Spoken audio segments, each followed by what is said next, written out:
us. So let's try this.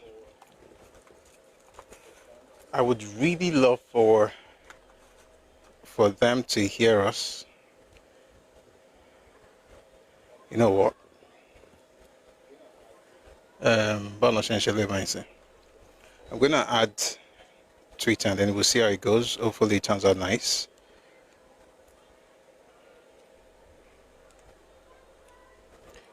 All right.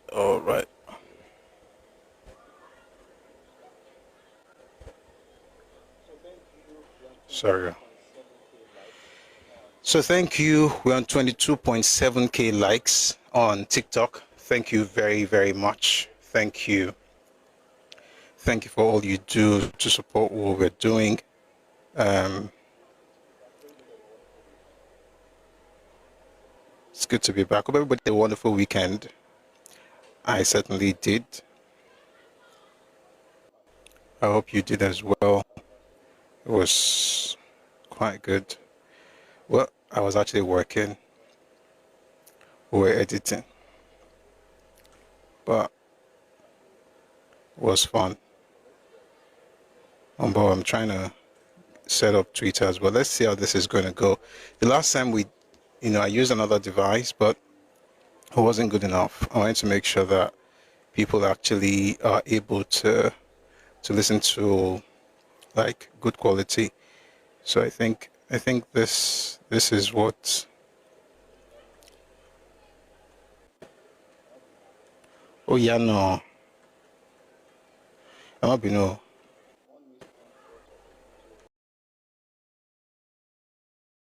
Brought up a video where you spoke about Lukumi and Anyoma and was very busy insulting you.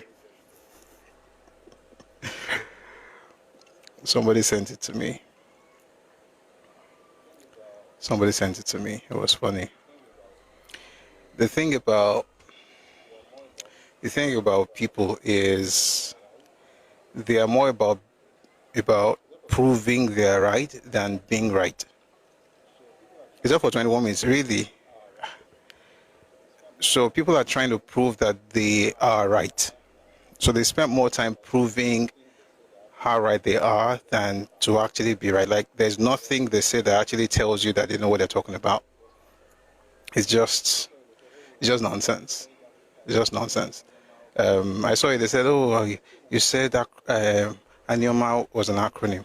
Of course, it is an acronym.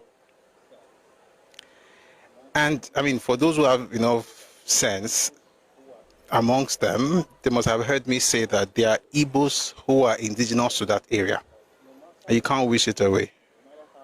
That's why I say this: like, no matter what you do, no matter how many caveats you put out there, I put the caveat out just for myself, to be honest.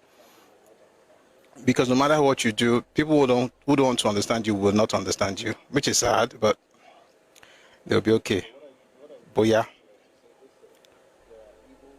So what I did was to say, listen, there are Igbos who are indigenous to that part of town, and they exist, and you can't, like I always say, you can't wish some of these things away. It's historical fact. It doesn't matter whether I like it or not like it. By the way, I'm indifferent about it. So there are Igbo people there. And I'm very, Jay, no. I'm not even going to be specific. I'm not going to be specific because of the politics around identity in that area. See, one of the mistakes that some of these guys make is they try to wish away reality.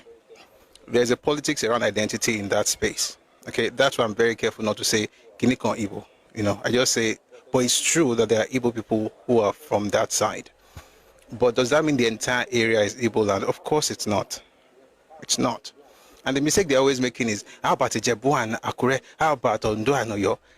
The thing is, this is the mistake of Nigeria. The mistake of Nigeria is to assume that whatever happens in one ethnic group also happens in the other ethnic group so that you can seem fair. 1 second. Mombo, this thing doesn't look clean enough. All right. So you can seem fair. So if, for instance, I say, oh, there is a seaport in Lagos. I must also say there's a seaport in Kaduna. It doesn't matter that what I just said right now or what I'm trying to communicate doesn't make any sense. But I have to appear to be fair.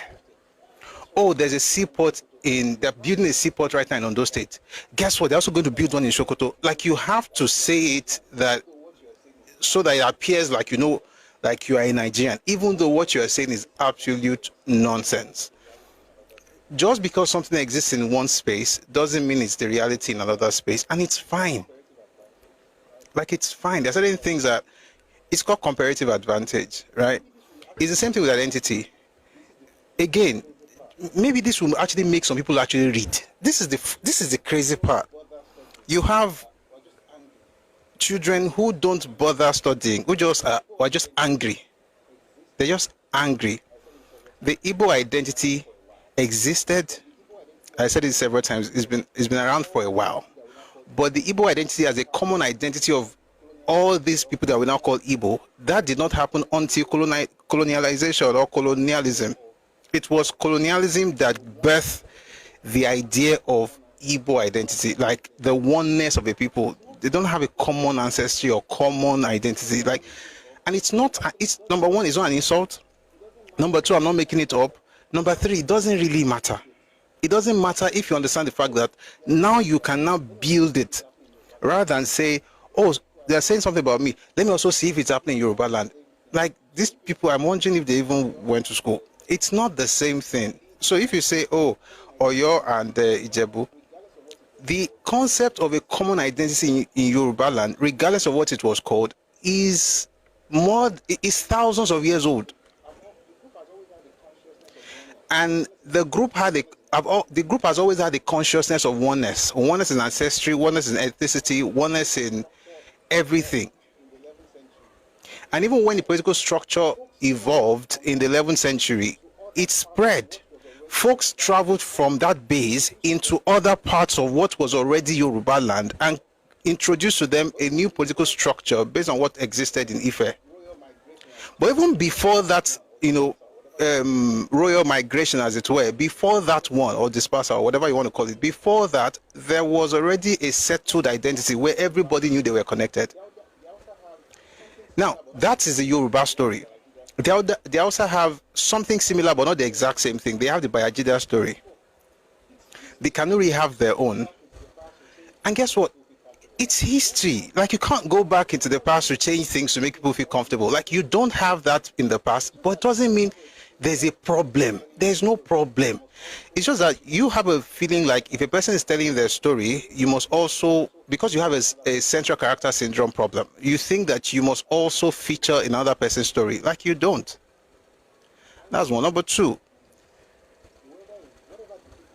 Anyoma is whatever the people there say they are is who they are. This is the problem. If the people from there, I'm saying the core people in all those places, if they're the ones who are angry with me, I'll be like, hey, yeah, I'm sorry, let me talk to these people and, But the point is, they are not the ones who are angry. The clowns who are angry are people from another part of the country who just want to jegaba. Just want to lay claim on what doesn't belong to them. So I have no apologies for them in their delusions. That's their business. All right, I don't really care, to be honest, as far as they are concerned. Then the guy said something, and by the way, one of them was just a clown. The other one, I've seen about three. I saw a gentle guy who was trying as much to make sense, but his intelligence betrayed him, sadly, and I don't even know the name of the person, but if nobody Maronte, he tried so much, he tried, and I give him kudos and condos for that. Ó really gbìyànjú gan, ṣùgbọ́n ọmọ yẹn ti ó ti rí ọjà aṣọ ọmọ yẹn mọ́, ó ṣáà gbìyànjú, ó tiraka, jẹ́ kí mi náà ṣe bí ẹni pé mo mọ̀ nǹkan tí mò ń sọ, ó ṣáà sọ gbogbo ẹ̀, ó jágbára wọn bákan. He said something that I find very, very funny. The guy said, Anyocha itself is an Igbo word. Oshimili is an Igbo word. And because it's an Igbo word, the land is Igbo. Let's forget history, forget scholarship, no sources, no references, nothing. Forget the tale of the people of the land. Throw all that in the bin and just, use your 1 plus 1 is always equal to 2 brain from primary school. Say, because the word is Igbo, therefore it's Igbo. Let me give you an example. And this is for the person, like, I don't know you, but I mean, I wish you all the best. But I just want to advise you that this is social media, okay? When you put things out there, let's try and think about it before we put it out. So let me tell you one funny thing. Guys, if you're on Twitter, thank you for joining us. I hope it's clear. Please, if it is, let me know. Okay, because I'm using a different mic for Twitter, and I really want to make sure that you also enjoyed the session. Although I'm going to tell everyone to share right now. I just want to answer the question about this whole thing. All right. So if you're on Twitter, thank you for joining. Please let me know if you're able to back clear that if it's clear, and thank you. All right. So the second thing, because the name of the place is in a language, therefore the place. In fact, let me not even say language. Because the name of the place is in Igbo, therefore the place is Igbo. If you have that mindset, that means that Nigeria, that means that the world is not Nigeria. That means sub-Saharan Africa is Arab land. Why? Because in time past, they call all of us Sudan. Below our Sudan. So, land of the blacks, they call us Sudan. Because that language is in Arabic, that means that the place is Arab land. Arab. Thank you, Marwa. That means that the Arabs own sub-Saharan Africa because they named it Sudan. You see how warped that mindset is. Thank you, T. I've never got to that one yet, though. Thank you. Just because the people have a name in a language does not mean they are from the people who give them that name. People get names. Welcome, HRH. People get names. Names are usually endonyms or exonyms. So whether you named yourself or people name you, just because you named me doesn't mean that you. Let me give you a very fun example. Twitter handle is Busui Oris Works. We're going to get into today's topic very soon. But let me give a very fun example. In the same Aniocha, there's a place called Nkozu. Now, that name is Igbo. That land is not Igbo. That land belongs to the Olukumi.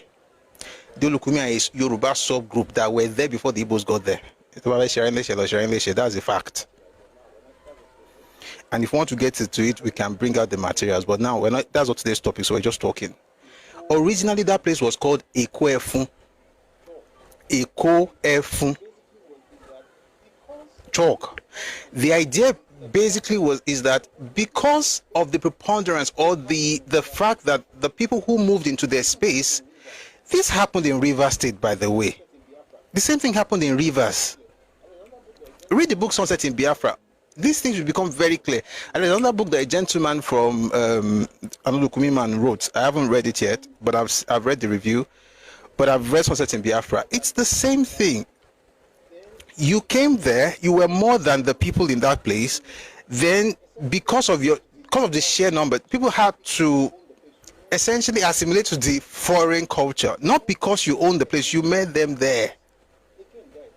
This is not, again, guys, I don't say these things to throw stones. I don't say these things to insult people. But you see, the reason I actually even said that, what I said that day, was because if you go around saying there is Lagos Igbo, we have to understand where it's coming from. It's the same way you say there's Delta Igbo. Now you're saying Delta is Igbo. Now you're saying that entire area is Igbo. Now you're saying Anioma is Igbo. That means that if you could do that in the past, going by your precedents, we can tell that in Yoruba land, once you have Lagos Igbo, who's to say you don't have Akure Igbo, Ibadan Igbo, before you know it, all of us are Igbo land. Which is one of the stupid reasons they went and said Ife is the indigenous place and they were there before Yoruba people got there. Things like that make you say something is wrong and you have to quickly correct it. So let's make something very, very clear. Thank you, Method Man. That's the title of the book, Olukumi Kingdom, a Peculiar Yoruba Enclave. The reason I said that was because if you are pushing the agenda on Lagos and on Ife, our source as Yoruba people, who's to say you're not going to come? I mean, you've already said it, that you are the original owners of Yoruba land. So we're saying, oh, folks think it's just a joke. Guys, it happened. It's happening in Delta area. So you go to Okonzo, for instance. By the way, the place originally, there's a bigger town that's called Ugbodu. Ugbodu is from a longer Yoruba word, Ugbodu Mila. And then they have another town, Ekwefun. Because they had this interaction with Igbos, which is not bad, they took on the language of those people. This same thing happened in Rivers. Read Sunset in Biafra. By 1973, Elechi Amadi was saying, in the last 40 years, in other words, this thing started in the last 30 years. It means it started amongst them in the 1940s. It was in the 1940s that people moved in from the east, from the hinterlands. They became so many. This same thing happened in Calabar area. It happened in Ogoja. You know what? I want to promise, after this session, I think we should do Willings Commission report of 1958. It's the same thing everywhere. Listen, the most densely populated part of this country is Igbo land. There are more people than there is land available. In terms of, if you compare it with other spaces, if you go to the north is sparsely populated. The east is densely populated. Any opportunity to move out. I mean, Marjorie Padam said it in 1960. There are sources for these things. I'm not making anything up. People move out. They moved because the place not even contain them like that. So as soon as they move out in force, like en masse, which again is not a problem. It is not a problem. It's just part of the history. To get angry with history is just to be stupid. You moved into those places, you got too many for them, they had to learn your language. Instead of, I mean, they had a form of reverse assimilation in Rivers State. Reverse assimilation. So for instance, they had to learn the language. I'll use Rivers as an example. For instance, in Rivers, the songs were in Igbo language. Sorry, the song prayer book was in Igbo language. The Bible was in Igbo language. You know, more teachers were Igbos, and even Elechi Amadi was like, it's the reality. It was the reality of that place. It was so bad that by 1973, at least 2 ethnic groups in the riverine areas were beginning to lose the language. At that point in history, in 73, they were speaking Pidgin Igbo.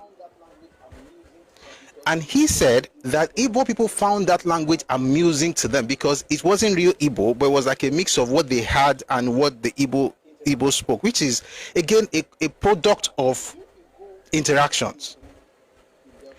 Now, if you go to Olukumi in Delta State, you see the area I just mentioned right now, Okonzo, and you now think in your warped mind that means that particular place is Igbo land. How? Originally, it was Ekwefun. They then started calling it Okonzo because, of course, interaction, which is normal. And then they just woke up one day and another generation said, oh, that place, it is ours because you used our name. Guess what they are doing right now? They are reverting everything to Yoruba word. Everything, including Bible. There are documentaries on this, by the way. We don't do this. We're not talking like this because, oh, I hate Igbo. There's nothing to hate to even start with. There's nothing to hate. There's nothing to envy. There's nothing to be jealous of. There's nothing like that. But I just think that if people have done something in a particular place and they are trying to do it in your space, it makes sense for you to tell your people that do not take this lightly. If it has happened before, it can happen again. Are there Igbos in Delta State? Yes. In fact, let me use Yoruba as an example. Are there Yoruba people in Kogi State? Yes. Is Kogi State Yoruba land? No. That's what this is. There are Yoruba people, Okun people in Kogi State, but Kogi State is not Yoruba land. Therefore, being Yoruba is not equal to being Kogi, or being Kogi is not equal to, is a lie. And you ask them, one source, not one, in all the tirade, not one. Just anger and vibes. Everybody will be all right. Sorry, I think there are people on YouTube. I've not said hello to our folks on YouTube. Meanwhile, we've not started yet, but we're going to have a great time today. 1 second. Be like, say we get our party for YouTube. They say something where I no see. I saw that thing. They insulted me. Why do people insult? Why? Why do people insult? A queen, Ẹkáàbọ. people just, just like, with all the we go to school, you don't, nobody is able to say, okay, so based on what you said, based on this and that, this is how we get to. You're saying, oh, they named the place Oshimili. It is Igbo word. And so, Sudan. So, in fact, for instance, Sudan, for instance, Arabic. Are we Arabs? No. They said we were Guinea at the time. The Portuguese called us Guinea. Are we Portuguese? No. The French called all of us Niger because based on Latin, Niger. The English also called us Niger. Does that mean we are English? Anybody can name any place. The question is, how did the place get to be named that way? Once you understand the interaction between the two ethnic groups, then you understand. For instance, I've said it several times, the Igbos move out every time they do. And when they go like Omakpo. And it is not a problem. It is not a minus. It doesn't reduce you in any way. You have to be very underdeveloped to think this actually affects your sense of being. Like, what's this nonsense? It's like saying that because Olukumi people are in Aniocha, therefore the entire Aniocha is Yoruba land. How? Go take our own commot. You go take your own commot. Don't be saying you can't say, the place is Yoruba land because Olukumi have been there, they've been there, therefore everybody. And by the way, just to be clear, in case it gets some people angry, if it gets you angry, the Olukumi people did not meet the people who called them whatever. I hear this younger one saying they met us there. They immigrated from Kiniko. Listen, their story is not in your mouth because literally you called them Odiani. See, your parents were more reasonable. So they say, okay, this is how it is. This is, we met these people there, they call them stuff. They were good people, great nation. You are trying to recreate the past. It's not necessary. Or no, it's not, it doesn't make you less. It doesn't take anything from you. This is what happened. If I'm lying about your history, that would be a point. Like you could come out right, I can assure you, there's nobody on earth. I said it. There's nobody on earth that can controvert what I just said right now. And I'm not saying it because I know anything more than anybody. I'm saying because those who are wiser than me have done a lot of work. Whatever I'm saying right now is a product of their work. Those who have lived in that place have been interviewed. I've watched their documentaries. Whatever I'm saying is I'm not saying anything because I just woke up and I'm very smart. Let me look for something to say to injure people. That's not the point. And if the people of the land, who are the aboriginals, if researchers, professors of history have done the work, it is not you that will say because you're looking for a sixth state, change the history of another group. This is why you have problems all over the country. Deputy Jesus from Manium, listen, I'll tell you one funny thing, Ayo Dayo. I don't know if you're Yoruba, but let me tell you one funny thing. There was a situation where someone was saying, somebody came and said, Amanioma. This was a long time ago. Amanioma. I said, okay. I said, where in Anioma are you from? He said, Ika. Listen to this. He said, Ika. I said, are you Ika? Why the going? I'm from an Igbo community in Ika. Wait, are you Ika? He said, I'm from an Igbo community in Ika. I'm like, why would you say you're from an Igbo community in Ika? It's like asking me if what's the word now? Let's say you ask me if I'm Ibadan, and I'll say I'm from a Yoruba community in Ibadan. Or are you from Lagos? And I'll say I'm from a Yoruba community. Are you from Eko? I'm from a Yoruba community in Eko. You are either Eko, Ibadan, if Oshogbo, whichever one. You're either from there or you're not. You can't say, if I'm from there, I can't say I'm from a Yoruba community in that place. That already shows that I'm a settler there. It is those people that go around shouting, the place is Igbo, the place is Kinko. Your parents are not making sense, Ada. Because I'm very sure your dad and I are probably age mates. Your parents are not making sense. And they'll soon get you out of this life. Just because we are all here does not mean that I'm your parent. Go and tell your dad what you just said right now. Go and say to your dad, very stupid human beings. And I don't even get time to explain. Go there, carry gun, go and meet them. Tell them that you own the land. When they deal with you, you have to be correct. You're like born. Go and meet them. Tell them they are. And that's the funny thing. I've not seen any other group in this country that carries microphone to go and meet people. You are Yoruba. You are Yoruba. You are telling them who they are. I've not seen it. I'm the one who, for instance, will watch interviews and see people from Ogori Magongo insisting, we are Yoruba. We are Yoruba. And you're like, how? Then they tell you story. Then they tell you this and that. You're like, oh, okay. Then you see them come from Ghana and go to Oni. We are from here originally. That is where you have honor. When people trace their roots to you, but they can't trace their roots to you because you're not their root. But does that mean that you are not great? No, your greatness is not in stealing people's land. You are great for whatever it is that you have. Whatever it is you can find about your greatness, you find it on your own. Oh, it's Yoruba people that are against Anyoma. They don't want us to have 6 states. Me, I'm like, you're having 6, 7, 20, 27,000 states doesn't affect me one bit. Like, it doesn't mean anything to me. I only spoke up because of that tag, Lagos Igbo, and the thing about Ife. And that's why I said, in protest to that thing they are doing, I spelled it as IBO, but pronounce it as Igbo, because the Igbo people themselves pronounce it as Igbo. They don't say Igbo, they say Igbo. So my pronunciation will be the exact pronunciation like the Igbo people, with due respect, because that, I mean, I don't want to, I'm not going to murder their names because I want to protest. But the spelling is IBO. Why? Because now the GBO caused trouble. Let me read something to you before I even get into today's news. We're going to read the news first. I think we started on a very interesting note. Let me read something to you, which you're probably going to find is very interesting. This IGBO thing, I think it was intentionally done. I'll read something to you. This is from DAN Jones. Number.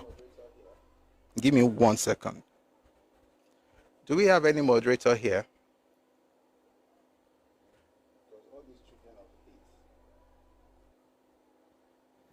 Because all these children of hate.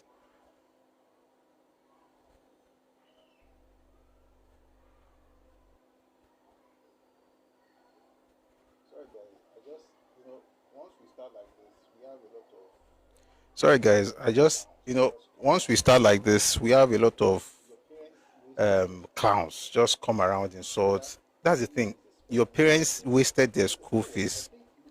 Other IBO is a spelling of your. You know what? I think if it's a Nigerian say, Omar that you call people that are oriented ballet. Mumbo, I'm going to do something for you. Maybe it's going to help you because your parents forgot to do it apparently. Because you're not going to sound sensible after you have insulted me. Now the YouTube video they bring, it's okay now. 1 second. I want to read you something.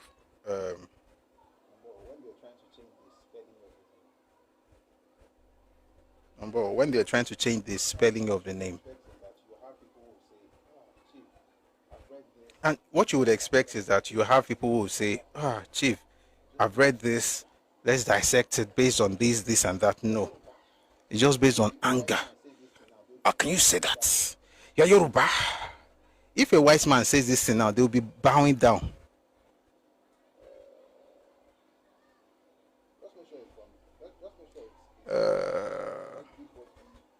Just make sure it's from. Just make sure it's a white man now. Everybody will be like, because to you is God. But why do you feel you have to bring yourself down that Mumbo? I found what I'm looking for, but there's something there's a date I want to get. Oh boy, I made a mistake. And when this person said this, he actually referred to Ijebu, that there's going to be confusion in the future based on the new spelling. In fact, I'll find you the other. So let me read this. Let me read this one first. Reading the articles on African writing, October 17. By the way, it's titled Igbo and Igbo. Your parents are senseless. That's for you and your parents. Both of them, by the way. Goni.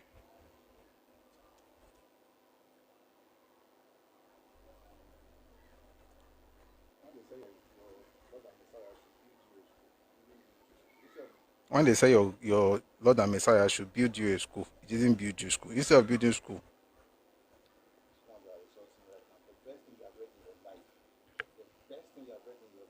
these ones are insulting me right now. The best thing you have read in your life, the best thing you have read in your life, it's an invoice. Invoice, that's the only thing you have read while selling spare parts. You really think you are going to insult me like that? Something is wrong with you and your parents.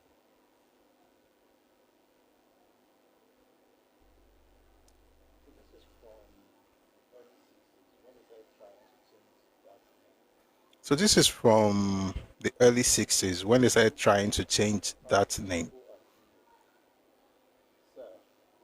I'm going to read out what it says. The title is Igbo and Igbo. Sir, reading the articles on African writing, October 17, I noticed that Margaret Peel and I both refer to the Igbo tribe, IBO, while Nadine Godima and Molly M. Mahood refer to the Igbo tribe. A spelling new to me. Is it current in academic circles? A press officer at Nigeria House tells me that Igbo is the more standard spelling and that he thinks of Igbo as referring to the language rather than the people.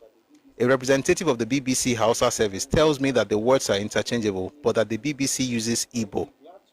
I would be glad to know if there is any reason. Please listen to this. I would be glad to know if there is any reason for changing the usual spelling. The new one might cause confusion. I myself once lived in a Yoruba town called Ijebu-Igbo. D.A.N. Jones. It says, I lived in Ijebu-Igbo. Now, this was around 1960, early 60s. So think about how long it has taken for another generation to come up and say, that Ijebu-Igbo that you're talking about, go. At them all now. That there is the issue. The crazy part is that those of you insulting me, are you not tired?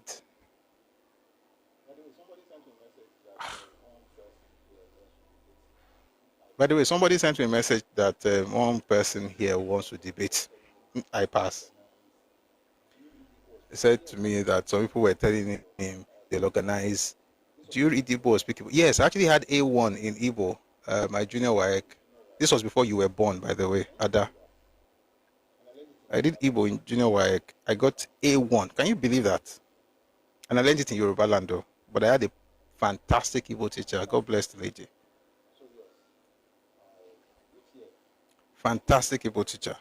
So yes, which year? Definitely before you were born, sincerely. It's in the 90s.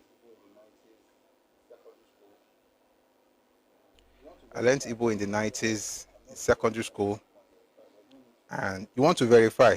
Don't worry. I'm not Peter B. I don't do go and verify. There's no need to prove anything to you. If you don't believe, don't believe. That's okay. I'll just go and verify things.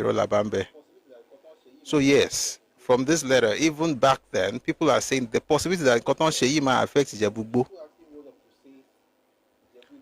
How many years? Some people actually rose up to say Ijebu-Igbo, Igbo-Mina, Igbo-Ora, Oyigbo, anything Igbo. Meanwhile, in the lexicon, there is no Igbo. By the way, I just remember something now. If you're Yoruba and you spell Pa, Jakpa or Pali or something, and you put K, please stop it. We don't have P. We don't have KP. We spell P as P. So it's Pali, Jakpa. All this, I think I saw one this morning. You can call KPO. There's nothing like Po. For us, is P at the O, P, O, ni Po. Kosi Kenino, Kosi Koja KPA. Antonje Eki, KP, Ton Lom, Nilu, Ekoma Lo. This is also something that just because again, because people write it and they're very loud on social media, doesn't mean that's how we write. We don't write like that. You don't write French the same way you write English just because you use Latin script. I don't think we understand what's going on. It's erasure. It's erasure. You cannot change it, and it's not with little things. You see soup, you call it ogbono, but it's akpon. Is it ogbono? Yes. When you go and visit them, you call it that. Here, it's called akpon. Don't lose stuff because we want to be one Nigeria. Unless everybody wants to do what they have, I come and take what's mine. Then we can all be one Nigeria that way. Until then, we are one Nigeria, but I'm not losing my culture, my identity. It shouldn't be a problem. Don't change your spelling. Don't change words. Don't learn what you call it. On a normal day, this thing would not mean anything. I'll give you an example. We have words with Hausa.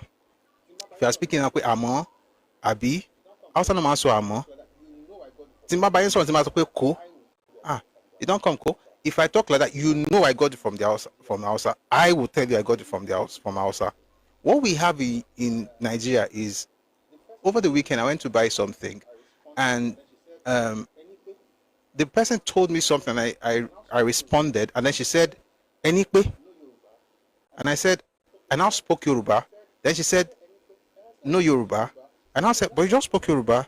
She said, I said Enikwe, and I said Enikwe is Yoruba. She said, "No, that's just normal Nigerian phrase." Already, you know where that person is from. I don't have to say it. So that it's just normal Nigerian phrase. I said, "Well, it may be normal Nigerian phrase, but it's Yoruba. It means, what are you saying?" And I said, "Okay, now I've taught you Yoruba now, so you have to pay me." But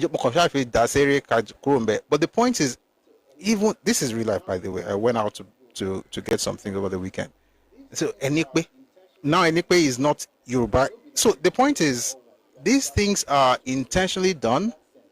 And don't be naive and say, "Oh, we are all one." We are not that. If you want to be one, in that sense, like I'm one with you already. After all, we're all in the same country. We all carry the same passport. We are one.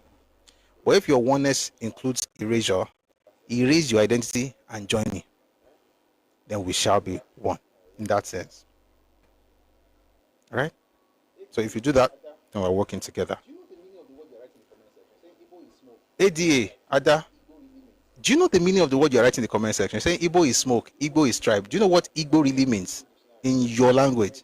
The people who gave you that name, do you know what they really meant? Have you ever studied Igbo dictionary? Have you ever read English Igbo dictionary? I have it here, by the way, but I'm not going to read it because it's not nice. I don't want to be insulting, but please don't do that. You're not the one that will be teaching me. I mean, people can teach me, but not you. May God bless you and keep you. Okay, where were we? We've never done anything today. It's 2:21. Right, we had a fantastic week.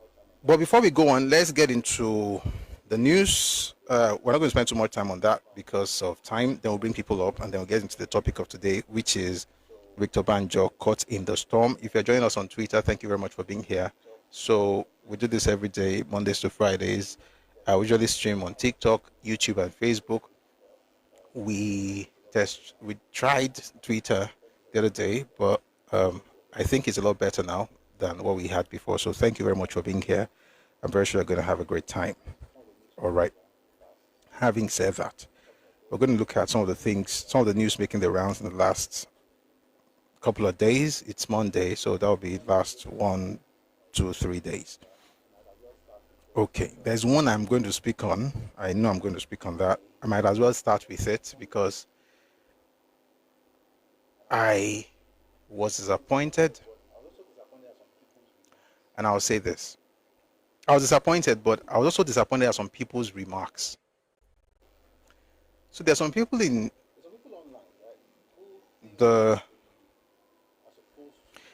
online, right, who think that they are supposed to help Yoruba people and identity and teach people and stuff, which is peachy. But then they don't understand that this mistake that was made, which is it's nauseating. When I play it, you will understand. I'm sure you already know it. It's nauseating, it's terrible. But it's not a product, it's a product of ignorance. And let me tell you one thing that we forget as humans. I think a lot of us have like short memory span. We forget that we used to be ignorant. And so when we see other ignorant people, we curse them out and we forget. I mean, what ignorance is not an excuse, it's nonsense. But what it means basically is that it's an opportunity to teach so that the person can come to terms with the reality. If they now decide to be stupid after you have shared the truth, you can then be hard on them. This video I'm about to play, when I heard it, I don't respond to videos on Twitter because I know Twitter is an interesting place. But this one I had to respond because somebody tagged me, and I'm going to play the video. I want you to listen to it. I think you're going to understand why I'm saying what I'm saying to preface it. All right. So, by the way, this guy is Yoruba. Like me, is a Christian, is a believer, is a pastor, and he's ignorant. Please take a listen. With your race, Yoruba people, there's a problem with your race. Yoruba people, hold on here. Even if you are 48, hold on here. There's a problem with your race. It's called fear. Life bows for the courageous. Life walks against the fearful. I'm saying it so that you can, from a young age, destroy it. That's why I love the Igbos. They are fearless. There's no country in this world you not see an Igbo man there. Nobody can do anything significant in life because of fear. One of the reasons people never emerge or go forward in life is fear. And fear will lead to self-doubt. You will begin to doubt yourself. And I'm saying it to you because when you are young, you can conquer it young. It's in Yoruba culture. Rora. Hey, careful. What's careful? A man dies only once.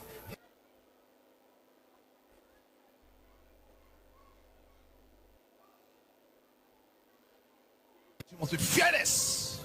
You can conquer it young. It's in Yoruba culture. Rora. Hey, careful.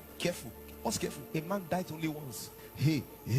What's hey? When they say hey, you say ha. The worst you can do is to fail at it. You will try again. We will do big things, oh. But for you to do big things, you must be fearless.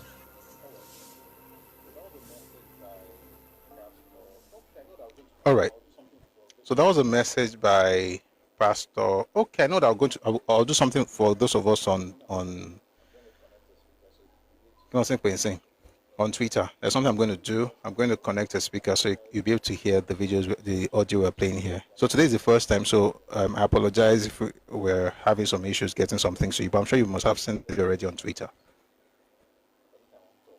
You know what, I'm going to speak, but before I do it, let's share the live, please. Because this time I want to talk. What the time there? If you're on Twitter, on YouTube, on Facebook, on TikTok, please share the live. Right. I don't know how they do it on Twitter. I think they share this space.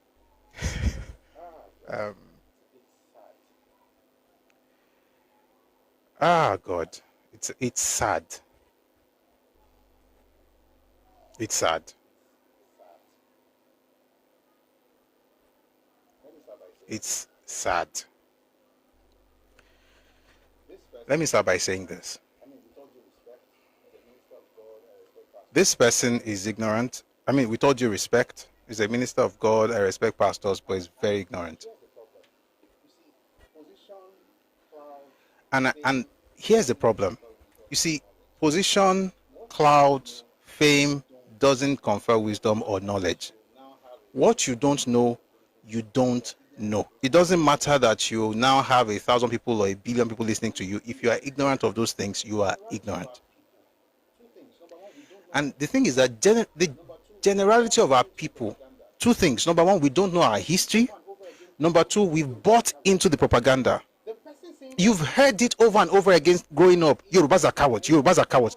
The person saying that to you he has a generation, he has history of cowardice all over in his family, in his lineage, in his ethnic group. But they say it to you over and over again. You've believed the nonsense. You've believed the lies. You've bought into it.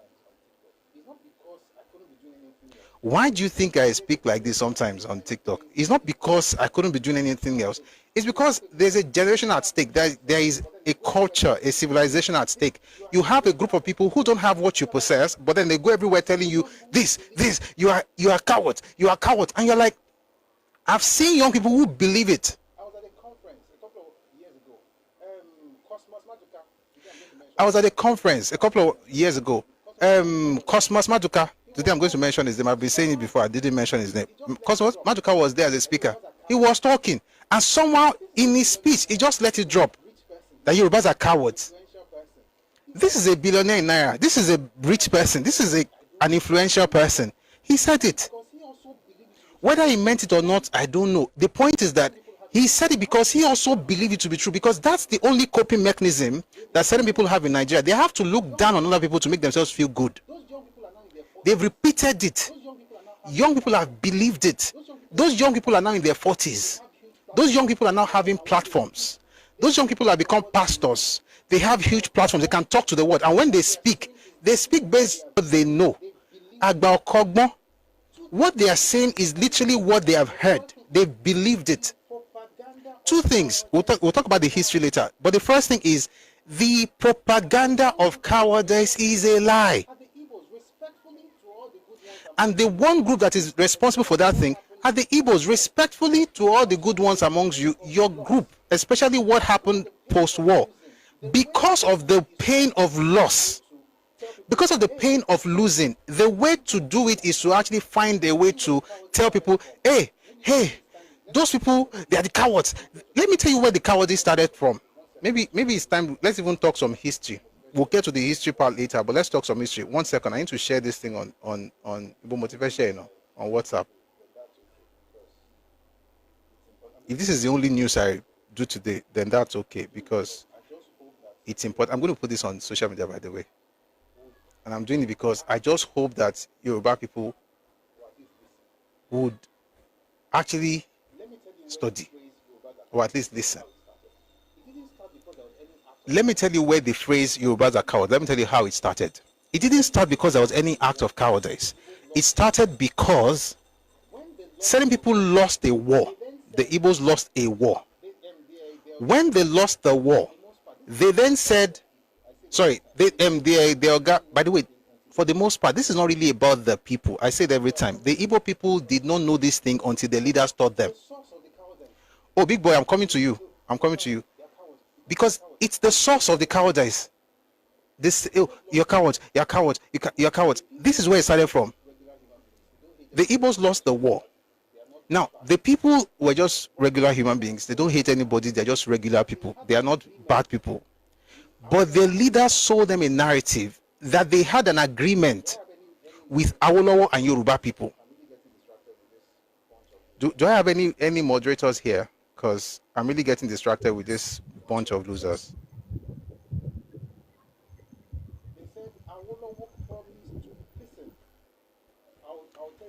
They said Awolowo promised. Listen, I'll tell you two books that you can read just to know that Atentogbo. Everybody thinks the same way now.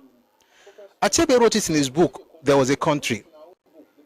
Professor Dr. Ngozi Okonjo-Iweala, he wrote it in our own book. The book is called Chino Achebe, Teacher of Light.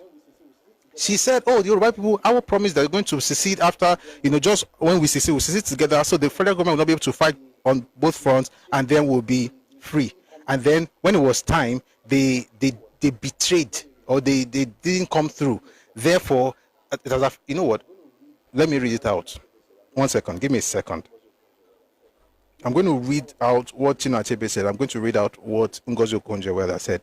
Yorubas are cowards that you hear every time. It's coming from a particular place. It's coming from a place of loss. Usually, those who lose will just take defeat, and just move on. But no. Appreciate me. Let me first read the one that...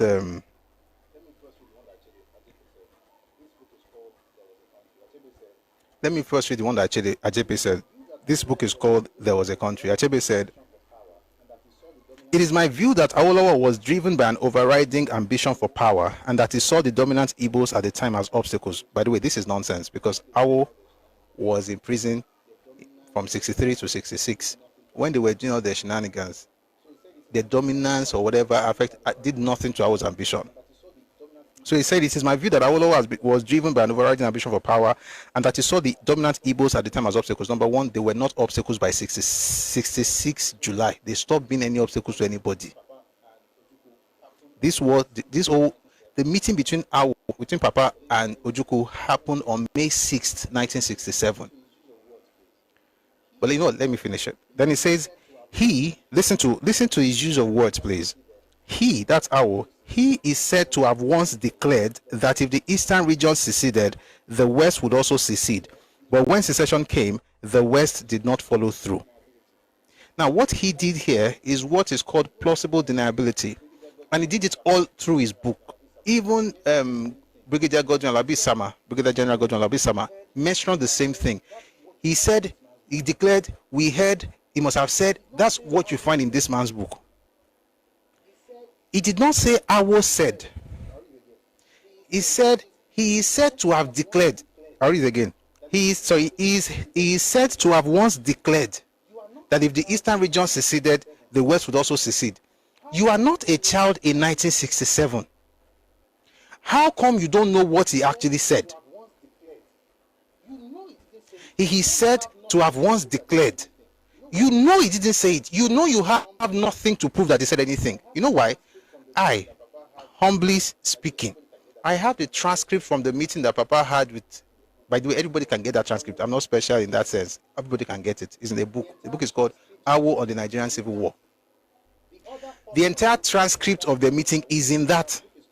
The other portion, you will find this in another book by Wole Soyinka. The book is called You Must Set Forth at Dawn. At no point did Papa promise these folks that if you secede, we will secede. And this guy knew it. He wrote it in his book, gave it to young people. They say, oh, if you are not angry that they say your brothers are cowards, my brother, no matter what you do, the truth is that your parents are cowards. So green is life. I'm not angry that you said it. That's actually by the way, this the person talking to me on YouTube. Everybody who has ever led you in your region always runs. Every single person who has led you as a collective ran. Azikiwe ran, Ifajuna ran, Ojuku ran, and he ran 3 times. You know what? I'll come back to that. I was trying to build it gradually to tell you where the whole thing came from. But since you want to be stupid, I can show you the corner for stupid boys so I can give you what you really need. Where was I? He said, he said to have once declared. So he was careful not to say he said he would do this.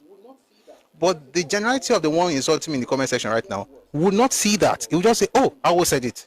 But guess what? It gets worse. Let me read something to you from Okonjo-Iweala. This is a highly respected person, right? Fantastic writer, Chinua Achebe, as far as fiction is concerned. Once you leave fiction, it becomes Wala. But here's another person who is respected in society. This is the director of World Trade Organization.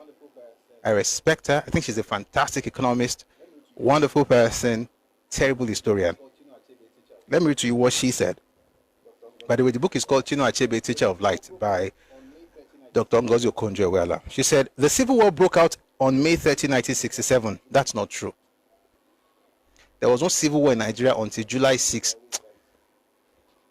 Just because somebody has name does not mean they're always right. The civil war in Nigeria did not start until July 6, 1967.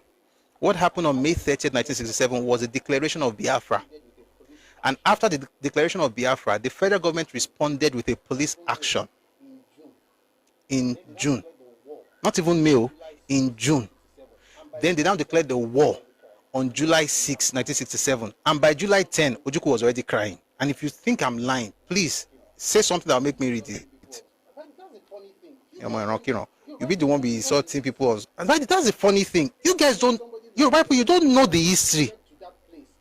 That's what will make somebody like Pastor Bolaji get to that place and think that he wants to talk to Yoruba people and say to them, stop being cowards. Where have you been cowards? You say these people are fearless. They are fearless. Yoruba people are they say Rora. What does Rora mean in Yoruba? I'll go back to this. What does Rora mean? Rora means caution. The concept of Rora is caution, not cowardice. Rora, caution. My mom does that to me. But you see, caution is not cowardice, and recklessness is not fearlessness. Now you have a reckless group of people does not mean you are talking to a fearless group. You can be stupidly reckless. Just reckless. declare war, scatter things. You think that is boldness? That's not boldness. That's recklessness. People will die because you don't know what you're supposed to do. Just say, let's just do it. I watched some videos over the weekend. I'm like, what kind of human being is this person? I won't mention his name yet. You think that's what being fearless means? As a Yoruba person, you look through your history, there's no town. I'm saying it, there's no As a Yoruba person, you look through your history, there's no town. I'm saying it, there's no town where you will not find a hero. you are calling fearless. In some cases, 5, 10, 20.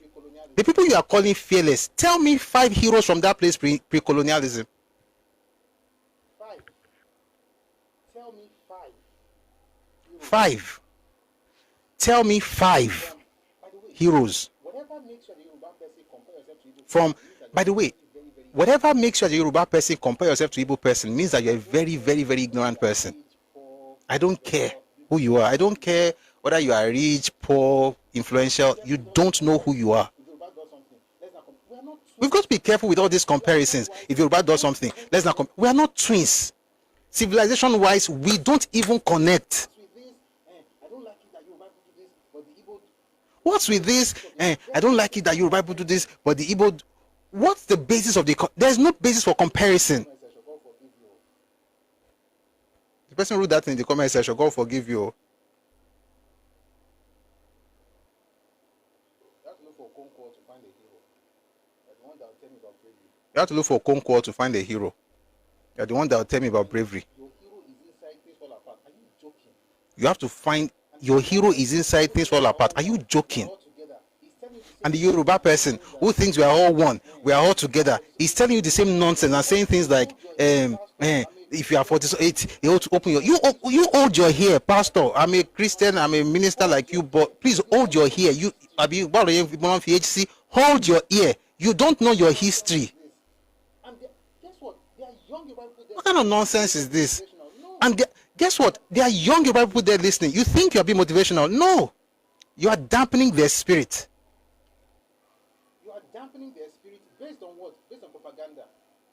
You are dampening their spirit based on what? Based on propaganda. Fearful, but they conquer. One leja, they are fearful, but they conquer towns. They are fearful, they had empires.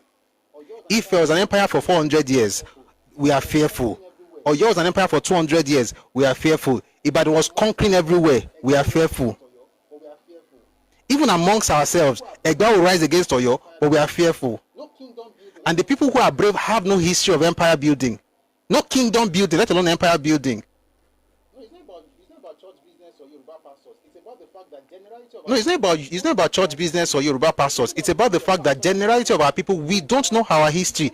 The people that will become your pastors are from amongst you. You, ourselves, we don't know our history. It's not about being a pastor, an imam, or we don't know. And so when you're ignorant and We are very ignorant. you assume what he's saying is true, And so when you're ignorant and a clown comes with something, you assume what he's saying is true because it's written in a book.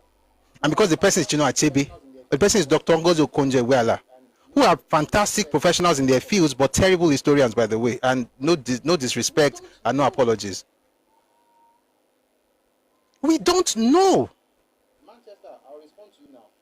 Because of what you just let me tell you something. Manchester, I'll respond to you now. Because of what you just let me tell you something. In your history, there's not been one war that you fought together as a people. Not one. Not one. The one you call a Kumeko is a resistance. It was not a war. It happened, by the way, it happened in present-day Anioma, not in the heartland of the Igbos. Number 2, Aba Women riot did not happen in Igbo land. It happened in Ikorabasi. You don't have a history, apart from the riot in Enugu. I was laughing last week when somebody said the bean came from No wars.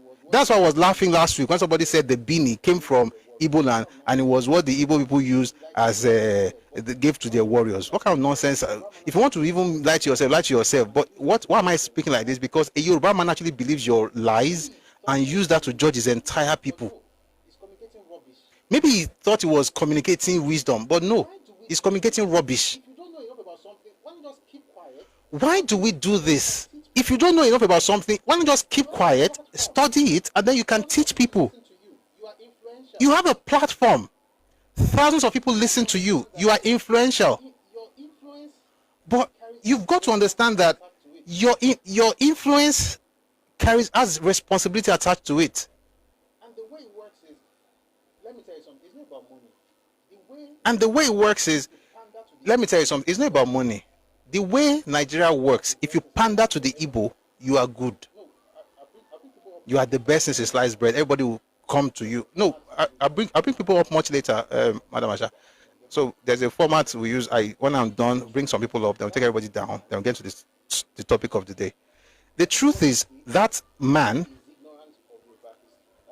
did what he did because he is ignorant of Yoruba history. That's number one. Number two, he did it because he also believed the lies. Number three, most of us are like that. Let me read you what Ngozi Okonjo-Iweala said. She said the civil war broke out on May 30, 1967, which is a lie, which is not true, by the way. When the Igbos in the southeast, under Colonel Emeka Odumegwu declared Biafra an independent state with Enugu chosen as its capital, Biafra also had its own national currency. The Igbos had made this secessionist move with the promise from Chief Obafemi Awolowo. Ask her for source. She doesn't have any. Doctor, with the promise. But why did she believe it? Propaganda. With the promise from Chief Obafemi Awolowo in the southwest that the Yorubas would follow suit. The plan was, if the southeast and the southwest broke away from the Nigerian Federal Union, the federal government would not be able to fight a war on two fronts. Awolowo, however, failed to honor his pledge, and the secession proved a nightmare for the Igbos. Awolowo, in fact, became the Minister of Finance of the federal government during the Civil War.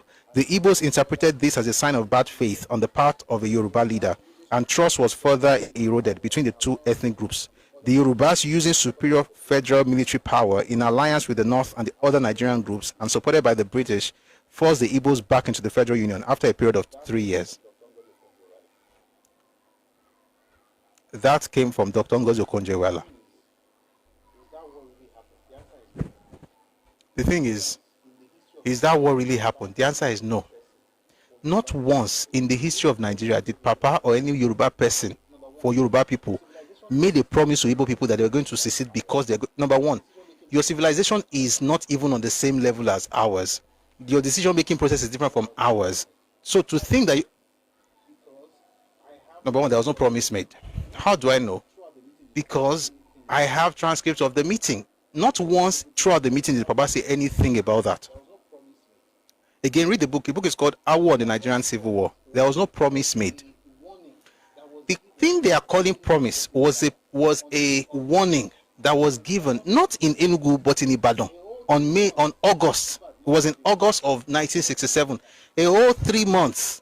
In fact, more than 3 months. August 22nd. 3.5 months after the meeting at Enugu, Papa said something. It's called he called it the 4 imperatives. I won't go deep into it, but it's called the 4 imperatives. And this is the 3rd imperative that he said. Please listen. He said, if the Easterners, if the Igbos or the East actually, he said, if the East is allowed by any acts of omission or commission to secede or break away from the Federation, the Western region and Lagos will also opt out. What did he say? If the East was allowed. He wasn't talking to the East, he was talking to the federal government. The Biafran propagandists took that, told their people, hey, Awo said they're going to break away once you break away. Meanwhile, number one, we are not twins. We don't have any connection. You didn't even come to Yoruba land until 1930. I don't really know you like that. He now said, oh, if we break away, they will break away. Based on what? Oh, say our promise. How? Let me tell you one funny thing. On May 6, Papa was in Enugu. He didn't go alone. Went with Marere, went with Aloko, went with Justice Adetokunbo Ademola, went with a group of people. They went to Enugu to talk to Ojukwu. Like I said, let me see if the book is here.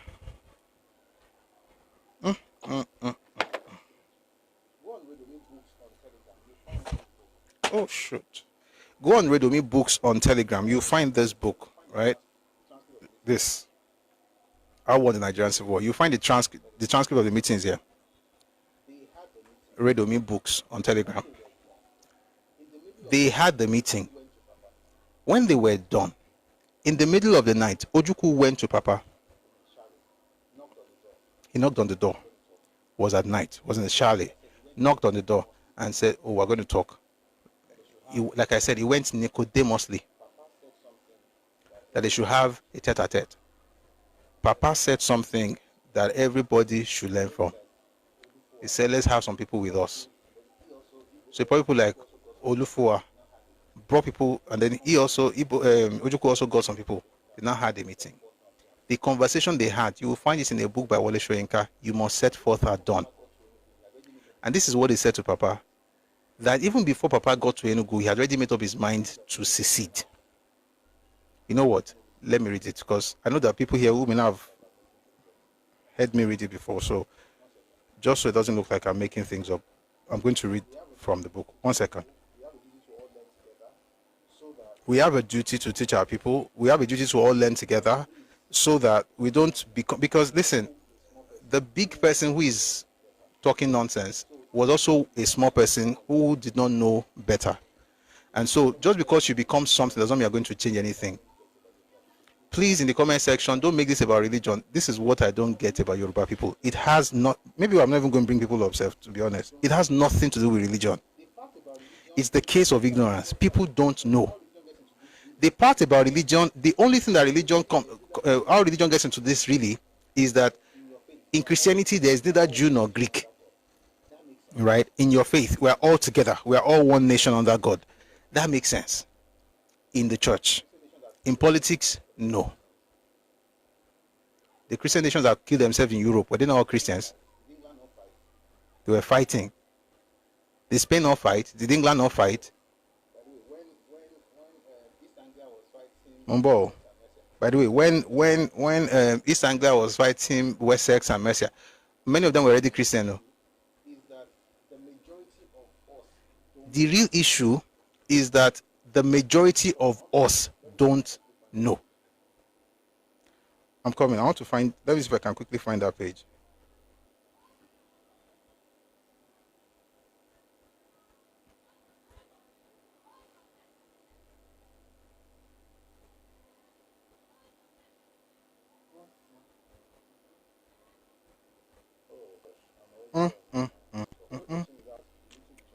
Oh gosh, I'm already on Obasanjo's talk. Today we're going to continue with the meeting between Obasanjo and Wole Soyinka in 1967, but we'll get to that later. That's what I found, so I want to open to the real page I'm looking for. Let's use it as an opportunity to discuss.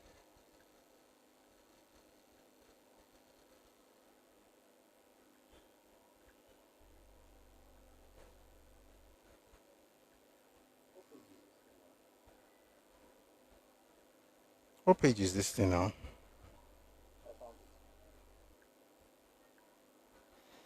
I found it. All right, so the book is called You Must Set Forth at Dawn. It says, the 1967 Eve of Secession Delegation of National Public Figures, authorized by Yakubu Gowon to engage in dialogue with the Eastern leadership, had been led by Chief Obafemi Awolowo, and the formal, well-publicized meeting between the two sides had lasted nearly all day. That's on the 6th of May, 1967. The Easterners had listed their grievances and demands, spoken with all apparent seriousness, and sent their guests off to their chalets. Late that same night, however, Awolowo was disturbed by a knock on the door. It was Ojukwu himself. He admitted that he had waited till late into the night so as to be able to speak to Awolowo in strictest privacy. Sure, said Awolowo, but he also insisted that at least one or two persons join him. That was agreed, and Awolowo called the adjoining chalet and woke up the police commissioner for the Western region, Olufunwa, and a close political aide. Accompanying Ojukwu was a small team that included a professor of history from the University of Ibadan, who, like other Easterners, had fled to their beleaguered state. Years afterward, in 1996, during the struggle against the Abacha dictatorship, the same Don introduced himself to me at a meeting in the United States and revealed his participation in the nocturnal meeting of 30 years earlier. His account was a consistent and detailed confirmation of what Awolowo confided in me that afternoon. Odumegwu Ojukwu's mission was unambiguous. Awolowo told me, quote, the young man had come to inform me that the East had decided on secession and that there was no going back. All that was left was the announcement of a date. He said, quote, sir, I have come not to argue but to inform you it has been decided. It was clear that any discussion was futile. Awolowo continued. After all, we had done nothing but talk all day. Ojukwu confessed that he had agreed to meet the delegation at all, only out of respect for my person. Biafra had already made a decision. This is the person they are saying that was the one who told them to run away or to secede. Then Yoruba will now do the same thing. Stay with me, please. It says, I was not surprised. The chief admitted, I did one thing though. I made one request of him. In fact, I insisted on it. I said to Ojukwu, at least let us in the West, me specifically, have a minimum of 2 weeks notice before you announce the decision. At no point in the meeting, whether the one in the day or the one that I came to meet Papa in the night, did Papa promise the Igbos anything. So I'm saying this to Yoruba people. Number one, the people who call you cowards, in their history, they have no heroes, with all due respect.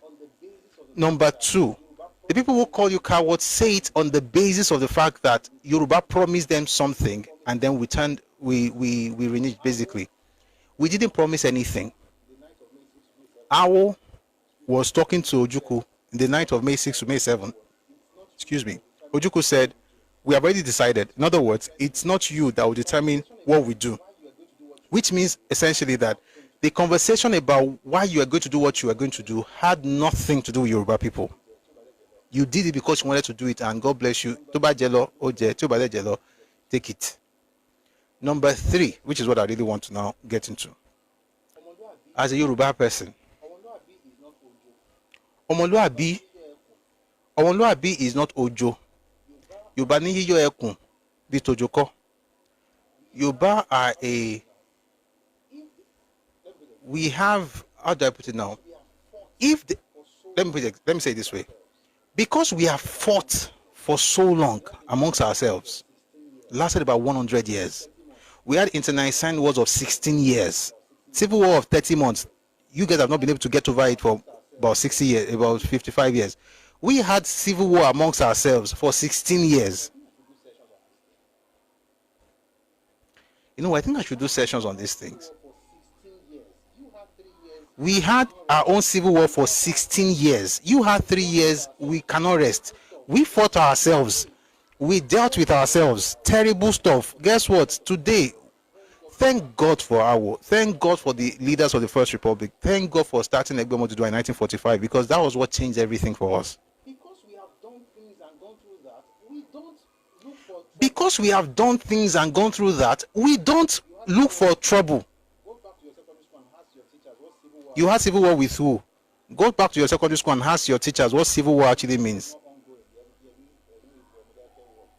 If Amadake is not ongoing, hear me? There's no if Amadake war, I beg. To the point where if there's no need, We fought. and when there was need, To the point where if there's no need, we don't bother. And when there was need, we dealt with people. Go and ask Hausas in Shagamu what happened in 99. Ask Hausas in Ife what happened a few years ago. Ask the one in Mount what happened. Ask Igbos what happened in 1993 when they ran away because of Oso Abiola. we don't fight. Because We are a peace-preferring people. We don't fight because we know what it can lead to. We have seen it play out. We know what happened at the Kweregun tree.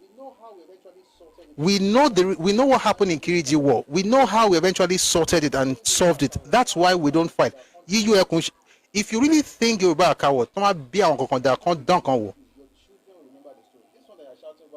by the time they deal with you, your children will remember the story. This one that you're shouting about a civil war of 30 months, you will see what they call. But why would you want to fight a war? Why do you think we are always talking to people? Caution, Rora, sit down. We will judge instead of war. You think that means that the people you are talking about are cowards? It means you are not a thinking person. With all due respect. And I'm glad it's a Yoruba person that said this, because at least, and you know what? I don't think people should insult him as they are doing on social media. You know why? He will think he's being persecuted for sharing the word of God to encourage Yoruba people. But that's not what's happening here. He's not sharing the word of God to encourage Yoruba people. He's sharing ignorance in the name of motivation. This is why motivational speakers, may God help them, they are very shallow. Just read 1 or 2 books on self-help and then start everybody with microphone. With all due respect, I think we as a people, we owe ourselves and the next generation information about our past so that we can walk into the future with our shoulders high. And then it's, oh yeah, so that's why you see Igbo in every country. That's not why you see Igbo in every country. Somebody just raised in the comment section. That's not the reason you see Igbo in every country. You see Igbo everywhere because there's scarcity at home. That is the reason, period. And it did not start with going abroad. It started in the 40s. Actually, to be fair, it started late 19th century. And it started because of the British. Before then, I don't like telling the story of what happened before the late 19th century in Igbo land because that's not my business. Actually, it's my business, but it's not today's topic. Dude, when people say they are everywhere, that's why they are both. See, if you want to make people happy, do it, but don't do it at the expense of myself. Like, I don't really care if you are happy with yourselves. Even if you're lying to yourselves, it's okay. But to compare that with Yoruba people, the people who have no common identity, who have no wars in their history, who have no heroes. And let me say something to Yoruba people. This pandering that we do in the name of, we are Nigerians, we are good people. Don't listen, respect everybody. I just don't like people comparing myself with some people in Nigeria. I think it's disrespectful. I think it's ignorant. And platforms don't confer wisdom or knowledge. Because when you open your mouth, and you say Yoruba people, listen to me, Rora, Shori, Igbami. Yorùbá ní mọ̀jà mọ̀sálà mọ ìyá kíkanjú. Even in your own way, you hear those things. You hear those things. But again, I think westernization, the idea of we are hip, makes us forget native intelligence. And so we begin to look for heroes outside our space. So for many of us, once you go to university, you don't think of Awo. When you hear about Yoruba deities, you think, and again, it's also another over spiritualization of things. Some of the people you look up at, let me explain something to Christians. Now, I know there are extremes. Some people shout so I'm not going, this is not extreme. Our heroes have been deified. And because they have been deified, you may look at them from a spiritual standpoint. But in reality, they were heroes before they became deified. In other words, deification did not confer heroism on them. Deification was a way to acknowledge, it was an acknowledgement of their heroic acts. So when you hear their names, when you hear Shango, when you hear Odudua, the first thing you think about should not be spiritual. And with all due respect to the religious, Yoruba traditional worshippers, with all due respect to them, I'm trying to speak as a Yoruba person and not as a religious person or whichever faith you belong to. A lot of what they did, and by the way, what we did in Yoruba culture is not different from what you will find in Europe. It's in Europe. In Yoruba, we call it deification. In Europe, it's called beatification. In Catholicism, it's called beatification. When a person dies in the Catholic Church, in Roman Catholic Church, miracles or he has performed miracles and things like that, or they will beatify that person and make them saints. They are the heroes of the church. They are called saints. Not the truth of the matter is that if you understand the New Testament, every Christian is a saint. If you read the letters of Paul, for instance, he wrote to saints. The word saint refers to every believer because it talks about your status in Christ, not about what you have done. But in the Roman Catholic Church, the word saint is reserved for heroes. Just as the Orisha is reserved for deities in Yoruba land, they are heroes. I'm saying this to say that your heroes don't have to come from outside your space. Not after you, or if you know what it means to be Yoruba, your heroes do not, and again, do not see everything from a spiritual prism. Orisha, from the that is there. But in reality, there's something more than that. It's a reflection of the past. It's a pointer to the past. It's a reflection of who you are. as a Yoruba person, just studying the history. You know what? I'm going to do a series on even a recent hero, Oderin-law of Ibadan. What is Oderin-law, for instance? Ogedengbe, Oderin-law, Fabumi of Okemesi. Everywhere you go, Orona in Ilaro, you have Odua, you have Shango, you have Obatala, you have Orunmila, you have heroes all around you. But two things. Number one, it's been over spiritualized. Some Christians or Muslims as well, oh, they think And that's why some Christians or Muslims as well, oh, they think that's about religion. And I get where you're coming from. I'm a Christian as well, and I've thought like that before. But in reality, it takes a lot of work, but you can literally separate the spiritual from the secular as far as understanding who your heroes are. And I'll give an example. When you go to China, for instance, there's something called Confucianism. It's a religion. People, based on the philosophy of Confucius, so they interact with him as a religious leader. But guess what? The entire China reacts with Confucius and Confucian ideas as a philosophy. If you want to worship him, good luck. But the rest of them decide to study him and discuss him in boardrooms, in schools. There's a school for Confucius philosophy. In other words, it is not just a spiritual person or the spiritual leader. He's a philosopher, and that's what he really is. You know, when you look at Pythagoras, for instance, we think of Pythagoras when we think of Pythagoras' theorem, mathematics. But you may not know that there was a shrine where he had to go and his disciples would go with him. He was also seen as almost like a priest. The reason we don't focus on that part is because what we need is the math. And we are focused on the mathematics. It's the same thing if you interact with your own traditional history that way. Just because you like, I'm a descendant of Odudua, and I say it proudly, I don't worship him, I don't venerate him, I don't bow, but guess what? I look up to him.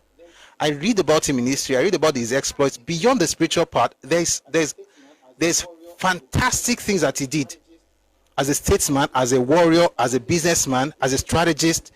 These are real stuff. I'm not making anything up. These things are codified, they are written, they are in Ifa, they are in books, they are in everywhere. If you want to have sessions like that, we can do it. You study Shango, beyond Shango, look also Okoya, beyond that, even Okoya is not even spiritual. He's talking about his interaction with his wife. If you understand what he did as the Alaafin, you can learn strategy from that. That's how cultures grow. Whatever religion you want to do, do it. But when it comes to your heroes, you look into your past and then you see how you can move forward. You look at Oloko, for instance, that's business. It's only in 2025 that I hear people say things like, your people don't even do business. I'm like, show they bagi, show they balogun. Because of what you are seeing in one section of Lagos, your people don't even do business. People are doing business. I'm like, are you okay? Not only do you have examples of men doing business today, in Balogun, in Tejosho, in Ogunpa, in Gbagi, all over the country. Laleshin lawyer, thank you. In Bodija, all over Yoruba land. Not only do you have people doing it now, you have a history that goes all the way back. By the 8th, 9th century, there was a huge market in Ife that people were trading. They will come from different parts, from Ekiti, from Ondo, all the way to Ife to trade. It was in the 9th century, 800 AD. You think those people who built an economy based on Iyun and Segi in the 11th century, and they built an empire on that for 400 years, you think they don't understand how to, you think you build empires by being dumb, by being subservient, by being weak? And it is a people that were put together last century that will teach me about bravery. Are we serious? 9th, Maxim, 9th. I didn't say 19th. 9th, N-I-N-E, 9th century. Ugbomokun, that's the name of the market. 9th. By the 11th century, people from Mali were trading in Ife. 11th century. This was the 1000s. What are we talking about? See, by say back in Nigeria, no, we not sound as if we just built something in 1960. What are you saying? North. I said Mali. People traded stuff, took it from Yoruba land, got all the way People traded stuff, took it from Yoruba land, got all the way to the Mediterranean, now. No place, to North Africa. Not now, oh. caravans. No planes, oh. Àwọn ìyá wa tán jẹ́ alájàpá.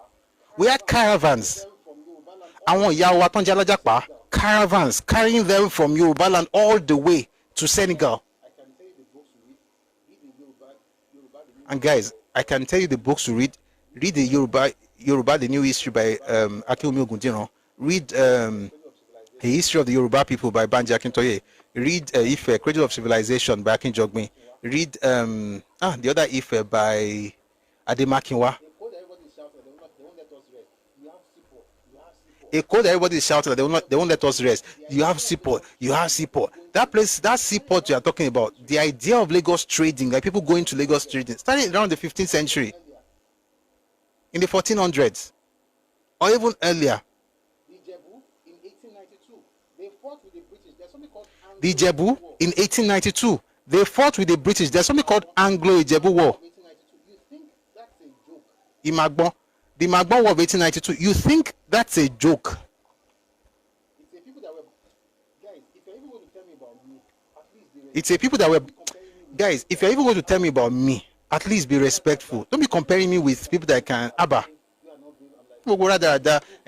These other people are brave, you are not brave. I'm like, where is the proof of your bravery?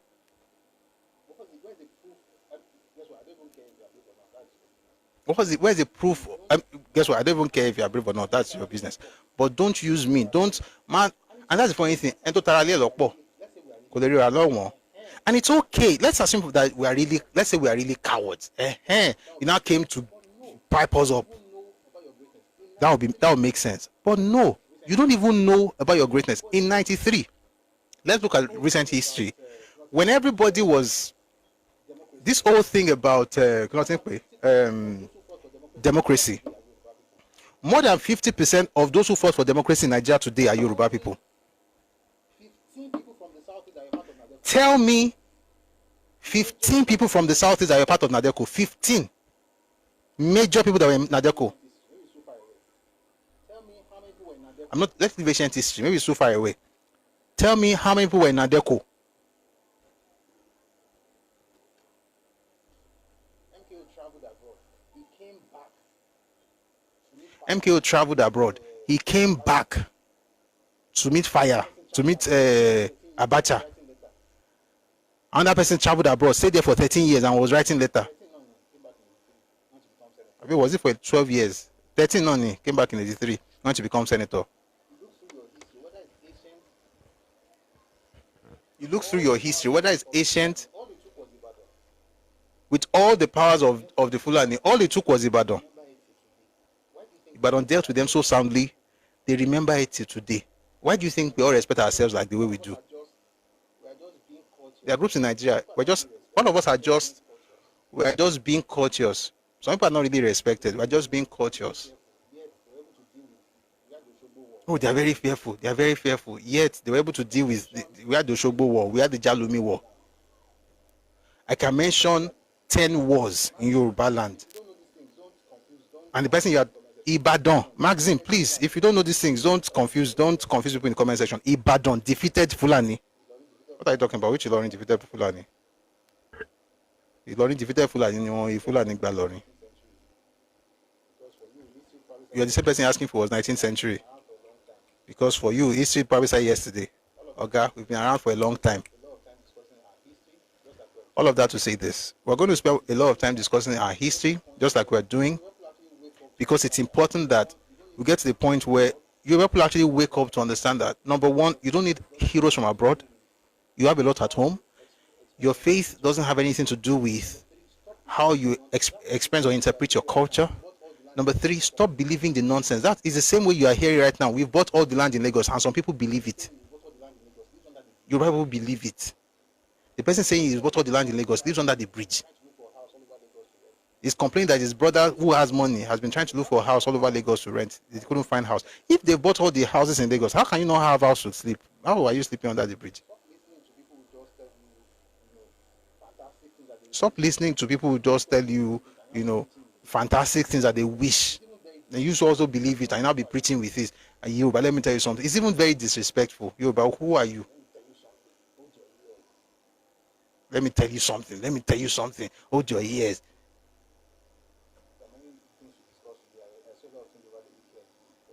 There are many things to discuss today. I saw a lot of things over the weekend with President Tinubu going to St. Kitts. A lot of things I would like to talk about, but I'm just going to stop so that I can get to the topic of today. But it's important for us to, and let me say this, just in case you're coming up, it's not so much, the truth of the matter is this, as a culture, as a people, we have to teach our history. The children, I was watching, we were watching, I just had to watch this movie yesterday, although I stopped watching because they're getting history wrong. And the person said, somebody in the movie kept saying, Gessi. And I was like, no, it's not Gessi, it's Gessi. So I called my younger kids and then I asked them, who is Gessi? Who is Gessi? And what's Gessi's relationship with us? You know, I'm from Ife. Some people have been asking, in their insulting, they say, where is that boy from? Where is that boy from? No, I'm not a boy. I'll probably give it to your father. I'm not a boy. But I'm from Ife. I don't have to go into the details of Gessi's story. But the point is that somebody said something in the movies, and I called the younger ones, and I was like, who is Gessi and how is he related to you? Because we are from Ife. And then, of course, we have 4 royal families, and then the connections, and then he did well. But the question is, he did well because I taught him. You see, we can all get angry on social media. I am angry. But you see, the real way to deal with this thing, after responding to this, because we must respond, and I'm glad we are responding. After responding, we must teach our children our history. You don't want a generation that grows up thinking that Yoruba history began with Nigeria. Let them see their heroes. It is today that I hear Yoruba people complain about color. And I'm like, these things hurt.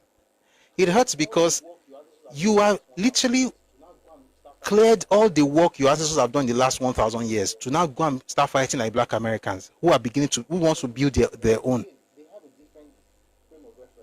With all due respect to them, but again, they have a different frame of reference. The Igbos have a different frame of reference. Lastly, in case you are afraid, if you are Yoruba and you are afraid, don't be afraid. Be strong, be bold, do what you have to do. But listen, the reason you have to do that is not because some other group in Nigeria are strong.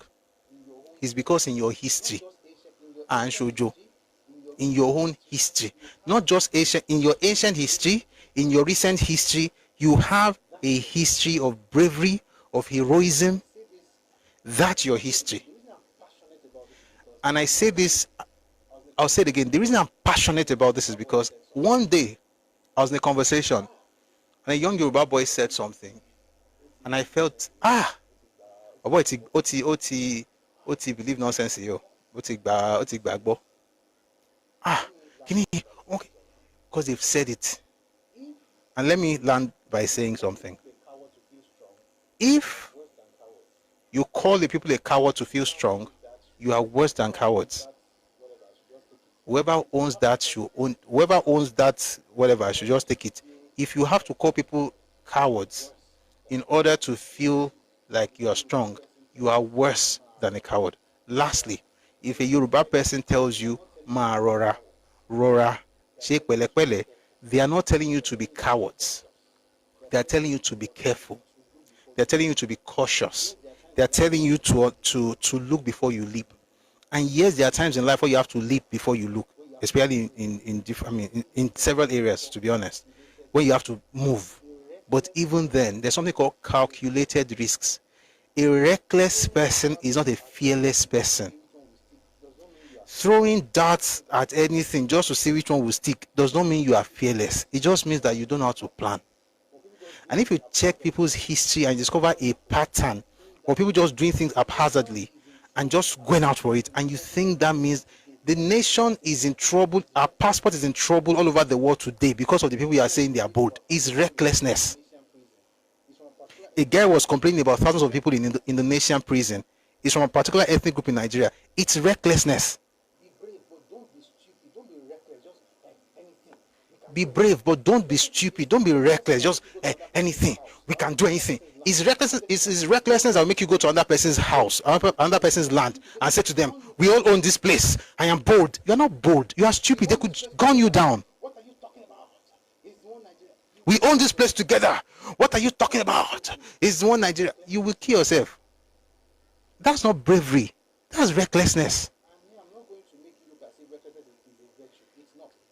I'm not going to make you look as if recklessness is a virtue. It's not. Bravery is, but recklessness is not.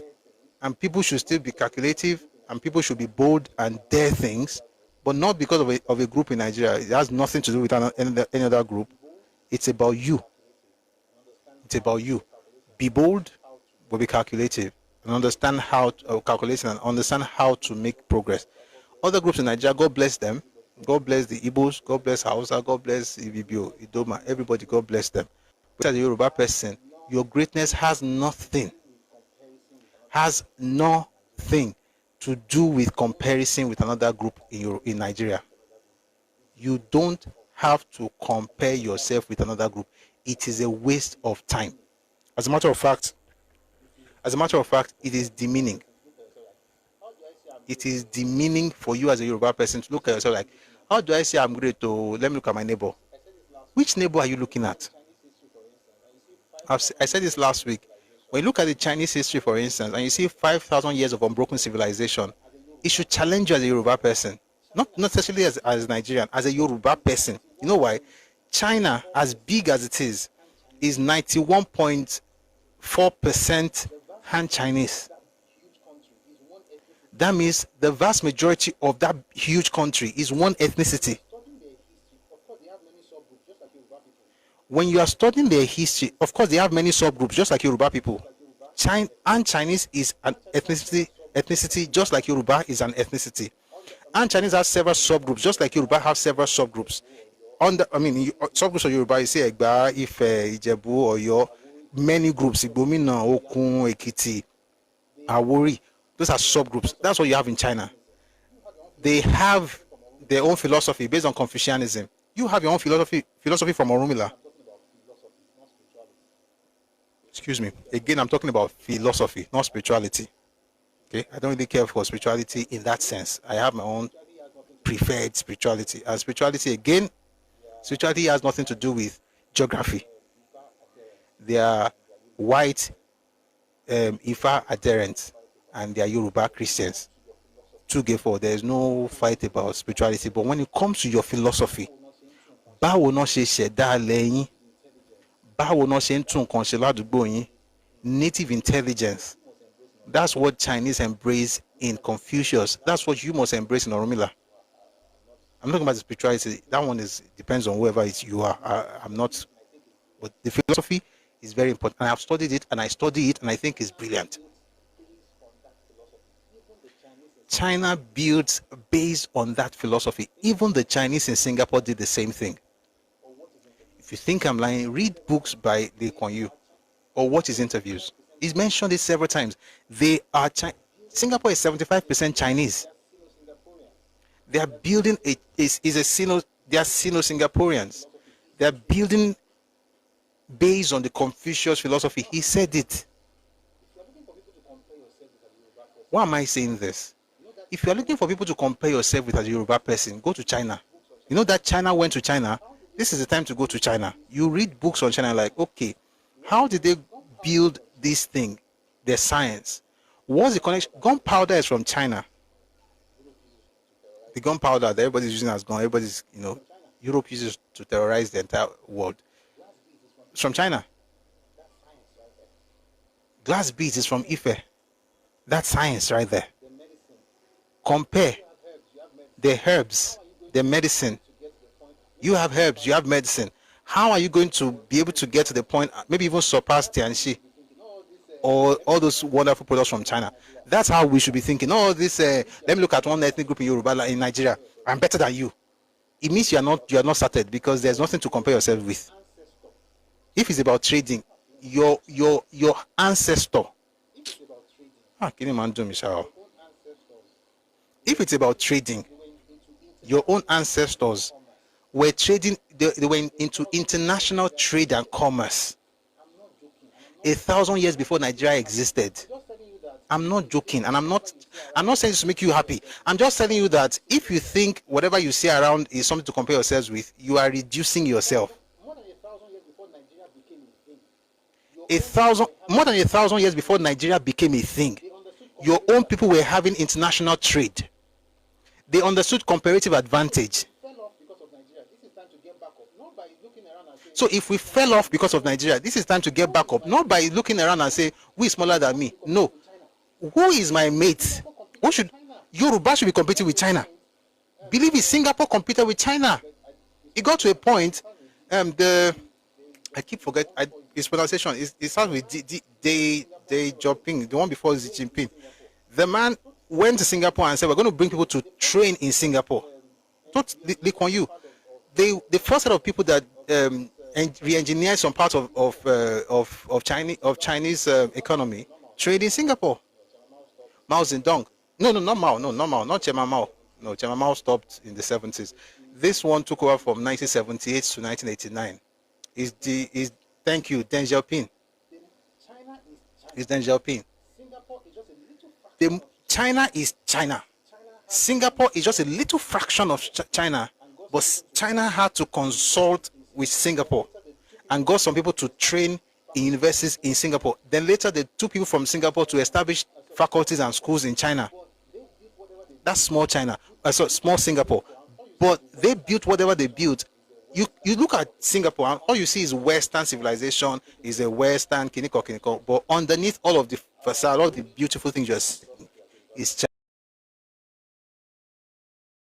It's in our philosophy as Yoruba people, not in all this talo better than you better. I want to frying way.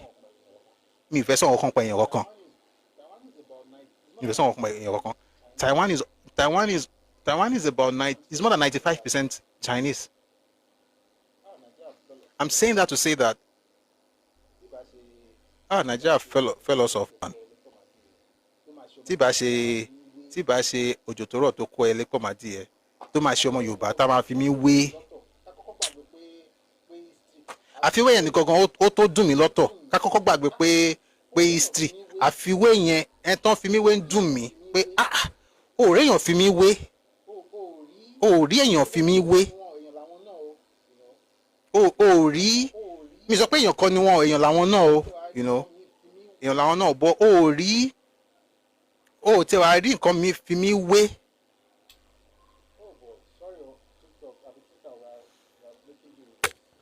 Oh boy, sorry, TikTok, happy Twitter, we are making do with this mic thing. Let's bring people up. We'll do this for the next 15 minutes, and then why can't you fight for independence from Nigeria? Because you don't need independence to have wisdom. Scotland doesn't have to fight for independence from Nigeria to be able to conserve and preserve what is theirs and appreciate their culture. So I'm not the one you are going to gaslight. Why not fight for Nigeria and get out of Nigeria? You who have been fighting for Nigeria and killing yourself in your region, what have you brought out of it? Deji ṣá máa wòran tiẹ̀, máa wòran tiẹ̀. Deji máa wòran. Má yẹ ká pe màálù ń bọ̀dà.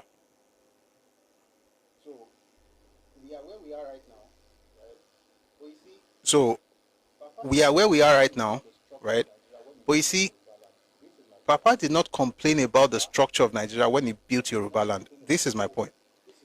Papa did not complain about, this is limiting. It was limiting then. Just in case we've not talked about it. It was limiting then. Mumbo, 1 second. The Singapore you are talking about even came to our greatly beloved Chief Awolowo for advice on how he built Western region economy back then. Of course. Because I read where the Koyi was referring to his interaction with Nigeria.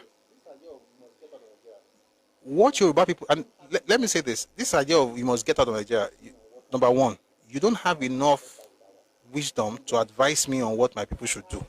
Let's start with that one. Number two, I have elders to look up to. And what did my elders do in the 50s? They knew the country constrained them. They knew. But then they decided to build an oasis. They built an economy in the 50s into the 60s. Most of the first things you have in Africa or West Africa or Nigeria are in Yoruba land. They built it. So, and there's sagacity also informed that where you're able to create something regardless of the people surrounding you. For instance, there are many nations in the world today surrounded by hostile Guinea, but they're able to build something. So no, we don't have to get out of Nigeria to build. If you think that way, you will never build. Do I want to get out of Nigeria someday? It would be nice to have my own nation, but guess what? Regardless, I'm going to protect my space. I'm going to speak up if people insult my intelligence by comparing me with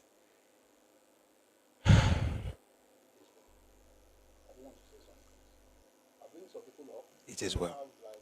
I don't want to say some things. I'll bring some people up. We'll have like 10 to 15 minutes, then we'll go to our topic today, which is Victor Banjo, caught in the eye of the storm. We're talking about Victor Banjo. We've had a great time. I still have more to say along, but let me stop. Spirit of ancestor. Sometimes you have to check yourself, because some people say things in the comment section, want to respond to them. They're not worth it. Just lose yourself because you're angry with. It's not necessary. You can't insult everybody in the East. God need. All right, we're bringing some people up, but very quickly, we're going to listen to your submission, and we're going to have more sessions on Yoruba law. And this, again, I don't do this thing to prop us up and say, chest beating like, I'm better. No, I'm saying this because I want us to be challenged. I want us to challenge ourselves. And by the way, we're doing it. We're not, it's not like we're not doing anything, no. Tell me, how many unicorns do we have in Nigeria? How many unicorns do we have in Nigeria in tech? How many unicorns in Nigeria are led by Yoruba people? Ask that question and stop looking around saying some people are cowards, or some people they need to learn bravery from somebody. You don't even have the kind of productivity that I have, and I want to learn something from you. Look around. Is it Money Point or Flutterwave or Andela? These are led by Yoruba boys. There are 5 unicorns that I can remember right now. 5. There's Flutterwave, there's Money Point, there's Andela, there's OPay, and there's InterSwitch in Nigeria. Those 5, 3 of the 5 are led by Yoruba people. What are we talking about? What's this thing of Yoruba people? I'm telling you. What else? No, I'm not even talking about Calendly. That one is in the US. Let's even stay at home first. Look at the banking sector. Who are the people leading the banking sector? Oil and gas. What are we saying? PiggyVest. No, I don't know if PiggyVest. No, PiggyVest is a great company, but I don't know if it's a unicorn yet. Unicorn means that it's valued at $1 billion.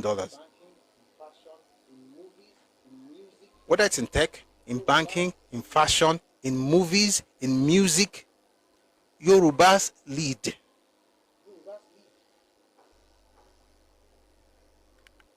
Yorubas lead. But we've got to do better. Like, we can't just say, oh, we are better than others. Oh, we have to do better. We have to get to the point where it actually becomes something that dominates international market. In literature, thank you. So if you are people to Ojolo, Eman Shojo, would you be able to make this mark in architecture, even in real estate? Go to South, go to Southeast. You see Dele Taiwo, Jide Taiwo. You see the kidney all over the country. In real estate, in business. And I'm not even talking about Yoruba people outside the country. I'm not talking about Ogunlesi or Tokwe Aobono. I'm not talking about all those people yet. We have to blow our trumpet. Because if you don't do so, báyọ̀ máa ń sọ náà kíkọ́ tó tó ìmọ̀ máa ṣẹ́ gírì síyàn. We are doing stuff, but guess what? Israel Adesanya, Anthony Joshua. We are all over the place. Like we are doing stuff, but guess what? We've got to do more. No, not because people are comparing us with those who are not even doing as much as we are doing, which is actually where that's the insult for me, guys. That's actually my own insult. Like, oh, why if you mean wait till oh China, look at China, and I'm like, oh, okay. All right. Most of the businesses in Nigeria today are owned by Yoruba people. I'm not talking about trading shops. We also trade. We're in trading shops as well. But beyond trading, business, commerce. Just because people don't go on social media to be shouting, we are the world, we are the children, does not mean that we are just, are just there. And the funny thing is that some people do like this, but they make so much noise. You do this, you don't talk as much. It's like it's like somebody saying that, what does Mike Adenuga have? Do you know how many billionaires I have? They just wear singlets and slippers. Why? Because Adenuga doesn't talk. He doesn't do social media generally like that. So no, do you know what does he have? What does he have? I have wear singlet and slippers. Nigeria, it is well with Nigeria, but Nigeria care about our gun as Yoruba people, and we've got to. Even trading, they are owned by Jebus. Why do you think the Magbon War was fought in 1892? It was because of trade. Let me quickly talk about that. Then we'll go to the topic. People that I brought up have gone down. You see, the Jebu were monopolizing the trade route to Lagos. Folks from Ibadan want to get to Lagos. Folks from Lagos want to get to the hinterland. Ijebu was in the crossroads. Ijebu will buy things from Lagos, sell it to the folks from hinterland from Ibadan. Take this from Ibadan, sell it to those people. The British got involved, like, you have got to open this place up. They said no. They were working with the Egba. The Egba supported them at that point. Long story short, it led to a war between Ijebu and the British. And Ibadan. 1892. It's a person who didn't even lift a finger before he collected winter cap that would teach me history of bravery. Let all of us just wear our winter caps in peace, and may God bless all of us. All this comparison is just nonsense. It doesn't make sense. And by the way, with all due respect to everybody from whatever, I'm not really as angry with those people as I am with the person who is comparing me with Abba. But with due respect to every group, you are blessed. Every culture is good. Every culture is wonderful. But we've kept quiet for too long. And now it's becoming like it is true. On top of we are all one Nigeria. So yeah, let's go to the topic. Be like say people are okay just listening, because I brought people up, but I think maybe it was a network or something. Okay, there's one more person. Just this one person, no, because of time. And then we'll move on.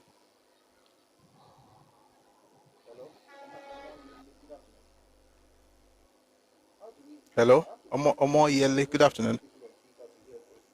How do we? You know what? Good I have to afternoon, do. my I have to brother. find a way to get the people on Twitter to hear this. This is what we're going to do. Twitter guys, 1 second. I want to make sure that you can hear this. So again, this is the first time we're doing this, so we have some teething issues, but I'm sure we're going to be good.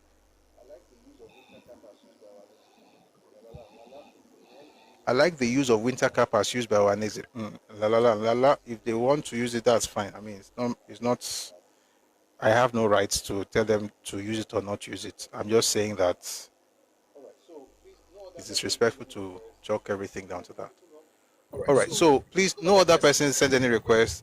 Did I bring people up? Okay.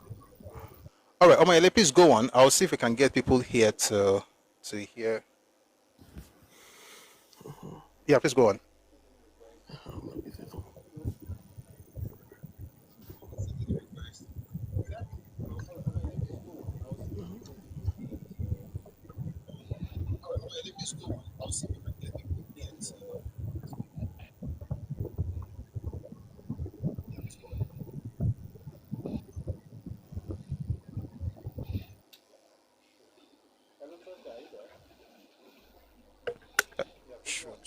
Hello, Trust Guy, are you there? Yeah, Yeah, please go on. Okay. yeah. There's no doubt that Yorubas have big businesses. I mean, I'm from Niger Delta, like Awusas, and also some people from Niger Delta also have big businesses. But the advantage of the Igbos have is that they have been able to build a middle class among themselves, which no tribe in Nigeria have been able to replicate that fast. Trust Guy, you are not getting Yeah, me. What you are doing right now, I don't care. yeah. I So don't I will have care to give what them the Igbos credit have for that. built. No, so that's the point. This is not the platform for that. Like, I'm not here to give anybody any credit. And I'm sorry because I'm just saying that people are comparing me with somebody that you now came up to now come out, talk No, about I'm not middle class. comparing you Middle, with anybody. wait, oh. Statistics of Nigeria. Guys, please, please, I'm begging you. This middle, don't let me talk. You can't just 1 second. Let's do one by one. Statistics of Can I say Nigeria. something? Okay, No, no, let me no, no. You allow can't you. just 1 second. Let's do one by one. Let's take one by one. Statistics of Nigeria. The Mm. region. Have you ever studied the regions that require aid to eat in 2025? Have you studied the VAT revenue? Have you studied the regions? That's my homework, please. Have you Which studied the region? VAT revenue? No, I'm not going to tell you. That's my homework, please. The VAT revenue first quarter of 2025, the entire 2024. Have you studied the VAT from every region in Nigeria? The middle class. Start there. Why do you guys make these things up? You have created a middle class. Start there. You're doing well for yourself. See, if you are doing well for yourself, What you just I, did right now, I'm happy for you. I'm okay with you. number one, What you just did right now with, they have done something more than anybody. I don't care. Number one, it's a lie. It's a lie. What I just said right now, I'm trying not to go into it, but research it. You can find these details somewhere. Regions in Nigeria, we have 6 geopolitical regions. Which geopolitical zone in Nigeria requires aid to eat? That its people require aid to eat. Look for that report. Is by the way, you find it in Nigerian Bureau of Statistics. Then also look for the VAT revenue first quarter of 2025, VAT revenue of 2024, and look at what states and regions made. Then come back and tell us about this wonderful middle class that you created. But regardless of what you created for yourself, all the best with your creations. God bless you. I'm not from the east anyway. Just to start with, I don't care if you're not from the east. You are Igbo. I'm from Niger Delta. Just to start with. You are Igbo.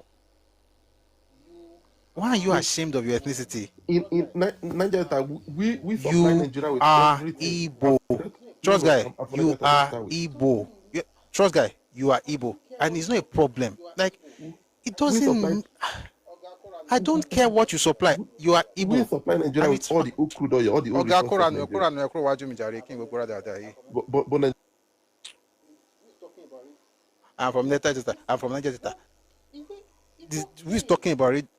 You listen. What is it? It's okay. like, am I going to fight because you are evil? Like, It's not a problem. Like, am I going to fight because you are Igbo? Like, which one is we are all Nigerians. comes to me now and say he's talking? Let's say, You are Igbo. Which one is it's like a Yoruba person comes to me now and say he's talking. Let's say, let me tell you about North Central. About North Central. Oh, guy, you are Yoruba. You are from Kwara. You are Yoruba from Kogi. Ewo ni North Central. North Central. Ewo kí ló ń gbé pamọ́? I thought you said there are no Igbos in Delta. Is this one okay? Some of you, your parents wasted money sending you to school. It should have been better for you to be doing Agbepu. Because this is, I want to assume the person who wrote that in the comment section went to school. This is a shame. Igbos have always been in Delta State.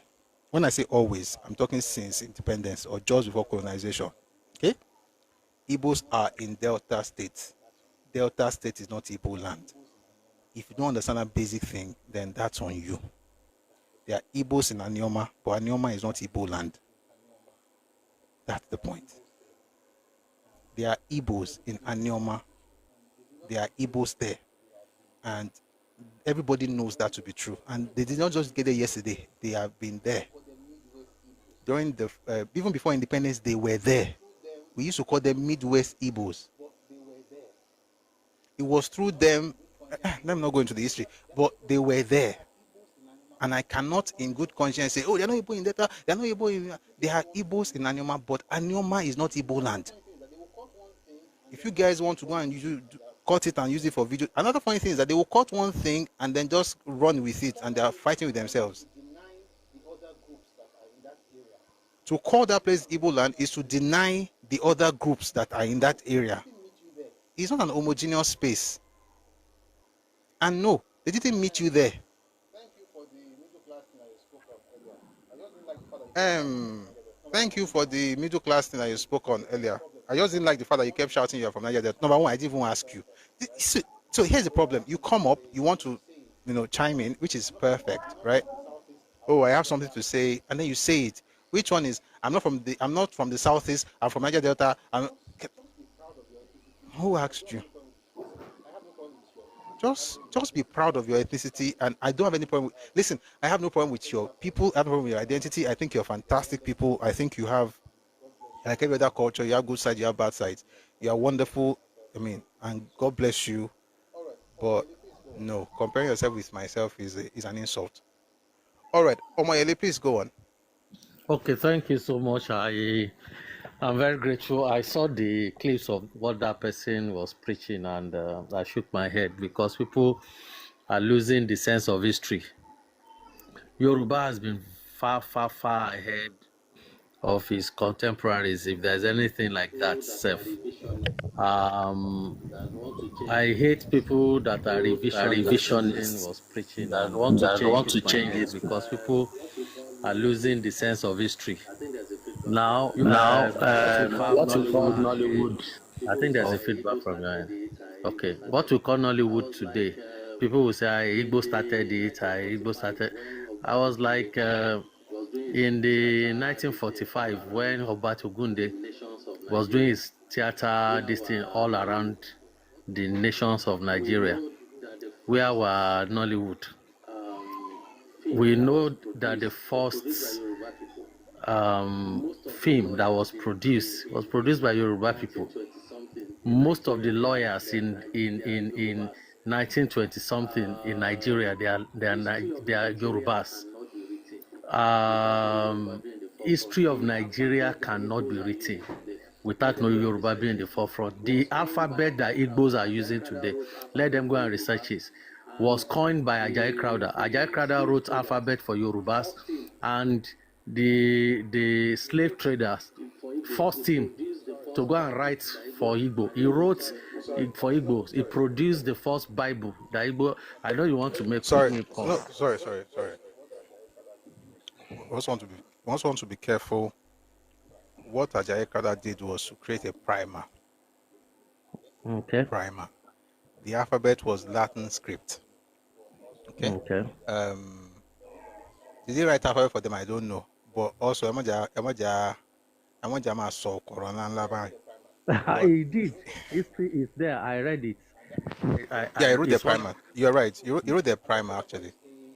And that, so to be honest, see, it is true. I'm just looking for an easier way to give it to them. Most of these trade trading they are talking about, Ijebus are the one in charge of commodity trade before. It was after Civil War when they came back that Yorubas opened with our magnanimous hearts, begin to interact, trying to support them trade-wise, that they begin to introduce most of the automobile parts and all of that. History has it that the Jebus are in control. But when the Igbo people came, they start doing adulterated, cheaper ones and all of that. And they flood that with the market. They claim to be a business. The same thing in the area of pharmaceutical. In those days, alabukun that we use is produced by Yoruba man in 1920 something. But now most of the adulterated things we have in the market, we know where they came from. So to me, at times I introspect that why I'm trying to search this Baba Olowo. Somebody, it was Pastor Bakari that said, one of the British, I don't know the person that said it, that the kind of brain that God gave Awolowo, it can rule Britain, America at the same time. The only mistake, if there is any, that I felt Baba made was to leave the Western region to go to the Central. But at the same time, I don't see it as a mistake. But if he had stayed here, we would have gone far ahead of everybody. And maybe there will be more persecution against Yoruba and all of that. So out of magnanimity, he felt that whatever is happening here, let it happen at the center. But the leadership of the other side could not rise above ethnic bigotry. This must be my own tribe alone and all of that. The NCNC that Azikwe rode on today was created by Abat Macaulay. Abat Macaulay brought Zik into it as a young guy, secretary, to be the secretary, so that they can have pan Nigerian look, so that all the tribes can be there. Won't be Yoruba party alone. But unfortunately, Zik hijacked it, brought Okotiebo, brought some other people. They turned it to a tribal party, kick Yorubas out. That was how 30 more AG seconds, was please. So I'm proud to be a Yoruba man. I don't have issue with any other tribe. But when it comes to the aspect of they are these forceful people that are stupid are the ones, I'm sorry, God forgive me for using that language, will be the one in the face of war, in the face of bullets. You go and use your bare chest to face bullets, shoot me, nothing, I will die. Yoruba has a proverb, and that has been guiding us. Moja Mosa, Lambaki Konju. A valiant man is not the one that can confront people or confront the opposition. A valiant man has several strategy in his arsenal. So Yoruba is a strategist. We are not confrontational people. When there's a need for confrontation, we do. When there's a need to retreat, we do. When there's a need to consult, we do. So we understand all the sides to an issue. But if somebody is only combatant, and that is all they know, they will always fail. Thank you. And they will call those Thank people you. that are diplomatic, they will call them coward. Let them keep on whining. Thank you, sir, for the opportunity. Thank you very much for that submission. That was really good. I really appreciate you for coming up. All right, so we're going to go to the topic of today, which is Victor Banjo caught in the storm. We started talking about this a while ago, but let me just quickly correct something. Konid. No, Konid. Konid. But thank you very much for that stuff. Fantastic submission. All right. Oh shoot, let me remove this thing, sorry. All right. So we started a series last week, Victor Banjo caught in the storm, and today we're going to part 4. So far we've talked about, I don't know if that's the right way to just end that part, but I think we ended it on the right part. So the news, things that happen, the other stuff that we usually talk about every day, we can't go into that because of time. Just wanted to spend more time talking about the Yoruba stuff. And Yoruba people, please learn your history and teach your children. If you don't learn it, when you get a bigger platform, you're going to, and the funny thing is that this, by the way, if you're a Christian, this is not persecution for Pastor Bolaji. This is not persecution. This is correction. This is not persecution. It is correction. That was a gaffe. That was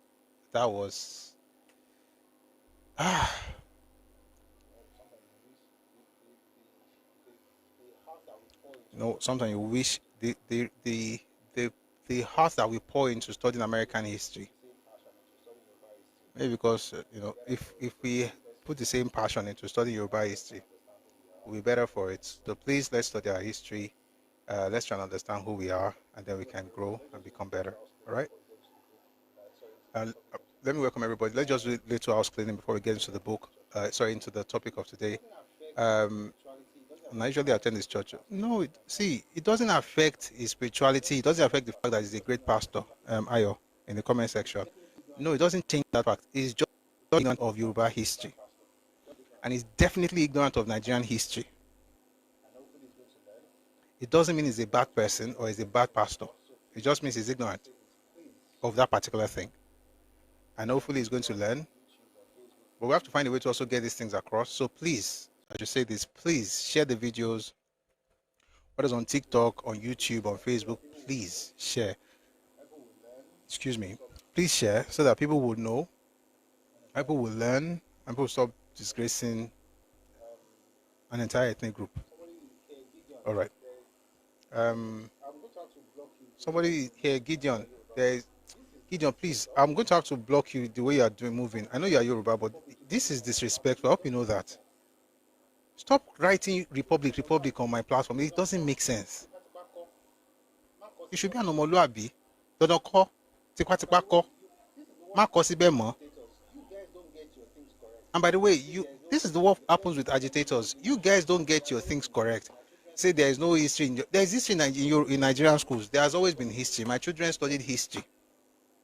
In primary school, in secondary schools, they studied it. So all this, there's no history, there's history. And even the public schools that don't do history, they've started doing history now. They returned it. So please, and please, this is not the platform for your breakup of whatever. If you want to break something up, create your own platform.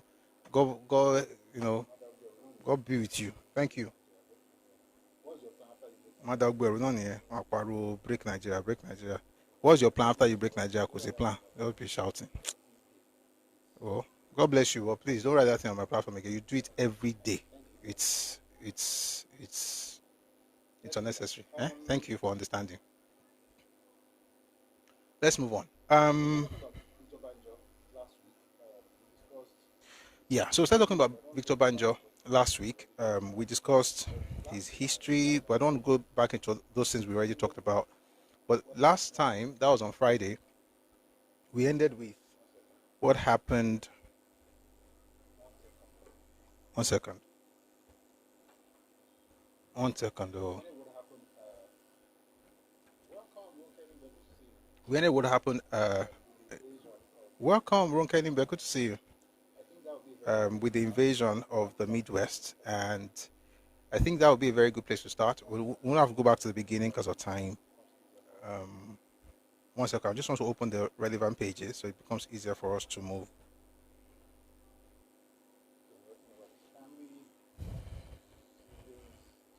Okay, we're writing about his family, his siblings, his children, the family affairs. We've talked about that over and over again.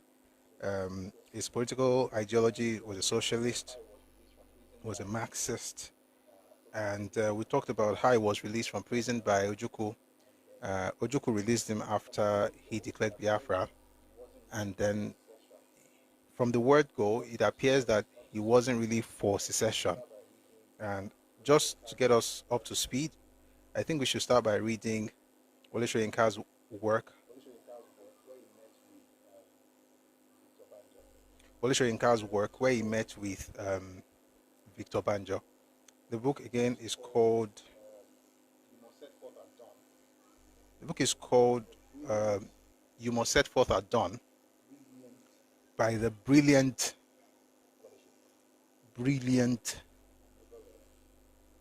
Wole Soyinka, a Nobel laureate.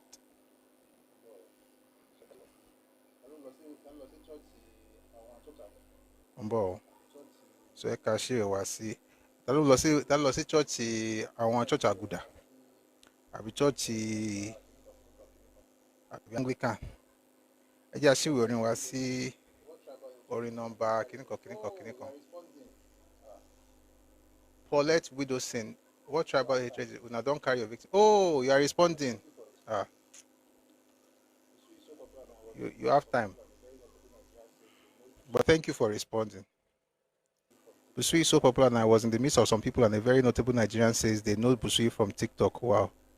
It is well. Color on Nigeria does. But we thank God. I received calls too, by the way. Sinchin, is everything all right at home? Which violation are you detecting? Let me mute you so you can detect it, in your house.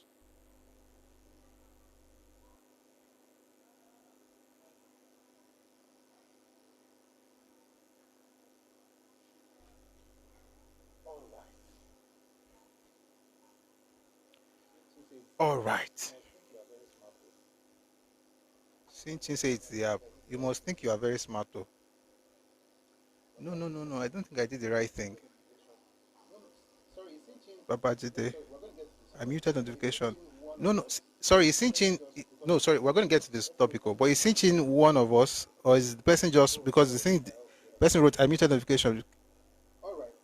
Oh, don't worry. Okay, okay. All right.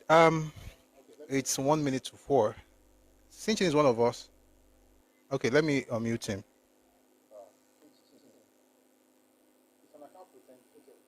Ah, Sinchin. It's an account pretend. I can't even find him. Guys, I promise in the next 1 minute we're going to start.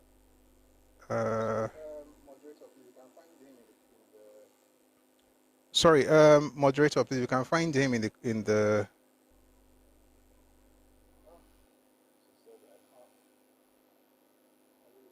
Ah, sincerely, I can't.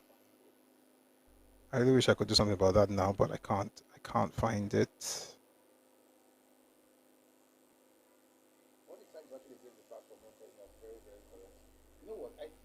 What he typed is actually against the platform, Ronke. You are very, very correct.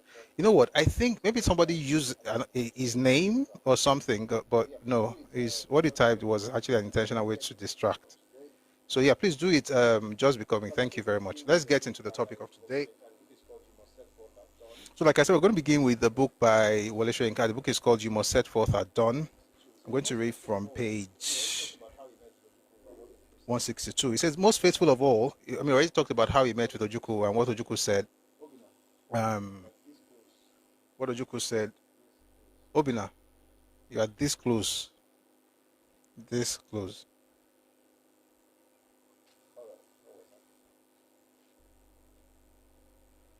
All right, where was I? He spoke with Ojukwu and he talked about how, he had known Ojukwu. In case you were not here, let me just read part of that. He says, meeting Ojukwu face to face, I tried unsuccessfully to remind myself that I was now facing His Excellency Lieutenant Colonel Oluzumegwu Ojukwu, head of an independent state, not the young Emeka whom I had known in Yaba, Lagos in the early 50s. Then I had been laying siege to the heart of the younger sister of his own object of attention, envying the jazzy sports car that brought him to his tryst, while I pedaled to battle on my bicycle. He was heavily bearded and already balding from the forehead, self-conscious of his new status to the point of unintended self-parody, especially when taken with his exaggerated upper-class British accent. But his delight at my visit was genuine enough.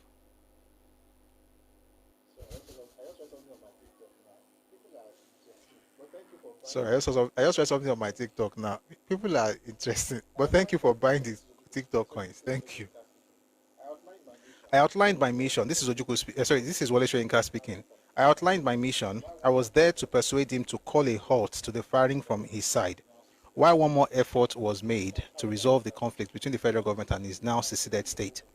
The sticky point, however, was that this would require placing a hold on the secession. Ojukwu reiterated his charges against the federal side and painted for me the mood of his people. It was the people themselves, not he, who had pressed for secession. Is a lie. No one, he insisted, could have withstood the tide of that resentful outpouring. It was a plausible case, but one that I found difficult to swallow entire. Ojukwu himself had played a role in manipulating emotions.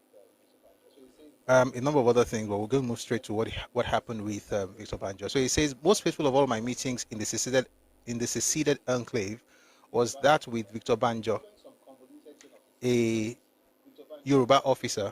Following some convoluted chain of his incidents, Victor Banjo had been accused of menacing the former head of state, General Aguiyi-Ironsi, and ended up in Enugu prison. So if you were here earlier, we also talked about how he was arrested.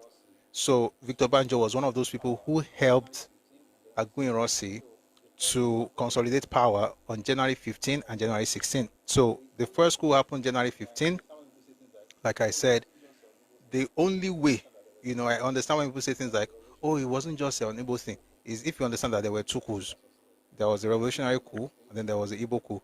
And the Igbo coup was one that succeeded. And once he became head of state, Victor Banjo was one of those people who rallied everyone to work with Iransi, right? He rallied different, especially the northern officers. And then he became head of state on the 16th.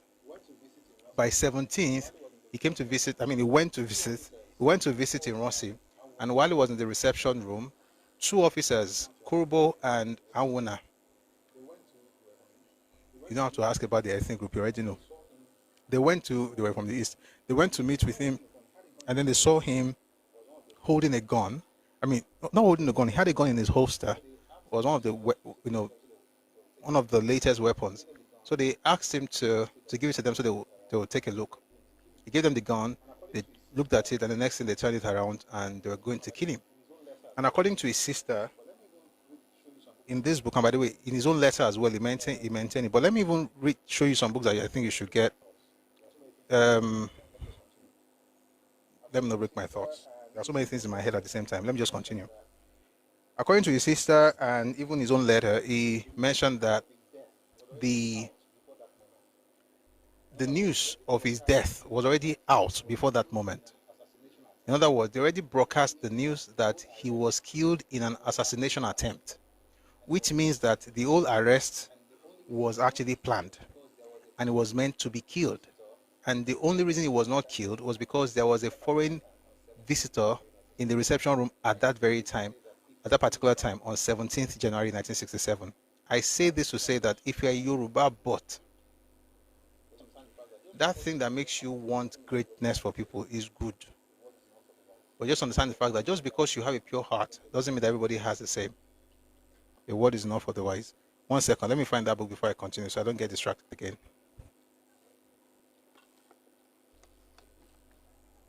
1 second.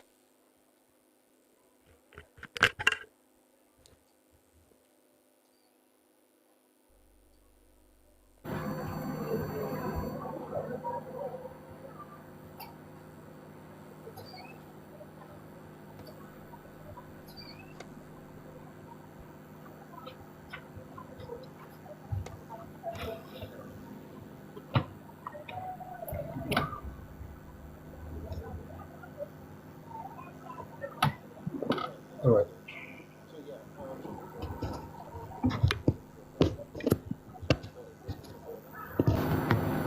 All right. Thanks for staying tuned. So yeah, some books that we're going to be using today, just a few of them. This one is called A Break in the Silence. It's written by F. Adetomo Ogunsheye. Like I said, she's the first female professor in the history of Nigeria, and she happens to be Victor Banjo's sister. This book, A Break in the Silence. Please check Redomi Books for some of these materials. We're also going to refer to this one, A Gift of Sequins, Letters to My Wife, Victor Banjo. It was written by Olayenka Omigbodun. She also happens to be the first female professor of psychiatry in Nigeria, and she, interestingly, is Victor Banjo's daughter. And then there's this one, Colonel Victor Banjo, A Revolutionary Betrayed. All right. This one is by Niyi Aborishade, and it's also a very, very, very important book. There are some other books by Wole Soyinka, for instance. There was a country. Sorry, no, there was a country. You Must Set Forth at Dawn, and also this one, Just Before Dawn, by Koliomoto Shaw. We're going to read this one as well. Then we will read this one, My Command, by Olusegun Obasanjo. Others I would mention as we go. The reason I do this is because people ask for a list. This is the list. But as we go on, I'll mention other books. So please, if you didn't get it now, kindly watch the video again on YouTube, and then you know the exact books that we're using. All right. So having said that, let's go on. So he was arrested. He was imprisoned, a naval ship. Then from there, he was transferred to Kirikiri. From Kirikiri, he was transferred to Aba. From Aba to Ikorekpene. From Ikorekpene to Enugu. It was in Enugu when he wrote the letter of 1st June of 1960. Sorry, it was in Ikorekpene when he wrote the letter of 1st June 1966 to the General Officer Commanding Agui Rossi. But it was in Ikorekpene. What am I saying? It was in Ikorekpene when he wrote the letter to the General Officer Commanding Agui Rossi, who was the head of state at the time. But then it was in Enugu at the time that Ojukwu declared Biafra. And soon after he declared Biafra, he released him and, the rest of those who were already arrested for the January 15 coup. And of course, it's been said that the January 15 coup was the reason he was arrested, which was a lie. And also that he was trying to assassinate the head of state, which was also a lie. And when Agui Rossi responded to him on 14 February 1966, talking to his wife, he mentioned that, he was protecting Victor. And that's the reason he's not releasing him, or he didn't release him. Anyway, he did not release him until he was killed in July 29 of 1967. No, July 29, 1966. By May 13, 1967, Ojukwu declares Biafra, and then the man was freed. So we talked about all of that already. Now I want to get into what happened in the Midwest with the Midwest invasion. So like I said, I was trying to make a point earlier that originally he never really believed in the idea of secession. He was going to work with Ojukwu. And, when you read this man's story, apart from the fact that, yes, he was a fine gentleman, it's important to also note something that, the Bible says something in Amos. It's in Amos chapter 3, verse 3. It says, can two work together except they agree? The truth of the matter is that they didn't really agree. What Ojukwu had in mind was to have his own nation. What Victor had in mind was to liberate Yoruba land, whatever liberation meant to him. But he didn't think of just breaking away or having a war. Why do I say that? Let me read something to you from what he said to Wole Soyinka when Soyinka went to meet him. This was around June of 67, because at this time, the war had not taken place. The war did not begin until July 6 of 1967. And this is the conversation they had. It says, Soyinka now speaking, it says, a stream of indignation followed as he, that's Victor Banjo, castigated the failure of Western leaders to condemn the massacres of the Igbo and ridiculed the visit of traditional rulers who had come to the East to commiserate with widows and orphans. Too little, too late. And short on sincerity was his verdict. For the leader of the Biafran secession, he had even harsher words.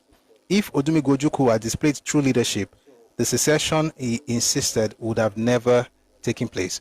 So, by the way, the whole idea about traditional leaders that he mentioned was when Yoruba Obas went to Enugu. They went to the north as well to speak to them, to commiserate with them. They also went to the east. And in doing so, they also told him the reason not to fight. But Ojukwu wanted a war. And again, I always say this to Igbo people. To be honest, you may not know this, and it's not your fault, but Ojukwu wanted the war. And he did everything to make it happen.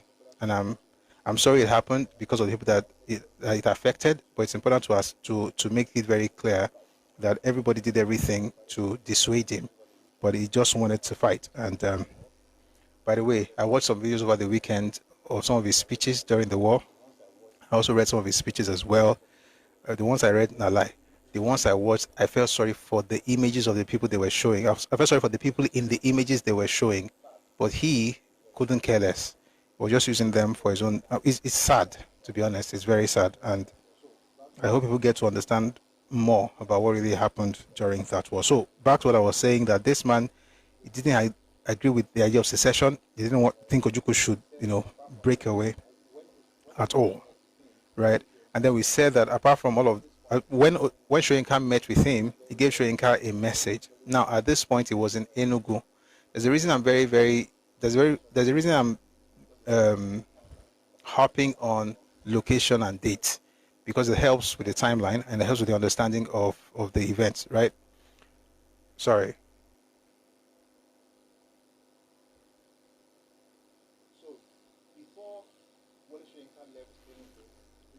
So before Wole Soyinka left Enugu, Victor Banjo sent him to the leaders of thought in Yoruba land. And this is what he says. It says here, the crux of his message, that's of Victor's message, was this: let them understand in the West that I am leading not a Biafran army, but an army of liberation, made up not only of Biafrans, but of other ethnic groups. Make the governor of the West and other Western leaders understand this. Urge them not to be taken in by any propaganda by the federal government about the Biafran plan to subjugate the rest of the nation, especially the West. He said this in June of 67. By August of 67, he received a letter from Ojukwu. We talked about this last week. If you went here, please listen to the video. Watch the video, please. It's on YouTube. He received a letter from Ojukwu on 22nd August 1967, 2 months after this conversation that he was having with Shoyinka. And what he said to him, what Ojukwu said essentially was, you're going to take over Yoruba land, and when you take over Yoruba land, I'm going to make you the governor. By the way, let me tell you something I discovered over the weekend. I was just reading this book again, and I found something very, very wild. And I thought I would share it with you. Let me read something to you guys. 1 second. Whenever I pause like this, is because we have some retards that we have to mute. That's Oko Sami one here, retards.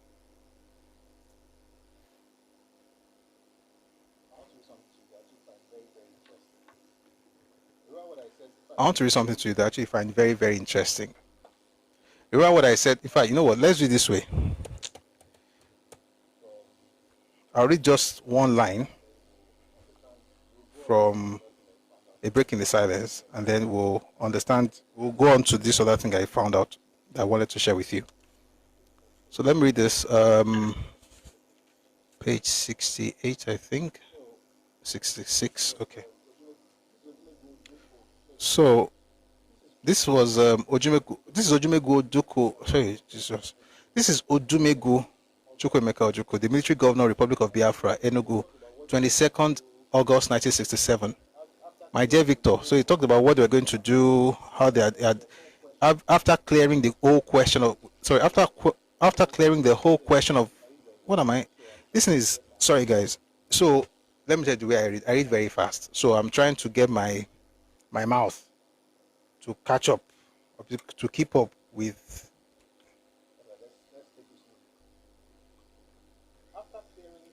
All right, let's take it slowly. After clearing, let me start from beginning. The military governor, Republic of Biafra, Enugu, 22nd August 1967.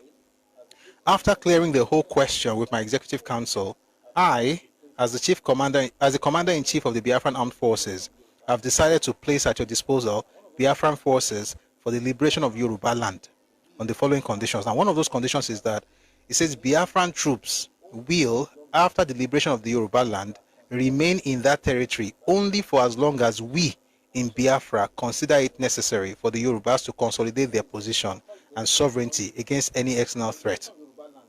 And then it says on liberation of Yoruba land, you will be appointed military governor of that territory. That was point 5 in the letter that Ojukwu wrote to Victor Banjo. He said, number 1, he should take over the Yoruba land. He's going to give him army. He's going to give him arms and ammunition. They will, free Yoruba from the domination of Hausa Fulani.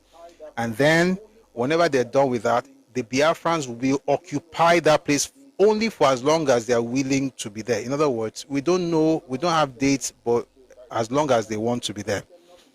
Now, remember what he said to Shoyinka. He said to Shoyinka, he says, urge them not to be taken in by any propaganda by the federal government about a Biafran plan to subjugate the rest of the nation, especially the West.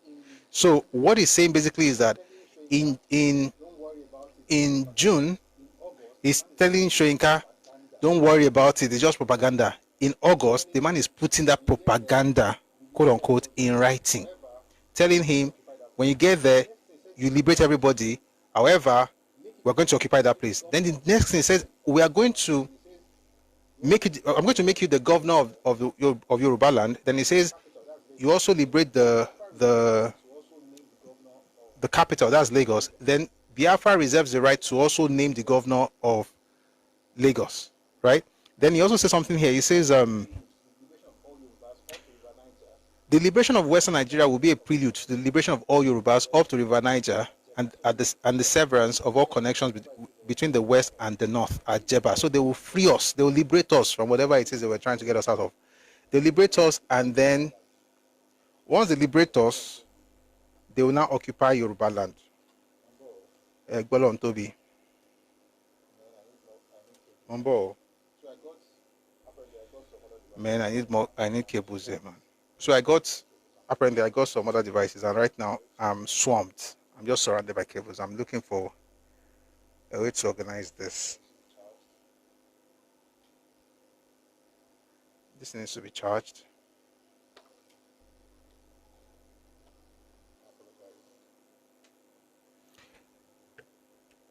I apologize.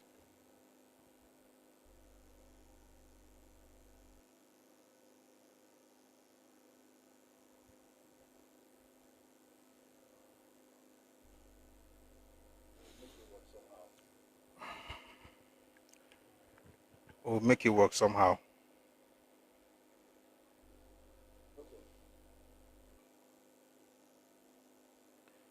Okay.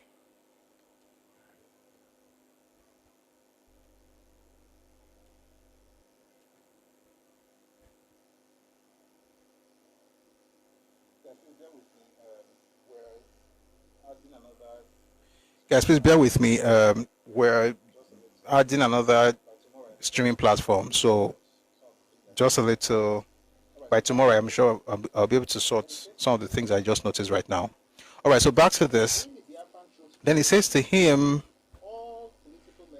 during the Biafran troops' presence in your territory, all political measures, statements, or decrees shall be subject to the approval in writing by myself or on my authority. In other words, if you're going to say anything in Yoruba land, you have to ask Enugu.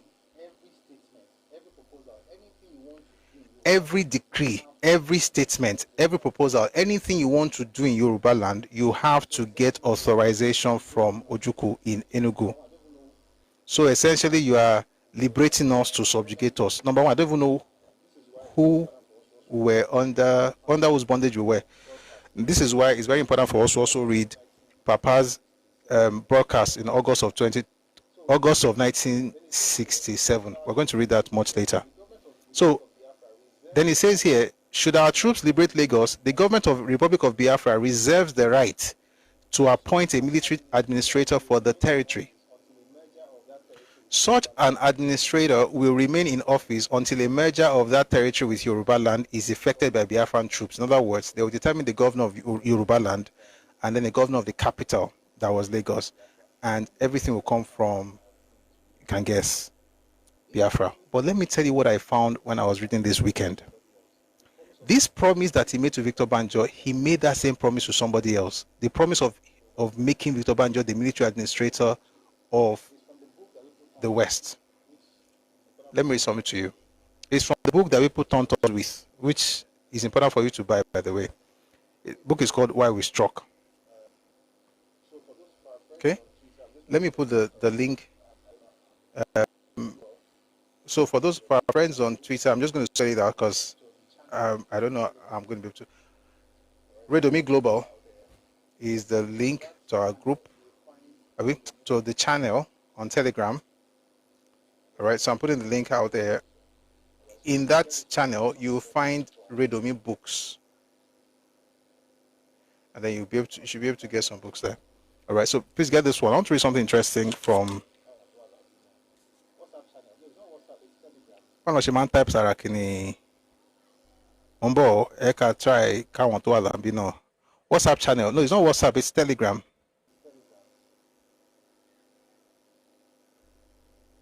It's Telegram.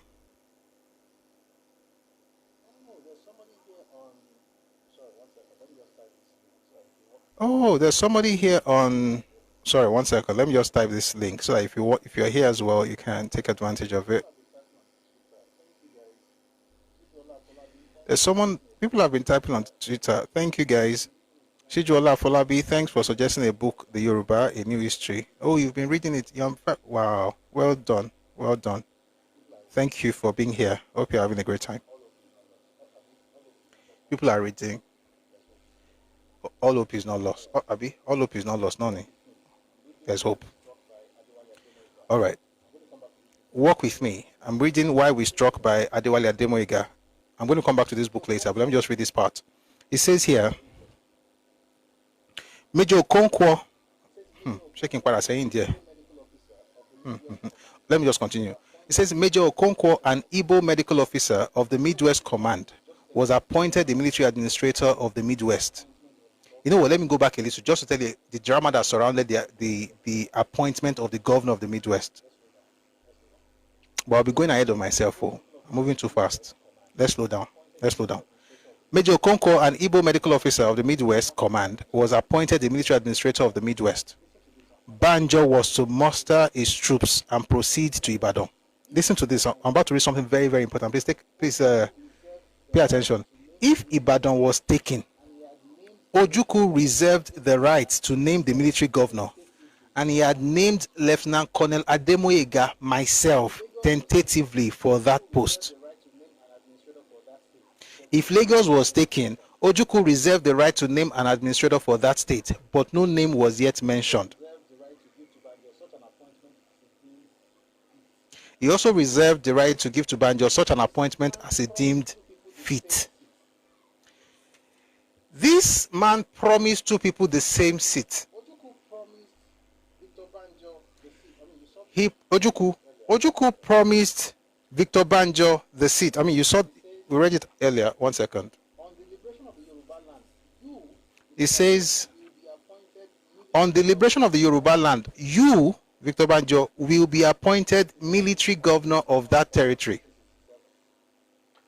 He said that to him on 22nd August 1967. Then he says to Ademoyega, he sent a message to him, maybe through Chukwuka, I don't know. He says, if Ibadan was taken, Ojukwu reserved the right to name the military governor, and he had named Lieutenant Colonel Ademoyega, in bracket, myself, tentatively for that post. Then if Lagos was taken, he reserved the right to name. Let me tell you something. Neither of them would have gotten it. He would have done to them what he did in the Midwest. What he did in the Midwest, we'll get back to that much later. I just want to mention that. Why did we read all of these things? To understand something. When Soyinka was talking with Victor Banjo in June of 67, Victor said, all those things is propaganda. Just this propaganda. They just give me propaganda. Biafra is not interested in the West. Nobody really cares about the West. He just wants the freedom of his people. By 22nd of August 1967, just about 2 months later, Ojukwu is writing, is codifying a rumor as law and saying to him, I'm going to make you the governor, I'm going to run the space and stuff like that. Now, we're going to go back just a little bit. So this happened. Then he also sent him to a very, very important person. He says, Banjo left, my appearance in Enugu, Banjo pronounced, could not have been more fortuitous. The face of the war was about to change dramatically, and I was the only one who could transmit certain crucial messages to the other side, that is, to the leaders of the West, both military and civilian, especially to a certain Lieutenant Colonel Shegun Batonjo. It was there, right in Victor Banjo's command, he recently been appointed commanding officer in charge of the Western Area Command, with his headquarters in Ibadan. Obasanjo had once served in a subordinate capacity. To him, his response to the message I would take, Banjo stressed, would be crucial to the changes that were being contemplated on the Biafran side. Thank you for the gift. Thank you. All right. So that was when he sent the message to Obasanjo. We will not go straight to Obasanjo for now. We're going to take it step by step. Here, he was in Enugu. Then he sent a message to Obasanjo. What did Soyinka do when he got to Obasanjo's place? We'll talk about that. When he got to Ibadan, we'll discuss that later. But suffice it to say that he sent a message to Obasanjo and also to Yoruba leaders. At this point, he was still in Enugu. But there is another source. There's another book I want us to read at this point. We're coming back to this one. This one has a lot of sweet things. You will like it. No, that's all. You will, we will rock it. So you will like it. So let's go to, excuse me.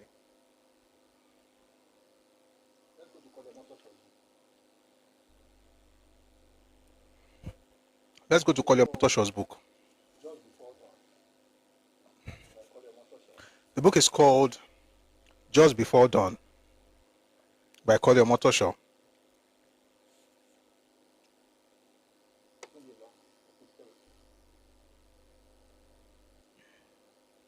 going to be a long read, but please stay with me.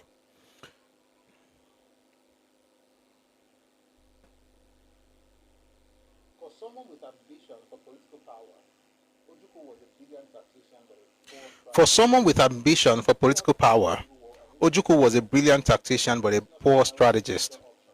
Throughout the period of the Civil War and even the events that led to it, he continuously narrowed his future options for immediate advantages, which were more often than not of limited use to his grand design. He embodied the Igbo man par excellence in his blunt refusal to recognize Gowon, his refusal to participate in the deliberations of the ad hoc constitutional committee, his rigid stand on Aburi, his rejection of Decree Number 8, the insistence on expelling non-Easterners from the East, and his treatment of Nnamdi Azikiwe. By the way, I've said it several times. If you see the way Ojukwu treated Nnamdi Azikiwe, and you're a good person, you will have problem with him. Ejected him from the school he founded, essentially retired him from being the chancellor, or essentially just fired him.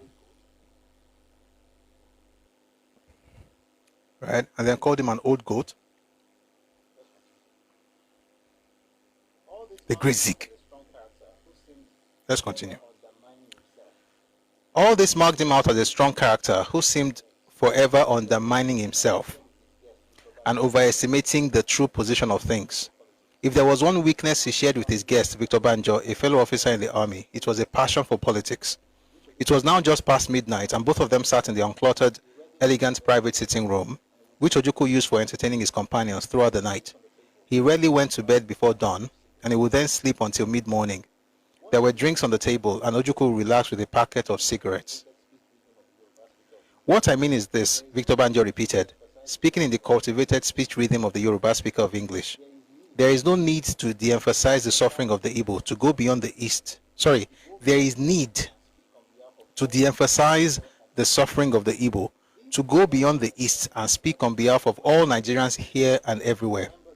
This is Biafra, my friend, replied Ojukwu, smiling faintly. Remember that. I do remember. You should have seen me arriving at Enugu International Airport. Out comes this disembarkation card, an antique postcard on which I had to write all the typical immigration information. Name, nationality, port of embarkation, vessel, destination in Biafra, address overseas, reasons for visit. They were efficient. Still, and Victor Banjo paused to sip the cold beer he had poured for himself.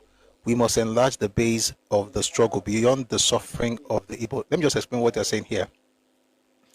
The entire base of trying to secede, as far as Ojukwu was concerned, was all about Igbo suffering. Now, I've said it several times, with all due respect to Igbo people, I know it's something you have heard over and over again, that the reason for Biafra was what happened in the north, and that people could not do anything else, just had to secede. And, Ojukwu was trying to fight for the people. I wish that were true, but it isn't. Ojukwu had a plan to have his own nation long before people started suffering. By the way, the suffering is terrible, but Ojukwu's idea of having a separate nation is a product of his own ambition. And just in case you don't know this, please read Ojukwu's Rebellion and World Opinion by Nebo Graham Douglas, who was the former Attorney General, was Attorney General to Ojukwu in the Eastern Region government. By the way, if you may not be able to find the hard copy, so it's one of those rare books that we have put in the Telegram channel. So please check it out. Again, Redomi Global. You'll find it in the library section. If you're able to, please read it. You discover the evolution of Ojukwu's ambition. What Victor Banjo was saying here is that we've got to go beyond the suffering of the Igbo. In other words, he's trying to make it more, it's about the person oppressing all of us, not just you suffering. Let's make it bigger than you. Let's talk about what minorities are going through. Let's talk about what other people are going through, but Ojukwu didn't really care about that. Please share the Telegram channel. We already shared. Please scroll up. Redomi Global, please. Please, anyone here, please, if you know the channel, please let me type it so that people will be able to access it on Telegram. Sorry, on TikTok, but I typed it earlier, and on YouTube as well. Thank you. If nobody types it, I promise I'll pause at some point and I'll type it. But please, if you know it, please type it. Redomi Global. T.W t.me/Redomi Global. Victor, I don't know if you know how much people have suffered. You have seen photographs, films from our Ministry of Information. You need to see these people. People with names and children and next of kin and ambitions for the future. Pictures and newspaper features cannot show the extent of the brutality practiced on the Igbo in the north. How does one ignore that? In his mind, Ojukwu wondered if Victor Banjo could be of use to him if this was his attitude. Thank you, Method Man. I really appreciate that. Thank you so much. Yet he knew that Victor Banjo could not simply go back to the other side without incurring danger to himself. We're going to jump from... Okay, let's just continue. Thus, it was in his interest to stay on the side of Biafra. We must not forget the feelings of the minorities, Banjo continued. They are of importance in the way this whole thing will turn out. Don't talk to me about minorities, Ojukwu said, waving aside the issue. Victor Banjo could not believe that someone with Ojukwu's intelligence could not recognize that the case of the Igbo must be a base to launch forward for the rest of the country. Was this a repeat of Zik of Africa, Zik of Nigeria, Zik of Eastern Region, Zik of Onitsha, and just finally ordinary Zik? What a waste of talent. I'm going to jump to the part where they're talking about his movement. Essentially, they talked about his instructions. So it says here, the night dragged by and they seemed to be getting nowhere. From time to time, someone would drift in and then out. Ojukwu would excuse himself and go to speak to someone at the entrance to the sitting room and then come back. Both of them had looked forward to this encounter, but they seemed to be stuck, each in his own position. I do not make light of the suffering of the Igbo. I think it is a shame that we all must bear for a long time in our history. But that should be the beginning of our struggle rather than the end. That is my position. Let us see what is possible at every point. Use it and then go on. That is the only way to do things. For instance, your attitude to the old politicians is simply not good enough. We need them and they can be used and then disposed of. Then you do not know them, Ojukwu interjected. Once you bring them in, you cannot get rid of them that easily. I don't want any of them around me. There was a long silence. Then Victor Banjo suddenly asked, what are my instructions for the Midwest? Your target is Lagos, via Benin and Ibadan. Ojukwu said warmly, as if he was now in an area of certainty. The Midwest thing was his brainchild, and the simplicity of it astounded him. Once the idea occurred to him, the execution of it seemed so simple, he could not understand how nobody else had thought of it. It is absolutely compulsory that you move fast. Surprise is the only weapon we have. Go to Lagos, everything is arranged. You leave tomorrow night. How do you contact your people in Ibadan? Through Wale Soyinka, the playwright. You know him? Ojukwu responds, yes, I do, yes. And Victor Banjo says, is to make contact, there should be no problem. That statement did not represent what Victor Banjo felt in his guts. It was not going to be easy. He was going to Yoruba land as what? Conqueror in the name of the Igbo, in the name of Ojukwu. What role could he apportion to them in Biafra? How could he, in the short period available to him, convince his people that his aims, listen to this, his aims and those of Ojukwu were miles apart and would continue to be so for quite some time? That what put them together was the need to break the status quo and redistribute power in the nation. This was what the issue was. Anyway, let's read Umbo. Victor, Ojukwu said, you are dozing. Why don't you go and rest for now and get ready for this major work? I wasn't dozing really, just thinking. All the same, go and sleep and rest yourself. Everything is in order for your move tomorrow. On August 9, 1967, Victor Banjo led Biafran forces into the Midwest and threatened the western states and Lagos. Panic spread throughout the country. As soon as they got to Benin, Banjo contacted Wole Soyinka through a telephone number in the University of Ibadan. He gave him the names of some military personnel he should see and asked him to confirm their support for his move into the West. Of these people, the most important was Olusegun Obasanjo, commander of the Nigerian forces in the West. Wole contacted Obasanjo. We're going to come back to what Wole said to Obasanjo. 1 second. Excuse me.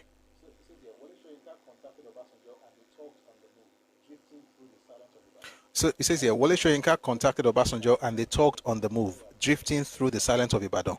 As soon as Obasanjo dropped Wole Soyinka off at the petrol station where he had picked him up earlier that night, he contacted Gowon to report that it had been proposed that he led Victor Banjo into the western region. Wole Soyinka was later picked up and incarcerated for the duration of the civil war. I want to quickly expand on that, and then we'll come back to this. We're going to expand on that for just a bit, then we'll come back to what happened in the Midwest. So let's talk about Wole Soyinka and Olusegun, their meeting and what came out of that. We're going to read You Must Set Forth at Dawn, and then we'll read My Command.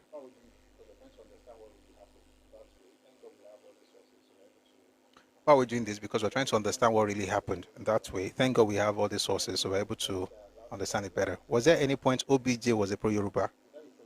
Would he have been a pro-Yoruba if he had allowed Victor Banjo to come in? Would that be pro-Yoruba? Because Yoruba people were... You know what? It's an important question. But I'm not going to answer it the way you think I should. Bombo. I'll first read something from this book. Just to answer that question, then we'll move on. Okay? This book is called Colonel Victor Banjo, A Revolutionary Betrayed by Niya Borishade. It says here, the leaders in the Southwest were also holding meetings. Excuse me. The leaders in the Southwest were also holding meetings to appraise the situation on the roles to play in the tumultuous... Sorry. Oh boy. Ajamomi. I'm not being. Alright. The leaders in the Southwest were also holding meetings to appraise the situation on the roads to... All right. The leaders in the Southwest were also holding meetings to appraise the situation on the roles to play in the tumultuous activities precipitating the war. They were civilians, though they saw Banjo as a rallying point for military action that could defend and protect them from the Northern Army. When the leaders in the Southwest found that Banjo had been released, they sent a delegation to his sister to persuade him to return and fight for the Southwest. They recognized that Banjo was a thoroughbred revolutionary and the Southwest needed him to provide leadership in their military arm. It was hoped that in the event of war, Yoruba would not be defenseless. This was a brilliant tactical move, and the four regions would have gone their different ways. Banjo could have been happy to help his people as well. However, before that time, he was already supervising most of the commanders and senior officers of the Republic of Biafra. This did not go well with Brigadier Alex Madebo, whose 51st Brigade was under Banjo's sphere of authority and command. Banjo's command covered Nsukka and Nkalago operation areas. Madebo was in a good position to have stopped the liquidation. Okay, and let me just stop here because it's going to go into what Madebo and Ironsi did. The point is that when he was released, Yoruba people sent emissaries, as it were, to Banjo to get him to, come back home and fight with his people. But he was already with Biafra. And so, at the time that he was sending this message, by the way, I'm going to, maybe I should just read. At the time he was sending this message, it made sense that Olusegun Obasanjo said no. That's what I'm trying to say, essentially. When they needed him, he didn't come. At the time he was coming with a foreign force. Before I move on, let me read to you, before I tell you what Soyinka and Obasanjo discussed, I'm going to read to you what Papa said. But again, I'm moving ahead of the timeline, but I think it's going to answer the question. It's in a book, I think it's Awolowo, the Political Moses. Let me find it. Awolowo, the Political Moses. The writer is Adedara S. Oduguwa.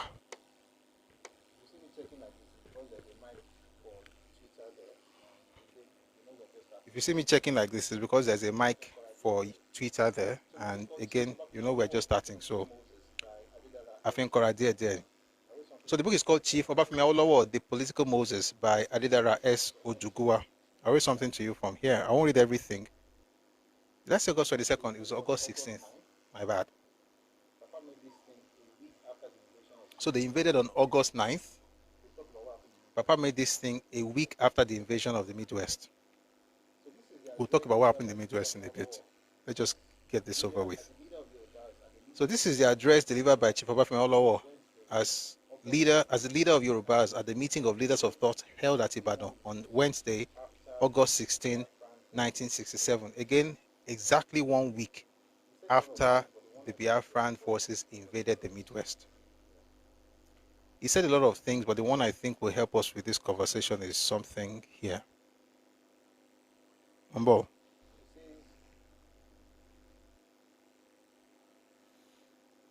He says,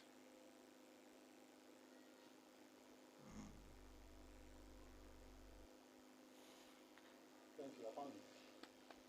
I saw it now. So it says here, when after making thank you, I found it. that's the one, it's long. Thank God, I saw it now. So he says here, when after making these declarations, that's the one, I mean, it's long. I don't want to read everything. But then he says, when after making these declarations, it became clear to me and to you as well that some influential Nigerian leaders strongly hold the view and were working hard for its crystallization that the rest of the country could live together and march on without an essential integral part of the federation. You made your position indubitably clear at one of your meetings, and I re-echo this enlightened position. Guys, I'm sorry if Timam shaking it, is because I'm calling you and I'm rushing. You made your position indubitably clear at one of your meetings, and I re-echoed this enlightened position in one of my public statements that, quote, if the eastern region, this one I quoted this earlier, if the eastern region is allowed by acts of omission or commission to secede from or opt out of Nigeria, then the western region and Lagos must also stay out of the federalization. By the way, that was not a promise to the Igbos. That was a word of caution to the federal government.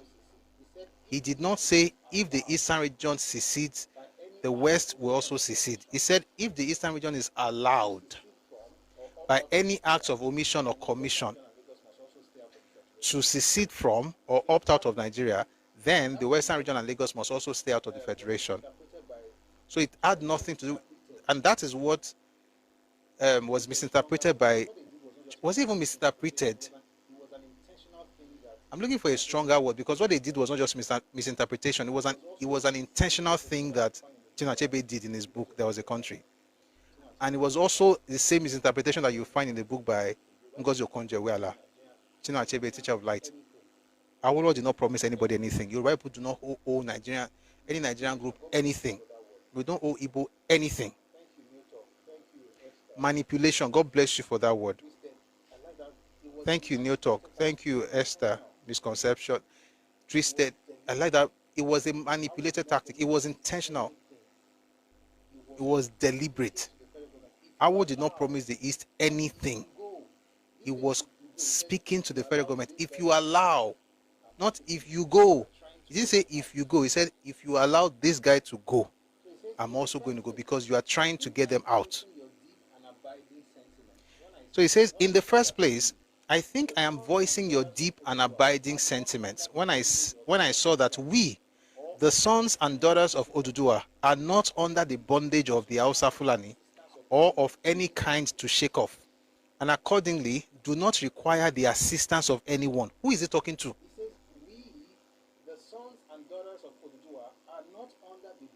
He says, we, the sons and daughters of Oduduwa, are not under the bondage of the Hausa Fulani or of any kind to shake off, and accordingly do not require the assistance of anyone. Who is trying to assist us?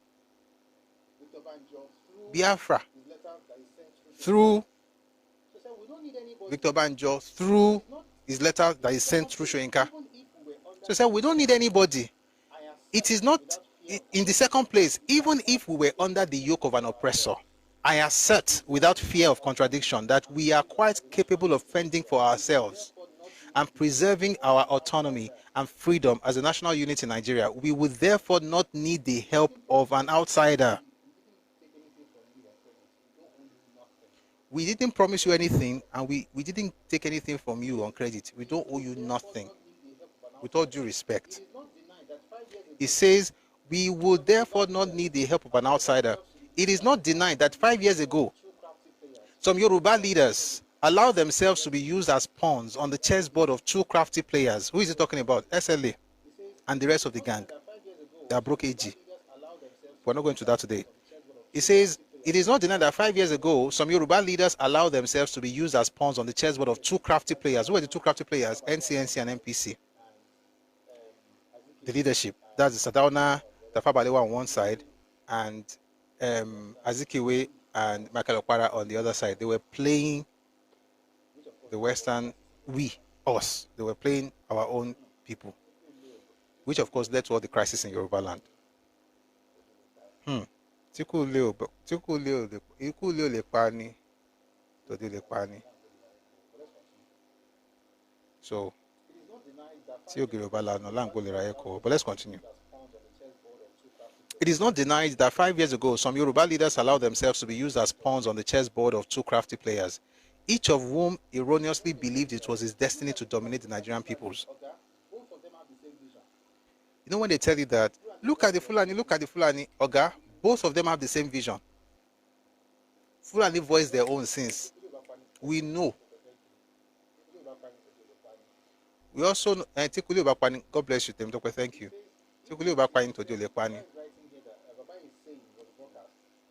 He says, even in 67, Papa is writing here that Papa is saying, it was a broadcast, that listen, both groups, the North and the East, they believe it's their destiny to dominate the Nigerian peoples.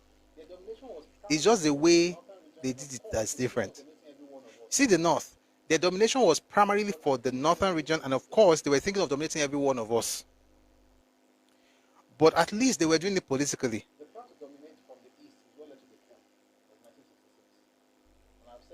The plan to dominate from the East is what led to the coup of 1966. And I've said it before, that was not the first coup that was planned. There was another one that was planned in 64 by Ojukwu. It just was not carried out. And the only reason it was not carried out was because David Ejo and Yakubu Gowon reported them to General Foster. And that's why when you read the book by Frederick Forsyth, the book is called Emeka. In that book, he threw jabs at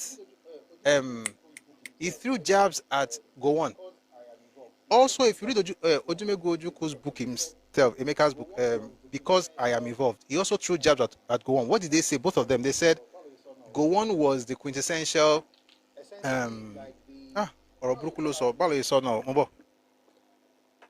essentially like the, you know how you call house Negro? If I find it already, if not, I found it. It says, Jack was a charmer, exuded all the native charm of the noble savage. I'll tell you, guys, sorry, we have to power tap on TikTok. Oh. This thing is showing inactivity, so please, let's power tap on TikTok. If you're on YouTube, please like the live, share the live. Thank you so much. It refers, this is, by the way, this book is called Because I'm Involved. It's by Emeka Odumegwu Ojukwu. It says, Jack was a charmer, exuded all the naive, not native, all the naive charm of the noble savage, which colonialists could never resist.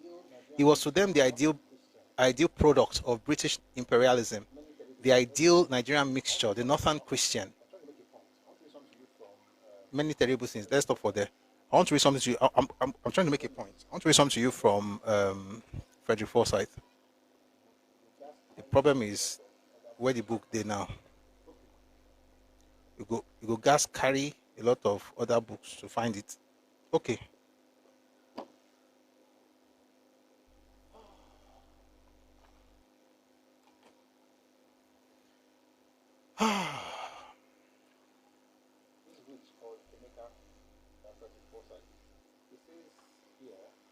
This book is called Emeka by Frederick Forsyth. It says here, listen to the way they describe him more so you understand where this thing is coming from. So they said they had a meeting and then Yakubu Gowon, went to talk to them. So he says, Lieutenant Colonel Yakubu Gowon, who attended the meeting and said nothing, eager as ever to seek favor with the British, something that still continues today, had run to General Welby Everard with a tale that Emeka was holding political meetings. What am I trying to say? Because of what Ejo and Gowon did, every time you hear Frederick Forsyth refer to Gowon or Ojukwu refer to Gowon, there's this tinge of disdain. Because he was one of those people, by the way, what I'm saying right now, you find in the book by David Edgeworth. The book is called Reminiscences. What he said was that they were the ones who went to report Ojukwu. That's why Ojukwu did not carry out the coup in 64. 64 would make it 20 years since the original plan of the Igbo State Union. Igbo State Union. What was the plan? We're not going to talk about it today, but it's a terrible plan. But we have it. Oh, it was in the 1940s. Nobody's thinking about it again.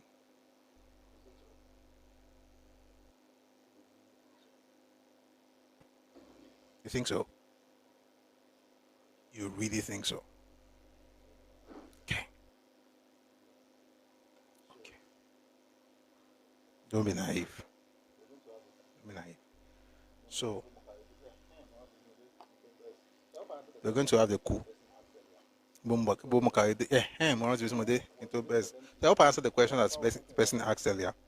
So, the coup was a way for them to get what Papa was talking about in this thing when he said the two regions believe is a destiny to dominate other people in Nigeria.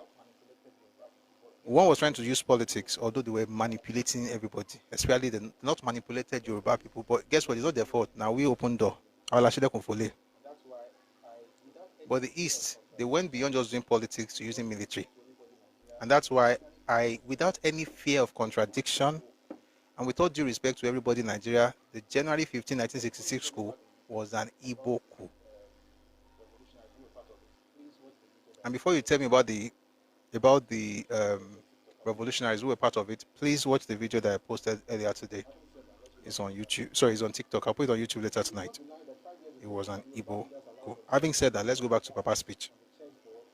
It is not denied that 5 years ago, some Yoruba leaders allowed themselves to be used as pawns on the chessboard of two crafty players, each of whom erroneously believed it was his destiny to dominate the Nigerian peoples. For the best part of these 4 years, Yoruba people knew neither peace nor contentment nor happiness. Since January 1966, however, the crisis was purposed on the Yoruba people of Western Nigeria as spread with increasing venom to the other parts of the Federation. In other words, what they planned for Yoruba people, it spread all across Nigeria. All these terrible things that was planned, terrible things were planned. And the crazy part is that they were written. What the rebels in the eastern and midwest states are now asking us to do is to allow the wakes of Holocaust with which the areas temporarily under their control, the afflicted or threatened, to be reflected back to Yoruba land. We will do nothing of the sort. On the contrary, the urgent task. Listen to this. This is the reason why I'm reading all these things. We will do nothing of the sort. On the contrary, the urgent task to which we should now bend all our physical, mental, and spiritual energies is to make it impossible for a single rebel, no matter his ethnic affiliation, including Victor Banjo, no matter his ethnic affiliation, as those are those who are not with us, be they our closest relations, must be denounced as being against us. Our closest relations refer to who? Victor Banjo, Ademoyega, Foloyewole, Gani Adeleke. They are part of us, but they are with the enemy. This was one of the reasons we said no. By the way, Victor Banjo also saw a letter. Maybe that's one of the reasons he also bided time. Having read that, let's quickly go to what happened between Soyinka and Olusegun Obasanjo. So we start with let's start with Soyinka's own book. All right, we'll start with Soyinka's book, and then we'll go to. We start with Soyinka. Sorry,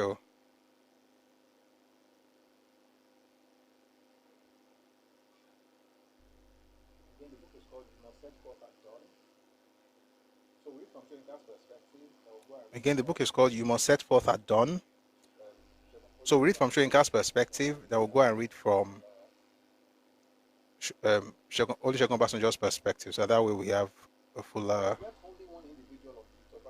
conversation. I was left only one individual on Victor Banjo's call list, the most critical, Olusegun Obasanjo, officer commanding Western Zone. It was the moment of truth, the hardest, most risk-laden decision of all. Obasanjo's junior officers, with whom I had maintained steady contact since my return, warned me to beware. In the same breath, they clearly wished, well, maybe if I weighed the risks. They were difficult days for objective rational choices. While I hesitated, Victor Banjo broke through to the Midwest. But now he paused to secure the Midwest militarily and politically, making inflammatory broadcasts. The West became confused and I awaited direction from its leaders. We're going to read what happened in the Midwest later, so please stay with me. I called Obasanjo over a secret telephone in his bedroom, of whose existence he had not known. In his memoirs, which we are going to read, Obasanjo tells the story of how he had to search for the source of the mysterious ringing that he eventually traced to a wardrobe in his bedroom. One of the few details in that narrative that can stand the test of veracity in the midst of so many half-truths, outright lies, and coy adumbrations. A few more calls, and we agreed to meet unaccompanied and unarmed. Another truthful detail from his memoirs. At a petrol station on the road between the non-commercial Jericho and Mokola sections of Ibadan.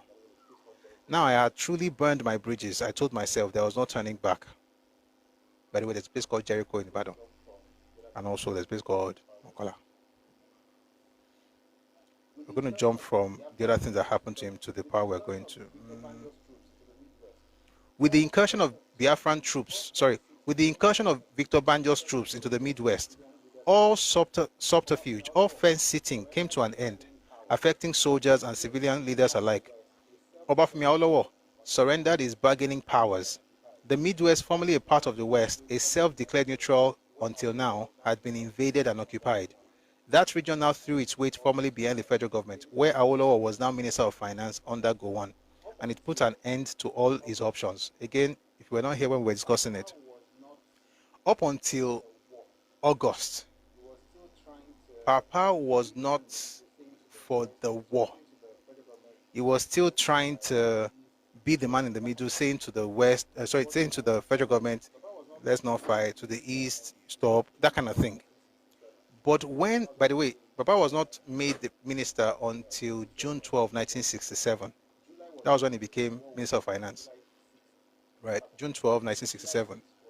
July was when war was declared, July 6th. July 6th was when the war was declared. August 9 was when Biafran forces invaded the Midwest. With the invasion of the Midwest, Papa just changed one and say, these people, if they do what they did if they have opportunities to come to the West, they will do in the West what they are doing in the Midwest. What did they do in the Midwest? We'll talk about it very soon, I promise. And we have some books to get into that. But then a week later, by August 16th, Papa then made that broadcast that we read where he said nobody should bother coming. But then let's continue just to talk about what happened between let's just continue, then we'll get into what happened between Olusegun Obasanjo and Soyinka. So he says that region, that's the Midwest, now threw its weight formally behind the federal government, where Awolowo was now Minister of Finance under Gowon, and put an end to all his options.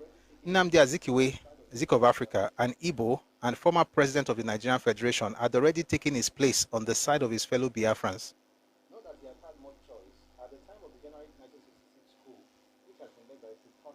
Not that he had had much choice. At the time of the January 1966 coup, which had been led by a preponderance of Igbo officers, Azikiwe had been on a seemingly endless health cruise in the Caribbean, and the news of the coup had caught him incongruously on the Isle of Haiti, then groaning under the misrule of Papa Doc Duvelia, who, by the way, was his friend from school, Azikiwe's friend from school. To the Igbos who said, Azikiwe is terrible. We're not talking about him today. Maybe on that day we'll talk about him. But let me just quickly say something. In the beginning, Azikiwe was for Biafra. But Azikiwe and Ojukwu had clashes, lots of it. And much of it was because Ojukwu was trying to ensure that he claimed his space and didn't allow Azikiwe to be like one Oga somewhere.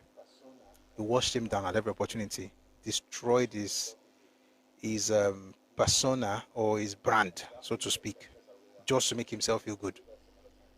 you'll find this in On a Darkling Plain by Ken Saro-Wiwa. He mentioned it. We'll read that some other time. Anyway, the point is that he met with Olusegun Obasanjo, and then he talked about how Victor Banjo came into the Midwest. Before we talk about what happened in the Midwest, let's read what happened between Olusegun Obasanjo and Wole Soyinka. But let's read Olusegun Obasanjo's own description of the event. That would only be fair.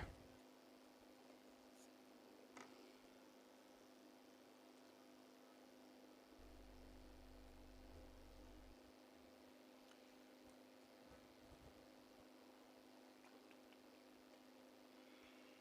going to read the book My Command by Olusegun Obasanjo. So I'm going to read the book My Command by Olusegun Obasanjo.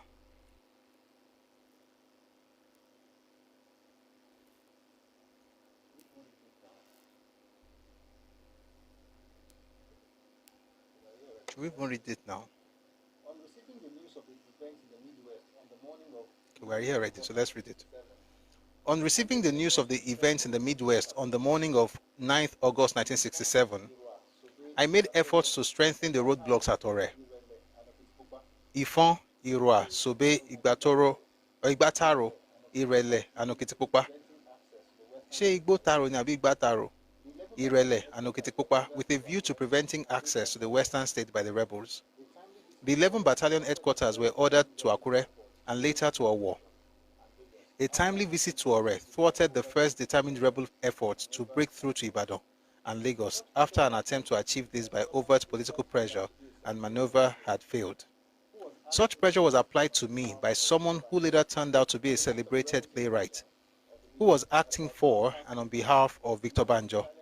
On the night of the rebels' invasion of the Midwest, at about midnight, a normally silent telephone in my bedroom came alive for the first time since I occupied the house. On it, a reasonably confident and articulate voice told me he had a message for me and would ring back.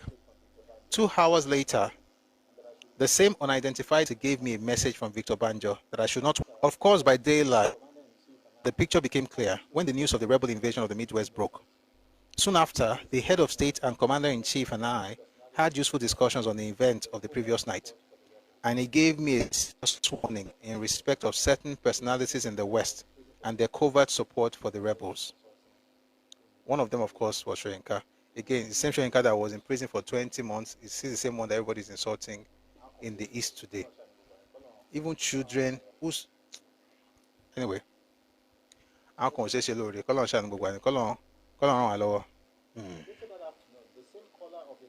Let's continue.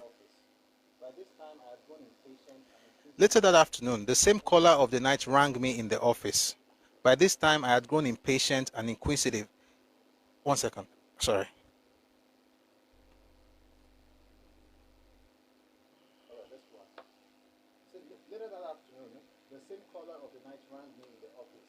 All right, let's go on. It says, later that afternoon, the same caller of the night rang me in the office. By this time, I had grown inquisitive about my unidentified regular caller. I then asked for a meeting, choosing as a rendezvous the petrol station at the junction of Ibadan Polytechnic Road and Oyo Road, and a time of 8 o'clock at night. The man, who is also a renowned social critic, who is he talking about, Wole Soyinka, who is also a renowned social critic, turned out promptly at the appointed place and time. I invited him to my car, and for almost 2 hours, we drove round Ibadan and discussed Banjo's request for me to grant him unhindered access to Ibadan and Lagos at any price. Both the request and the price were turned down. I found out later that the man and his friend who brought him to the rendezvous nicknamed me "My duty must be due" for turning down the request. Surprisingly, I also realized that unknown to one another, we both made plans to be shadowed by friends. Frederick Forsyth in his book Biafran Story. Please listen to this. We are done, but I want to read something from Frederick Forsyth. Please listen. Frederick Forsyth in his book Biafra Story asserted that Banjo passed on message to Chief Awolowo, probably through the same emissary, for a grand design that would eliminate Ojukwu and depose Gowon, leaving the leadership of Nigeria free for the picking. Let me say something here. this is not part of today's conversation, but I need to say something.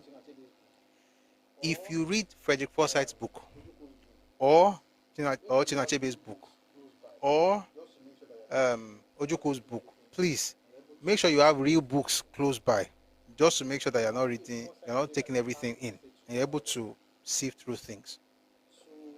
Why did Forsyth say that he passed the message to Chief Awolowo? To entrench the idea that they, Biafra, and Papa were in contact. Interestingly, it is true that Victor Banjo passed the message, but the message never got to Papa. How do I know? Because the person through whom the message was sent said he chose not to talk to Papa about it. Where do I find that? Let me read something to you. Again, it's not exactly part of it, but it's important to, because see, they hide these things in there. And so you have people just say, you betrayed us, you betrayed us. He said something to Papa. Let me read something to you. This is WS, Wole Soyinka. It says, moving as rapidly as I did, since it was clear that I had come under heavy surveillance, I carried out my mission to the civilian leaders, with one exception, Chief Obafemi Awolowo. Even before I left Enugu, I refused to accede to Banjo's insistence that I speak to Awo. After my meeting with that politician, I simply felt intuitively that the approaching conflict was not one in which he should be involved. You see, if you read this book, and I want to recommend it, you must set forth at dawn. If you read the full book, you discover that Papa had a meeting with WS. That was where he told him about the meeting they had in Biafra, in Enugu, on May 6th. They already had that meeting before WS went to Enugu. And when Victor Banjo sent a message to Awolowo through Wole Soyinka, Soyinka decided not to relay the message. Because according to him, he felt intuitively that the approaching conflict was not one in which Papa should be involved. It's important to say this thing. But we have to put it together so that we don't go with this idea that, oh, he was always sending message. Let me give another funny example. There was an interview that was granted by Ojukwu in 2001 in Boston. Do you know what he said? Sorry, guys. You know what he said? He said that he had a telephone set up between himself, between Enugu. You know what he said?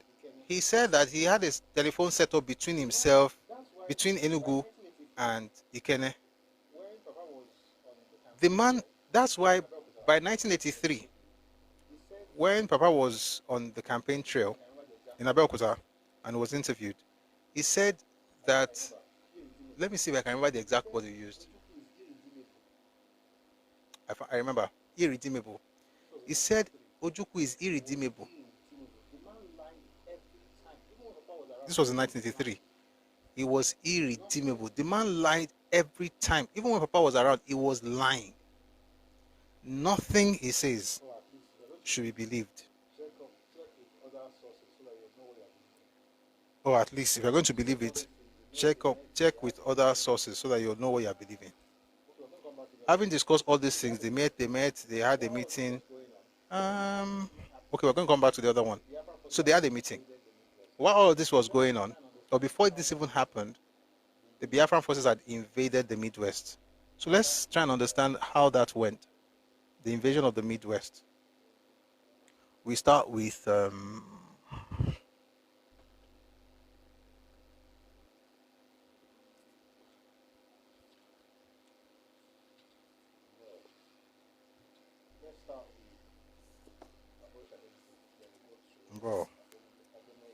let's start with Aborishade's book. Then we'll go to Ademoyega.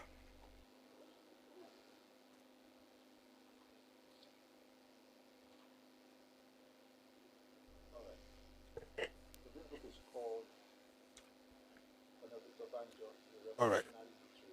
So this book is called Colonel Victor Banjo, A Revolutionary Betrayed. By the way, in the history of Nigerian politics, no group has been more betrayed than the Yoruba. No group has been more betrayed. We've been betrayed by everybody. But you know what, we don't cry about it because if you betray No group has been more betrayed.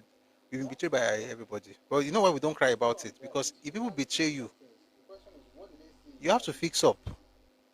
It's not on them. It's human to do some things. The question is, what did they see in you that made it so easy? Lola, are you on YouTube? 1 second. Oh, okay. I see your greeting. Thank you. Thank you for joining us. Oh, okay. I see your greeting. So Thank you. Thank you for joining us there.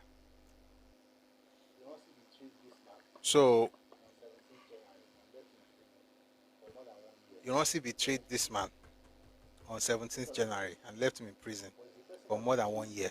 you also betrayed this man on 17th January and left him in prison But it's the person for that more than 1 year before he was now released. told his own children that That's what all he did. But it's the person that betrayed you number one, the English is that now told his own children that you are traitors.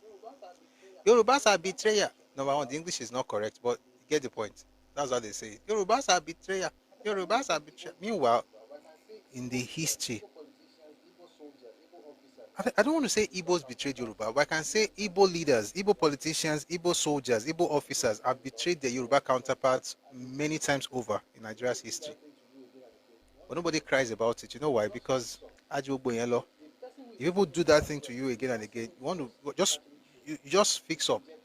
But the person who is saying it over and over again is not saying it because it's actually true.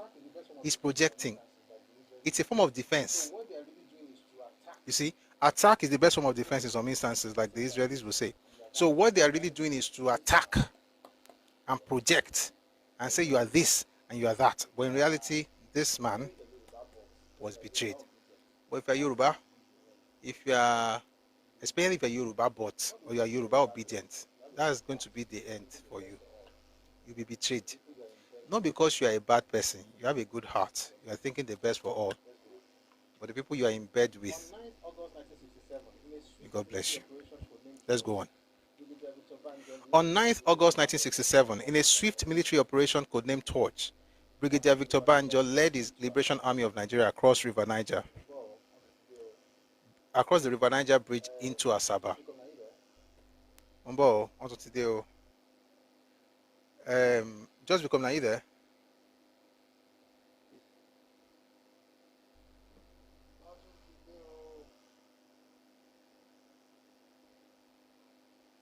And by the way, there's a reason I don't go out to attack Yoruba obedience. You know why? And by the way, there's a reason I don't go all out to attack Yoruba obedience. You know why? Sincerely, some of them don't know any better. They are doing, they think they want the best. Some of them don't know any better. They are Books by they think they want the best. I mean, you understand how just once you study stories, books by Ademoyega or books on Victor Banjo, you understand how these things work. These people are not bad people. They're just they don't listen. they're just naive, very naive. But they don't listen. A couple of guys are sending messages, which I find very To be fair, some do. I find very humble. A couple of guys have sent me messages, which I find very humbling. And that's also why I'm very I find very humbling. comes to you that I see messages sometimes, and people say things like, and that's also why I'm very measured when it comes to Yoruba people. You know, so I don't. Isheta Jetete. You have a lot of them actually changing and finding the right path for themselves, and I hope more of them will leave. Like I always say, join any party you like. I'm not APC. I don't belong to APC. I'm not PDP. Anything like join. But any group that undermines your leaders, any group that speaks down on your place, that insults your kings, your pastors, your professionals, your writers, your cities, any movement that think that's cool. Meanwhile, while they're doing all these things to you, they are shielding and protecting theirs. You can't say anything about their dirty spaces. No, you can't say it. If you do, you're a tribalist. You're a bigot. But they can say that about yours, right? It's a form of entertainment. Once you know that kind of group exists, you shouldn't be there. Don't let this pandering, this herd mentality, this childish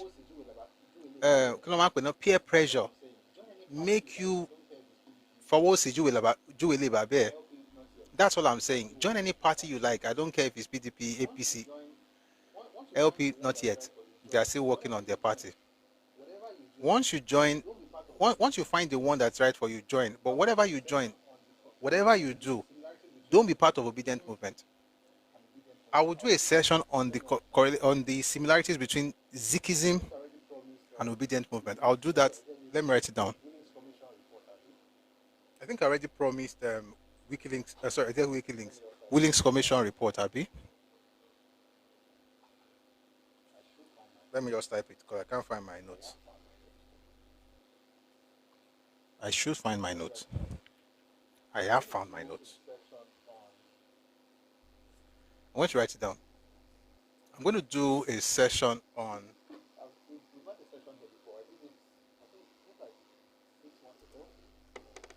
We've had the session here before. I did it, I think, maybe like 6 months ago.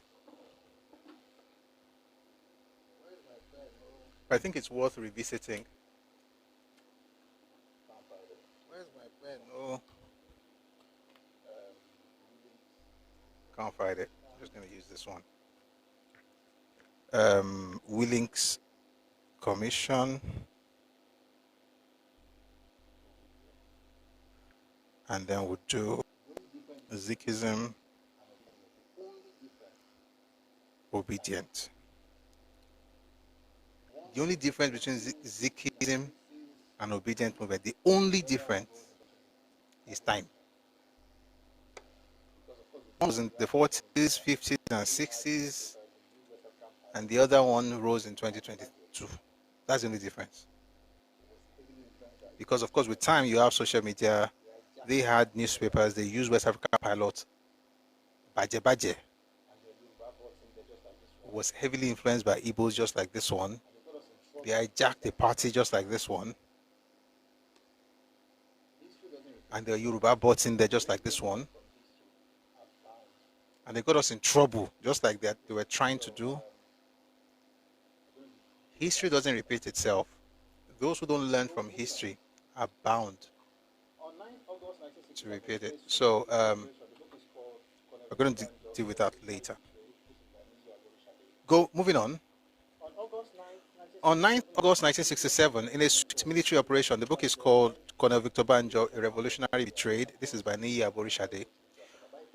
On August 9th, 1967, in a swift military operation called Torch, Brigadier Victor Banjo led his Liberation Army of Nigeria across the River Niger Bridge into Asaba. By the way, if you notice, I should say this, if you notice, he's called Brigadier Victor Banjo. I don't know if you ever thought about it. When did he stop becoming Lieutenant Colonel? How did he become Brigadier? That information, you'll find it in the book by Adewale Ademoyega. Let me even write it here. Ademoyega mentioned, even Adewale Ademoyega himself was also promoted in the Biafran army. So he became Brigadier. One second, I think I'm going on Limbi now.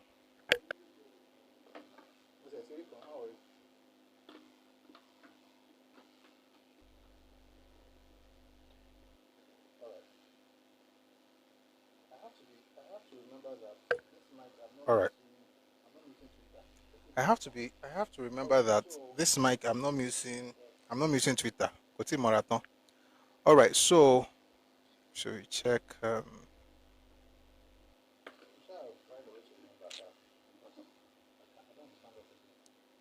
we shall find a way to remember, sir. Because I don't want to stand up again.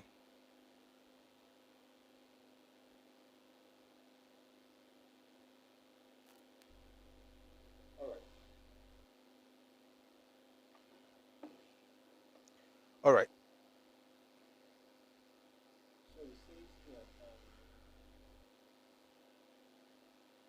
So it says here, sorry, I see something interesting going on in the comment section on TikTok. Since you guys love Nigeria so much, may your life be like Nigeria. Please say amen. At this, I think you should sit yourself down and ask yourself, find a mirror, look in the mirror and ask yourself if you are sane. Because there's no way on earth the same person will be going all around the place typing this thing. Say amen, say amen, say amen.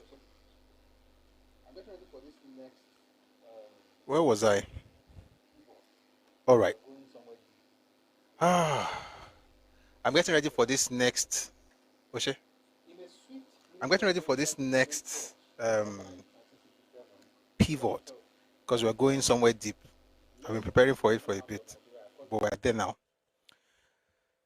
In a swift military operation codenamed Torch on August 9, 1967, Brigadier Victor Banjo led his Liberation Army of Nigeria across the River Niger Bridge into Asaba. He split up his army on reaching Agbo, with the 12th Battalion under Lieutenant Colonel Akaga moving west and capturing Bini and Ore. Ore is a Yoruba commercial frontier town on the Shagamu-Benin Highway in Ondo State. The 13th Battalion under Lieutenant Colonel Mike Ivonso took Auchi, Agenebode, and Okene. The 18th Battalion under Major Chukwuka was saddled with the responsibility of taking Warri, Sapele, and Ugeli, which they did successfully. Within 12 hours, the Liberation Army of Nigeria had completely taken the Midwest. David Ejo, the Nigerian military governor, escaped the ambush set up secretly by Ojukwu. The plan to abduct Ejo was, however, hatched without Banjo's knowledge. Again, Banjo was Banjo was working with a very sly serpent. Ojukwu planned for Ejo to be assassinated. Banjo was there guaranteeing Ejo's safety. Meanwhile, the people that were supposed to kill Ejo had gotten orders from Ojukwu. But Victor Banjo, being the idealistic, naive young man, just felt like everything. He's not a bad man. He wasn't a bad guy. He was just naive. And this is how he discovered. Let me just read to you. It says here, the plan to abduct Ejo was, however, hatched without Banjo's knowledge, and this might have been responsible for his escape. Ejo later resurfaced in Lagos, claiming to ride a bicycle throughout the bush and covering a distance of about 322 kilometers. Of course, those who saw him said he looked too much fresher than a man who had been riding a bicycle and slept rough in the bush for 4 days. Ojukwu secretly planned David Ejo's assassination, whereas Banjo had met Ejo and guaranteed his safety. He even offered him protection from Biafra soldiers. Ejo declined the offer. Ojukwu would have killed him and placed the blame on Banjo. Ejo escaped the ambush anyway. Such was the treachery of Ojukwu against Banjo. If you read Nigeria's Five Majors by Bengbule, he was talking about Okafor and Oji, and he mentioned the word treachery. If you read, now that we read about this, you see another word again, treachery, talking about Ojukwu. If you read about what Ironsi also did, you also see treachery, the way he dealt with Victor Banjo. Again, those who call you traitors are the traitors.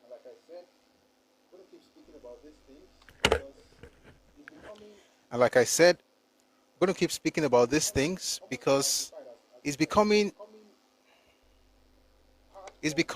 almost calcified as it were. It's becoming part of pop narrative that they're selling people in Nigeria who are traitors and cowards and stuff, so bad that a pastor, Yoruba, would repeat that statement because he has come to believe it. So no, those who call you traitors are the traitors. In history, everywhere you turn, you see treachery. Am I saying everybody from there is a traitor? I'm saying everybody who calls Yoruba a traitor is a traitor. That's what I'm saying. If you feel attacked, my question will be, what did Yoruba do to you that made you call us traitor? And why are you attacked? Why do you feel attacked? May God bless you.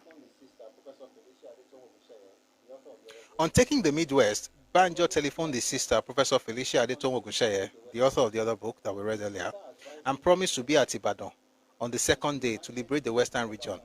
His sister advised him to be careful, and she reminded him of Afonja of Ilorin and how the Fulanis killed him and took over Ilorin.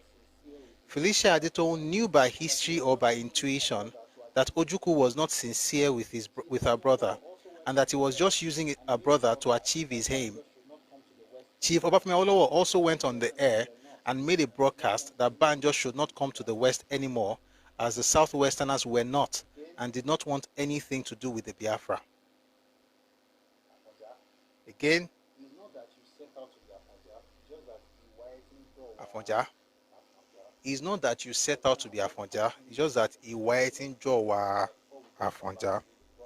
But now, what happened in the Midwest? So let's stay there for a while before we then come back to read the broadcast that Banjo granted, and then we'll move on to the battle at Ore.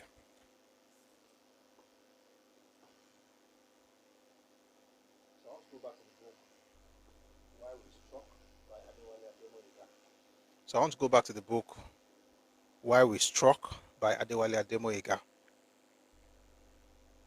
says Chukwuka had come to set me free. Who is Chukwuka? It says Chukwuka had come to set me free. Who is Chukwuka? Chukwuka was the fourth member of the coup organizers. Like I always say, the original three people that organized the 1966 coup were as follows: Ifajina, Okafor, and Oji. They then brought in Chukwuka, making 4. Then they brought in Anuforo, making 5. Anuforo brought in Uzogu, making 6. Uzogu brought in Ademoyega, making 7. The crazy part is Ademoyega was the last to join, but he thought it was the first. It was one of the first 3. Anyway, Chukwuka and Ademoyega were all part of the coup. Again, Ademoyega was part of one of the planners of the coup. Right? 1 second, please.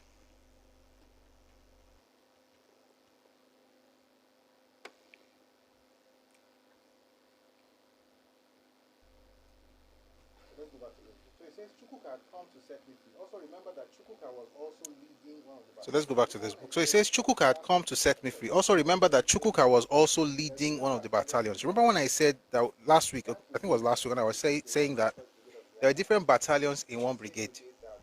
That brigade, which is the 101st Brigade of the Biafran Army, was the same brigade that Victor Banjo preferred to call the Liberation Army of Nigeria, because in his mind he's trying to liberate the country.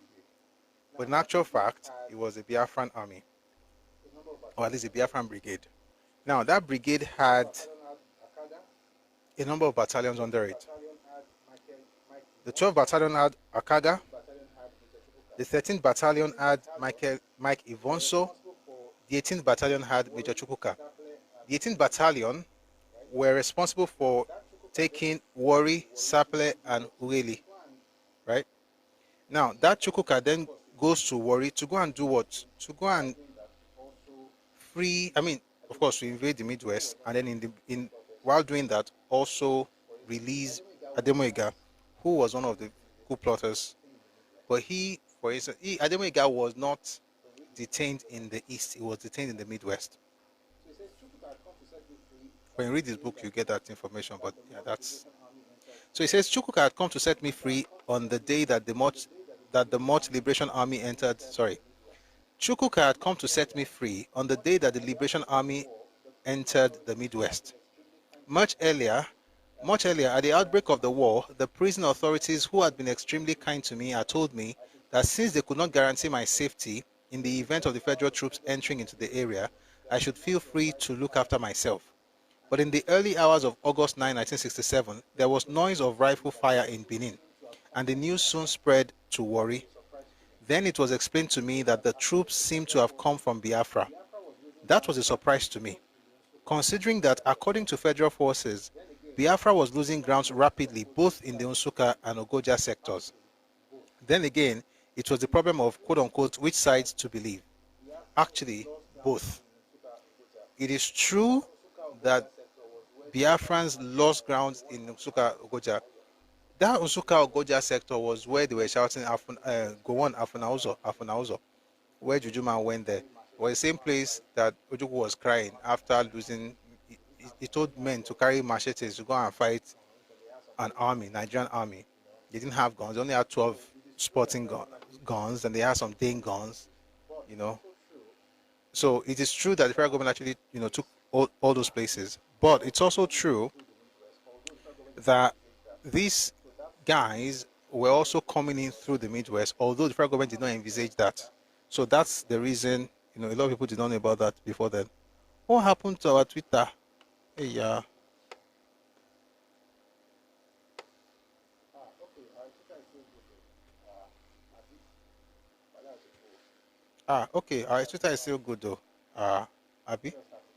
Wala ti cool. Yeah, to start. The one happened now. Let us start again. So one second, I'll just restart. Maybe there's Go on, maybe when I Afunauzo. see it, So 1 second, I'm just want to restart the. Maybe is there like a limit?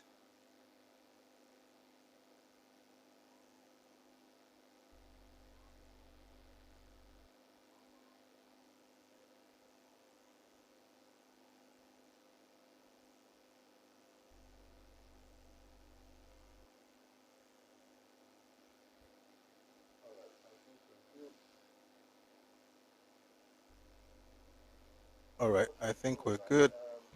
please let me switch this audio source. Okay, what was I? Please let me switch this audio source. Thank you.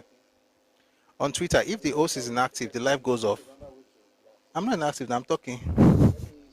Or is there another way? Please explain. No, if there's another way to be active. But let me switch the audio source so that we can enjoy the rest of the session. Welcome, Rotimi on Twitter. Thank you so much for joining us. So please give me a few seconds just to switch the source, audio source.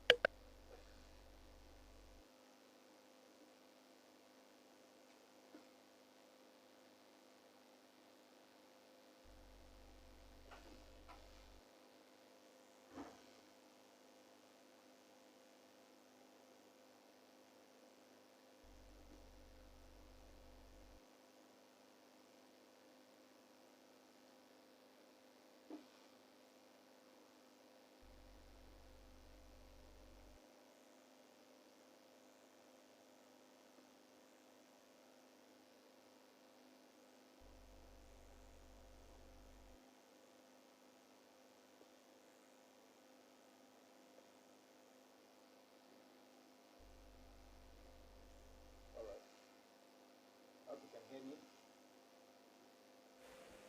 All right. I hope you can hear me.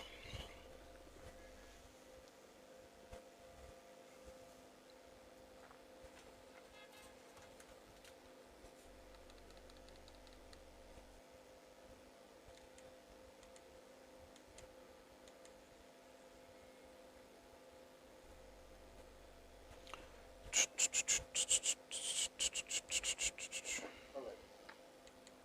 saying that it's true that All right. we actually lost that side, So I was saying that it's true that invaded the Midwest. they actually lost that side, but then they also, you know, invaded the Midwest.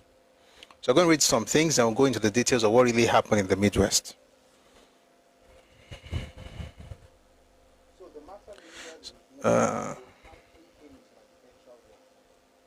So the matter lingered with me Uh, until Humphrey came into my detention Humphrey came into my detention room. room. Humphrey, of course, I recognized him at once and knew that the Biafrans had entered the Midwest. In a moment, Humphrey, of course, is Chukwuka. That's his first name. In a moment, I had packed up and brought out my very heavy box of books, which I had ordered by post from the University of Ibadan bookshop. Let's just move fast. Actually, I had spent the previous 15 months browsing through the pages of prints on every conceivable subject. Surprisingly enough, I found the Holy Bible the most profound of them all, and I found a small book written by a laywoman on the practical realization of the soul the most useful of them all. I had successfully performed such experiments according to the teachings of that small book when I was set free. I spent that day with Chukwuka in Warri. He had instructions to send me to Benin as soon as I was released, but he was yet to gather the arms and ammunition which he was to send with me.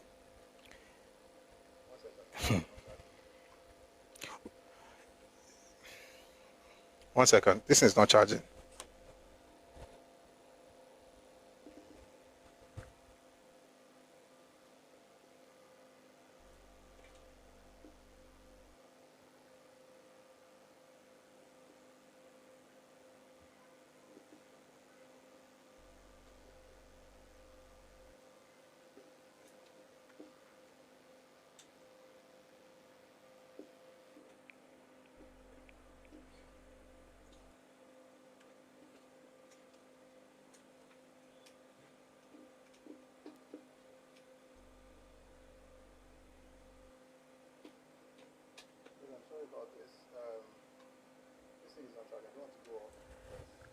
Guys, I'm sorry about this.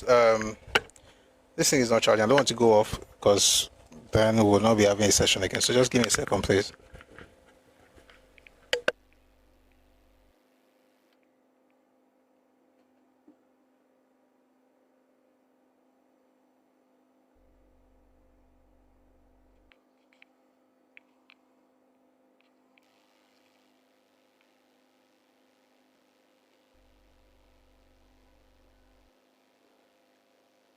All right, well, good. Thank you for staying tuned. Let's continue now. All right, well, good.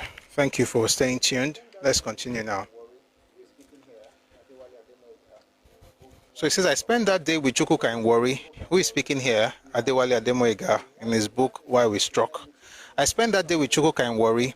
He had instructions to send me to Benin as soon as I was released. Who would have given him that instruction?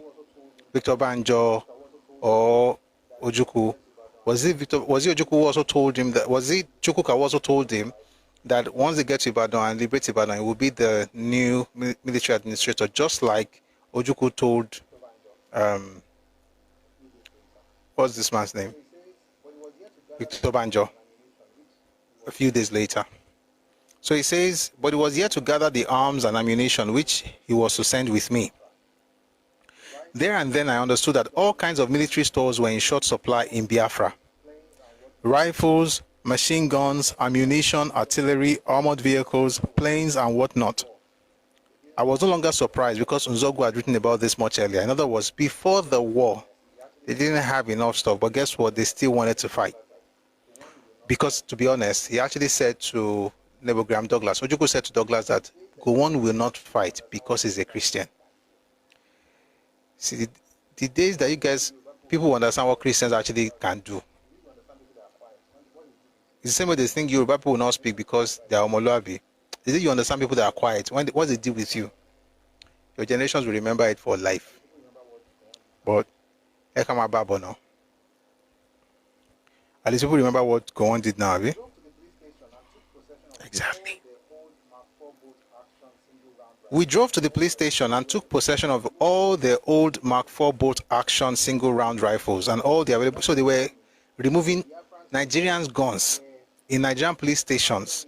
Biafran army, Biafran soldiers were capturing it. So you are carrying Nigerian guns to fight Nigeria. You didn't have your own guns before you even start fighting. Do you think if Gowon wasn't a Muslim, the case might have been different? It has nothing to do with religion. It was just that Gowon was a very, very gentle person.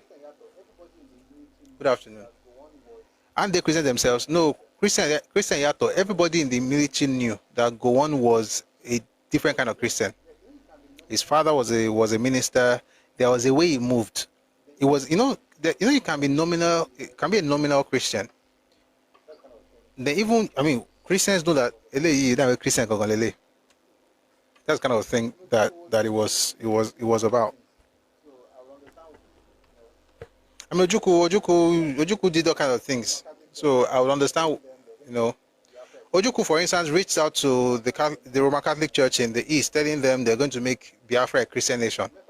But his actions were not Christianly. Method man. No, the question you should be asking is that what if Black Scorpion could not have been? So the better example would be Murtala Mohammed. Because he was actually the one who spearheaded the coup. He was one of the people who spearheaded the coup of July 29, 1966. And he was going to be the head of state. And he, from the word go, was going to divide Nigeria into four. He was going to bring Nigeria apart. He didn't have time for all this Jason Bolola. Destroy everybody. That was his own plan. And if he was the president at the time, number one, Ojukwu would not even have Aburi. Ojukwu would not go reach Aburi if Murtala Mohammed was the head of state at the time. There would be no reason for that. They would have arrested him fast. Gbogbo dilly-dallying. People should be thankful for Gowon. Murtala Mohammed was a brutal officer. And you saw it in what he did in Asaba. Sadly, it's sad stuff. It shouldn't have happened, but yeah, that happened. Let's go on. We drove to the police station and took possession of all their old Mark IV bolt-action single-round rifles and all the available ammunition. It all amounted to very little. After that, there was nothing else except to choose his own headquarters location. We soon chose a secondary school towards the lagoon side, and there we settled for the night. He went and made a broadcast over the local radio. Soon after Lieutenant Colonel Banjo, the commander of the Liberation Army, had made his own broadcast from Benin. We're going to read the broadcast later. Early the next morning, I left with 2 vehicles, a few soldiers, and a few weapons that we had collected. I was soon in Benin. At the divisional headquarters, I got another surprise. I met my friend, Ifajuna. He was wearing a lieutenant colonel rank and was now the chief of staff of 101 Division of Biafran Army, now styled the Liberation Army of Nigeria.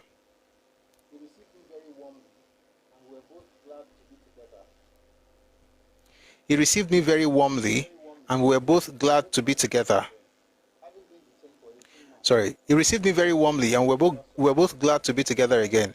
Having been detained for 18 months and having lost all hope of ever soldiering again, there we were in action again as revolutionary soldiers. Once more, we were on the course of liberating Nigeria, and it was a moment of true happiness for both of us. Ifajina took me to a Dokpolo Army barracks, where my unit was located. I was to command a newly assembled battalion, which was to be part of the 12th Brigade that was built to forge its way to Ibadan. He introduced me to the men of the battalion. Everybody was a new soldier. The best had been trained for only 5 days. They were merely clothed in military uniforms and brought down. Only a handful of them had any weapons at all. They came in civilian vehicles, mostly cars. That was all. I was to organize them into formation, appoint non-commissioned officers, NCOs, and warrant officers, WOs, and field commissioned subalterns, lieutenants and second lieutenants. I did not bat an eyelid, but simply went to work at maximum speed. Then I remembered that I myself should be in uniform, but I had none whatsoever, and my men had none to spare. I rushed to the headquarters, got hold of Ifajuna, and collected a pair of his own uniform, his only spare. When I put it on, it had his new badge on the rank of the lieutenant colonel. When I put it on, it had his new badge of the rank of lieutenant colonel. Later in the day, the commander sent me a message that I had been promoted lieutenant colonel. By the way, they were majors at the time of the coup. That's why this whole lieutenant colonel thing, is a big deal. It was perhaps the first promotion made in the Liberation Army. I went to work again, preparing to liberate the remainder of Nigeria from the clutches of Gowon's rebel army. Back in Edokpolo barracks, I divided my unit into companies, platoons, and sections. There were about 700 in number, and would make a good battalion if they were all armed. We had managed to seize a few more weapons from the armory of the Midwest Command, which was then at our disposal. These things that he's saying, I'm just trying not to go deep into all of this. See, the weapons of the armory of the Midwest was at the disposal because the Nigerian officers in charge were turncoats. They betrayed Nigeria. They were Igbos, by the way. They betrayed Nigeria, opened the door for Biafran forces, and then armed Biafran forces against Nigeria.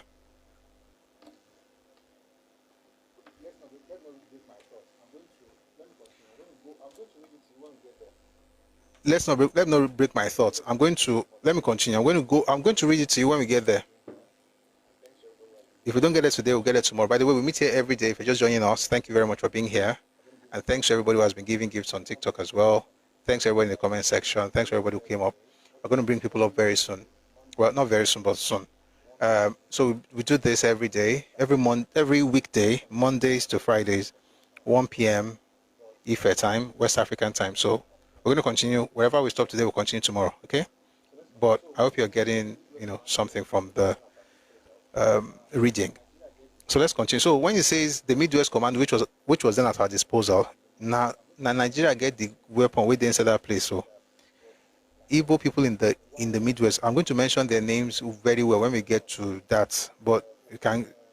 Nwawo was one of them. Isiche was one of them. Ochie was one of them.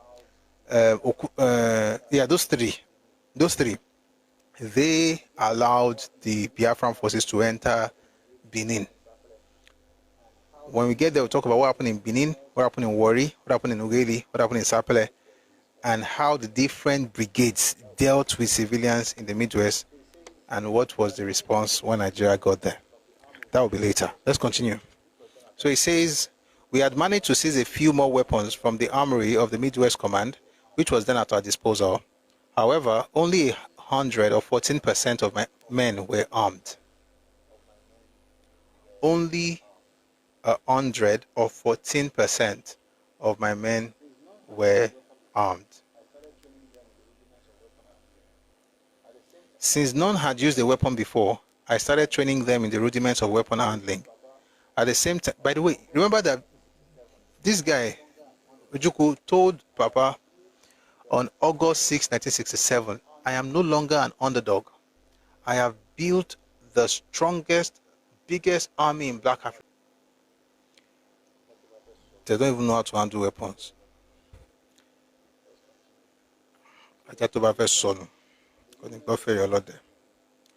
Let's continue. So he was training them in the rudiments of weapon handling. At the same time, we were ready to drive off towards Ibadan if at any moment the order was given. But why was the order delayed?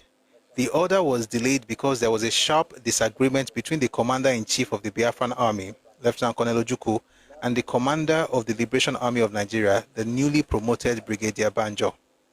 The latter wanted to secure Benin in good hands before proceeding to Ibadan, so that he was not suddenly cut off from Biafra. He preferred to name an Ishekiri or Benin, not an Igbo, as the military administrator of the Midwest. Actually, his first choice was Brigadier Ejo, the erstwhile military governor. He spent his first few hours in Benin trying to convince the latter to accept the post. Ejo declined and chose to disappear from Benin. He later resurfaced in Lagos, claiming that he had traveled by bicycle. People make a lot of jokes with this. By the way, if you read the book by Ken Saro-Wiwa, the book is called On a Darkling Plain. They made a lot of joke about how the man said he rode a bicycle from Benin to Lagos and still looking fresh. But actually, the point here is this: when Ojukwu got to, let me tell you what really happened. When Ojukwu got to the Midwest, he sat Ejo down, told him what they were about, told him their goals, and told him to work with them, and that he should also be the one to be in charge. He was trying to persuade him to still remain the person in charge because he's been the military governor anyway. Ejo said no. What Victor Banjo did not know was that Ojukwu had sent someone else to actually abduct and kill Ejo.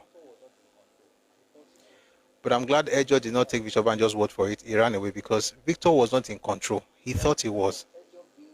That's one.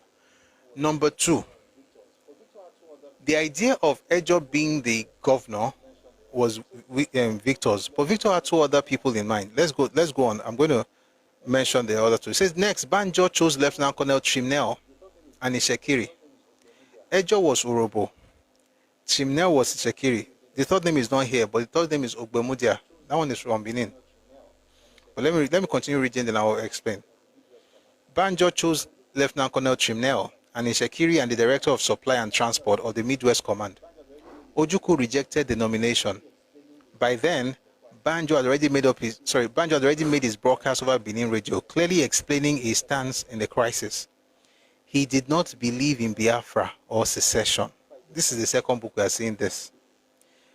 Banjo did not believe in Biafra or secession. In fact, it's the third book. We've seen it in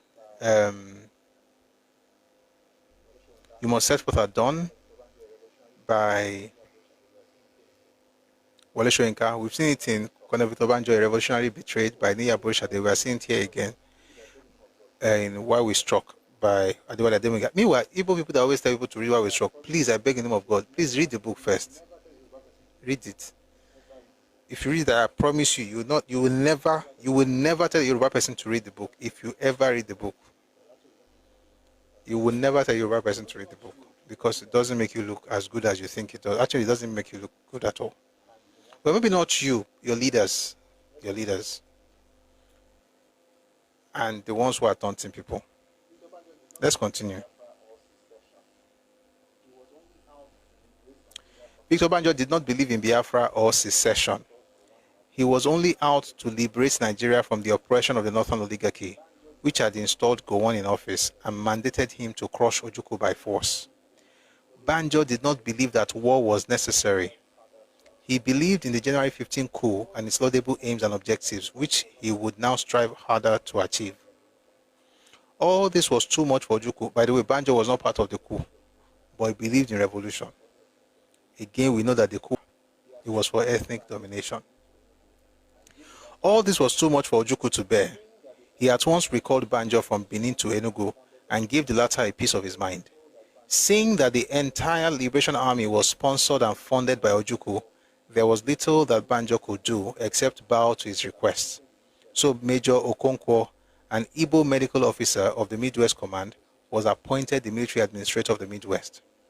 Banjo was to muster his troops and proceed to Ibadan. If Ibadan was taken, Ojukwu reserved the right to name the military governor, and he named Lieutenant Colonel Ademoyega and myself tentatively for that post. If Lagos was taken, Ojukwu reserved the right to name an administrator for that state, but no name was yet mentioned. He also reserved the right to give to Banjo such an appointment as he deemed fit. It was on the basis of this assignment that Banjo returned to Benin early on Saturday, August 12, 1967. By then, the momentum of the initial advance to Midwest, which could have led to the immediate capture of Ibadan, had been lost by 72 hours. By that time, federal authorities in Lagos had recovered from their shock and marshaled a force of a company's strength, supported by ferrets and mortars, to delay the Liberation Army from advancing farther westwards. The federal company planted its forward platoon on the hill overlooking Siloko River, which was the most significant landmark between Ore and Benin. The remainder of the company were stationed in Ore at the Ijebu-Ondo junction. They had planted themselves on that feature and ranged their mortars on the main Benin-Ore road before our own forces finally left Benin late on the 12th for Ibadan. Actually, what was called the IOI division consisted of only 3 battalions. The 4th was the one newly formed in Benin and commanded by me.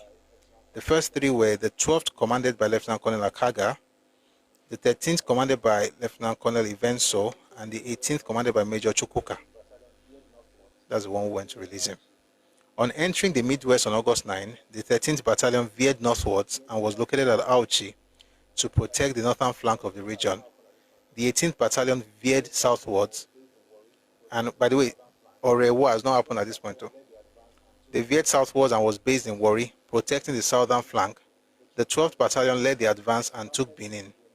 As soon as they were in Benin, the troops got loose and started to alienate the feelings of the local community from themselves, but they were soon gathered again to continue the advance. What is said very briefly, we're going to spend some time on that. We'll start today, we'll continue tomorrow. Let me read the book by Uyilawa Uswanlele, The Minority Question.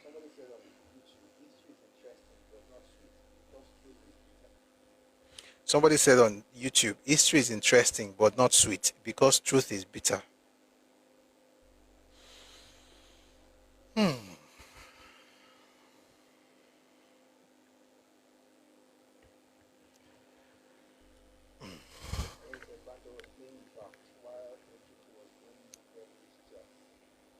Somebody said Banjo was playing draft while Ojukwu was playing devilish chess.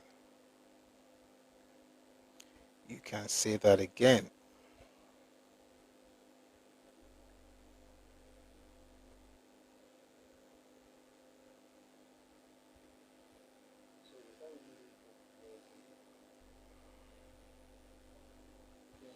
So we started reading this book the other day. Again, let me just say the title of the book before we go on.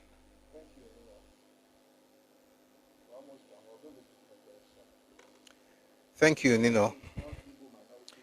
We're almost done. We're going to bring people up very soon. Midwest States non-Igbo minorities' responses to the Biafran occupation. Let me read that slowly. Midwest States non-Igbo minorities' responses to the Biafran occupation and federal liberation in the Nigerian Civil War, 1967 to 1970. It's by Uilawa Oswanlele. From that name, you can tell that he's Bini.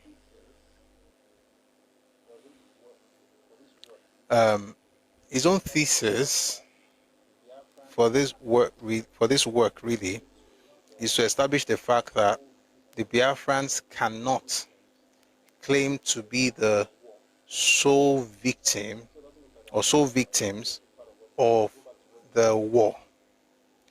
And so it doesn't look like I'm speaking for him. Let me just read part of what he said, and we'll go back to where we stopped last week. He says, in recent times, again, if you don't know, Uswanlele is a professor, is at Department of History, State University of New York, Oswego. So that's from the Midwest. In recent times, the Nigerian Civil War has begun to receive renewed attention from scholars. One notable tendency in the historiography of the war is the increasing recharacterization of the war as genocide against the Igbo ethnic group, who are identified as the sole victims.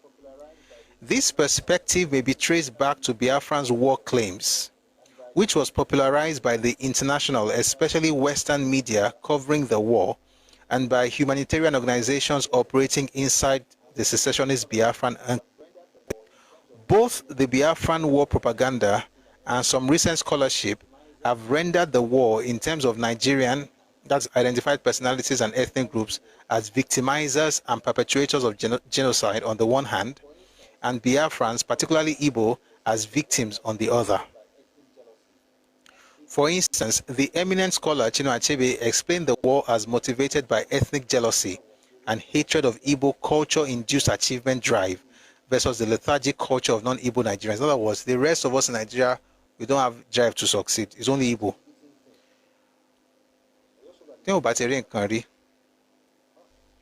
That chest beating thing, I also hope that the younger generation doesn't. They already started it, but may God help them.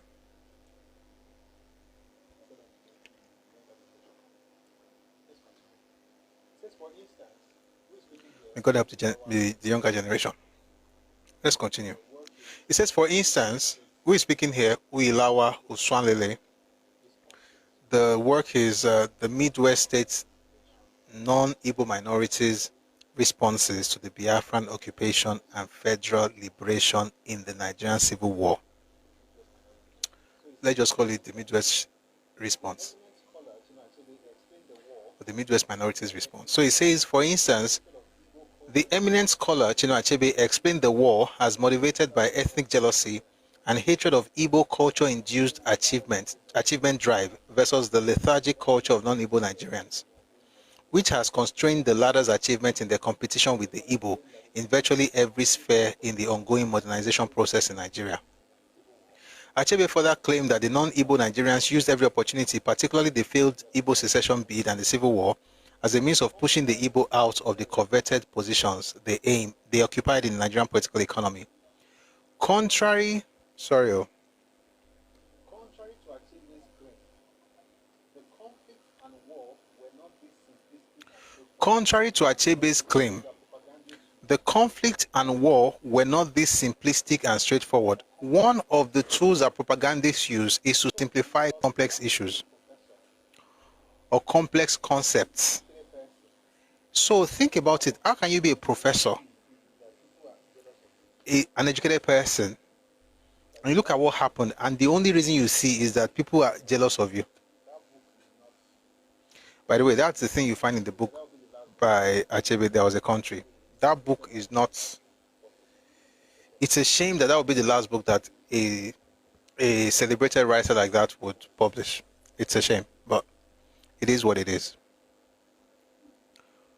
Where were we? Contrary to Achebe's claim, the conflict and war were not this simplistic and straightforward. Contrary to Achebe's claim, The conflict and war were not this simplistic and straightforward. It was a complicated belligerency that victimized many Igbo and non-Igbo ethnic groups as well. In addition, the Igbo also victimized their fellow Igbo and non-Igbo ethnic group members. So are you lying? No, I'm not lying. I'm not even the one saying it. I'm only reading what was written. All right, we're going to move from there and go to what really concerns us. The Professor Edu. Who is Professor Edu? I don't know any Professor Edu. You guys, Emma, you platform fools, shall. Professor Val. Hey, you don't say one on one killing you, Professor. To buy big on me there, are you? Because, oh man, if you start fighting with a pig, what will people call you?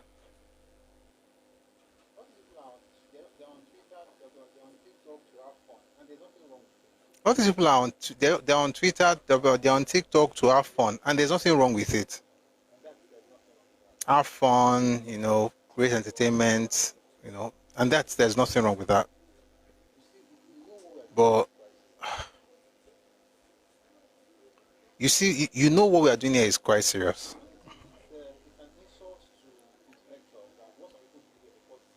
And it's an insult to intellectuals that what some people do here they call debate. Somebody just comes, says anything that he feels. Somebody sent me a link earlier today. We're going back to the book in a bit. I'm taking a short break. Somebody sent me a link earlier today. I was there. He was just saying things. He was saying, "Oh, sweet, this." Number one, I've never had a conversation. The last time we had a conversation was when he said he was going to send the book, A Short History of Benin, to me. At that time, I was fighting Benin people. But thankfully, I got the book without him. I'm very grateful to God for that because I don't like to owe people like that. What he does is, maybe they need him to do something. Maybe he's trying to appease the folks in Benin, and he should. Because even when he was insulting Benin at the time, I used to go up and say, this is too much, right? Because although I am not Benin, I still think that you can't be insulting the king like that. Kings should be respected. I don't agree with the history that's muddled up with lies and propaganda. Their history is nonsense. They've changed it. The real history, we have it. It's not even we like me. It's out there, right? They're both books published in 1926, 1934, 1940. Yeah, 1926, 1934, 1940. Those books gives you an idea of the real history of Benin people. But guess what? Regardless of what they call their history, you can't insult their king. So I used to tell him, you can't. And then some Yoruba people, will work with him and everything. After a while, he started insulting Yoruba people. Then later, he started insulting Igbo people. Then later, he started insulting. Is that the person I'm supposed to go and have debate with? Let me respect myself. Do not give treasure to pigs. If you do, Jesus said, they will trample it underfoot and then they will turn on you. And guess what? If anybody asks them, why did you put a gold? If anybody asks them, the question should be directed to you. Why did you put a gold ring in the trout of a pig? I'm not calling anybody a pig, it's just metaphorical. Well, it makes no sense to engage in some things. So yeah, all the best to him and his professorship. What is it with these titles? People should call you that thing, and you should even be saying, I'm not really, like all this one that people call me here. It's just a nickname. It's not even. Me working somebody came on my video on Guinea and said that, guys, we're going back to the book. Sincerely, this is how I work. I use work to take break from work. That's why it's fun. That Awolowo was going to be made king, president, and and Ojukwu met with Awolowo, and it's inside the book by Adewale Ademuyiga. So I said, I have the book. You are lying. It's not there. I read the book. It's right here.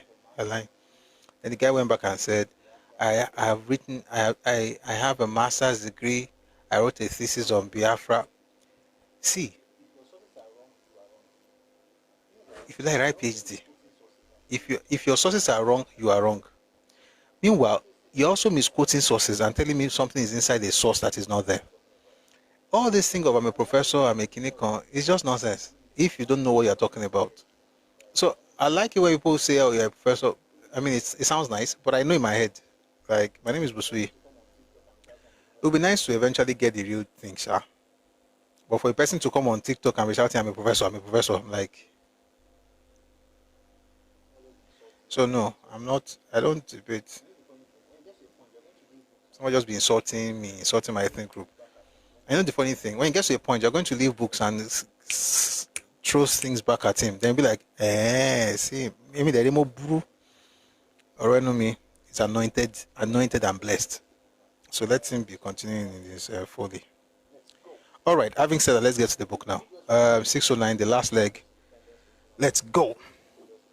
So Midwest region was a misnomer in Nigerian post-independence regional politics. We're reading the Midwest State Non-Igbo Minorities Responses. This is written by Uilawa Uswanlele. All right. Thank you very much, Apostle. The new one they do is claiming IBB book is exonerated them. So what you should ask them is this: have you read the book? IBB did like this. I read the book. I think I read it here once. Well, maybe do it again. IBB is a brilliant man. Brilliant. Before he wrote that book, he smeared palm oil on his body. So if you touch him like this, oh my, you're boron. If you touch him like this, oh my, you're boron, you can't catch him. He's just playing them. And the crazy part, they have not read the book. But he played them. I think he knew exactly who he was dealing with. Let me tell you what will make you, if you want to become very popular very fast. Maradona, yes, Maradona. If you want to become very popular in political space in Nigeria, pander to the Igbos, talk about the fact that they are better than everybody, then say they are the victim of everybody. They will push you up. But you won't last.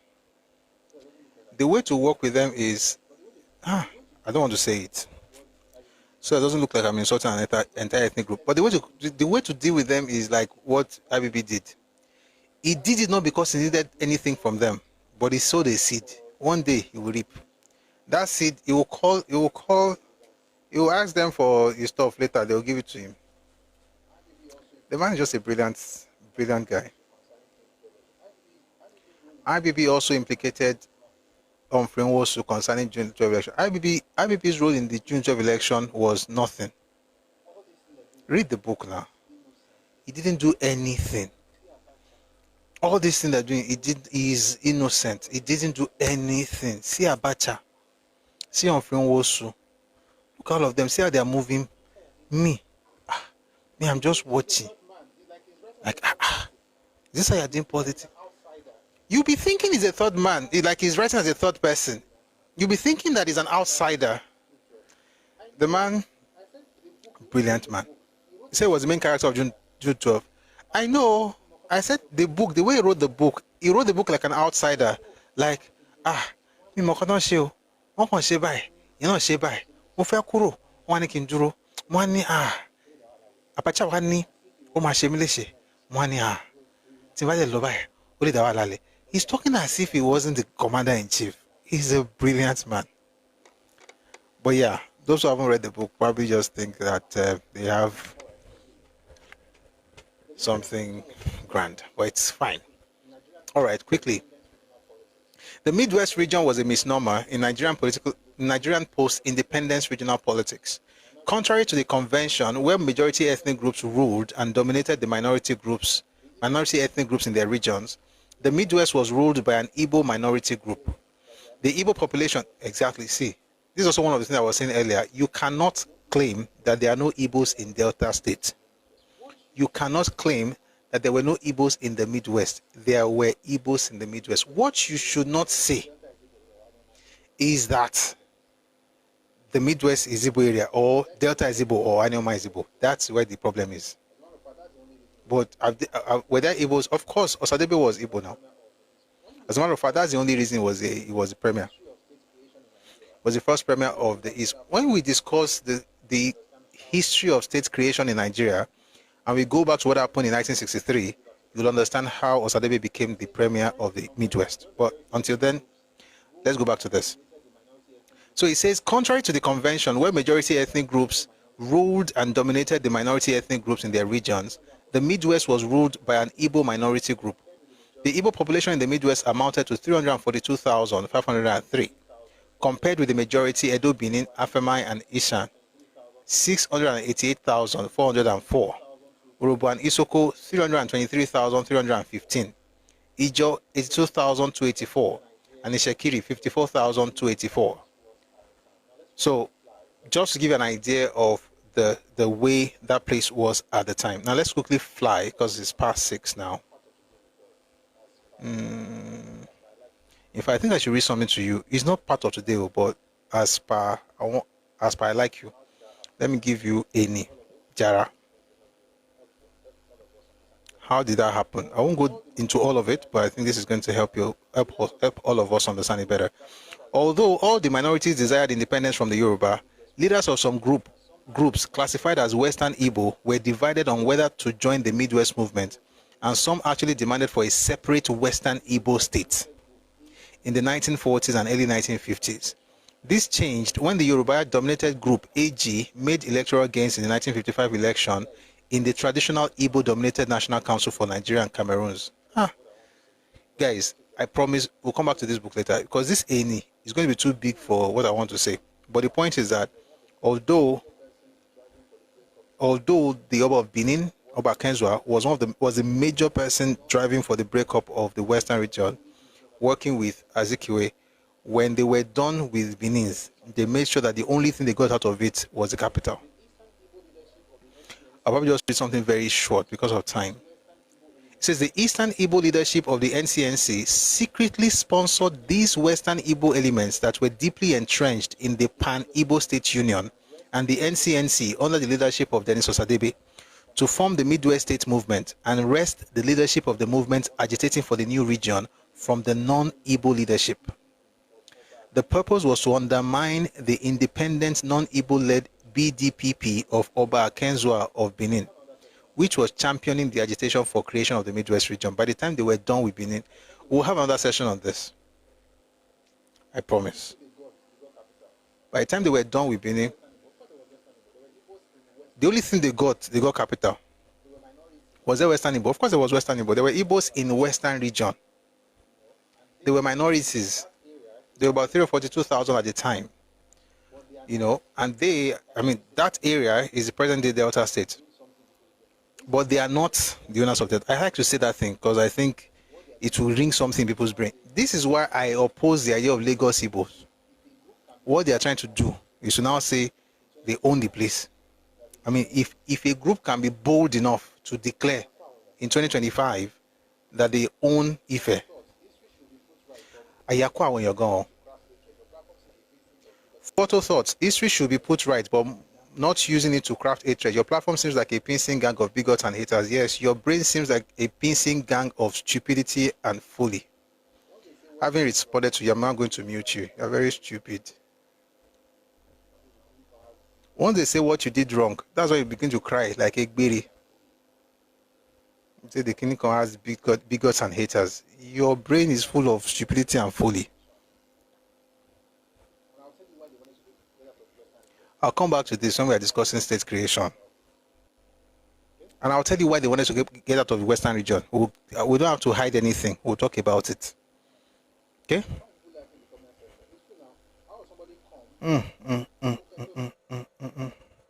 Why people laugh in the comment section? It's true now. How will somebody come, insulting everybody here? Say it's a gathering of, it's a picnic gang for bigots and haters. Number one, there's nothing you have to be hated. You literally are nothing. Let me go to this, Jerry.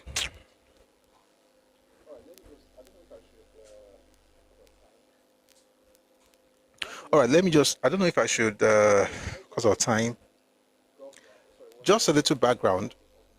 So Ejo was the was the military governor of the Midwest at the time of the first coup.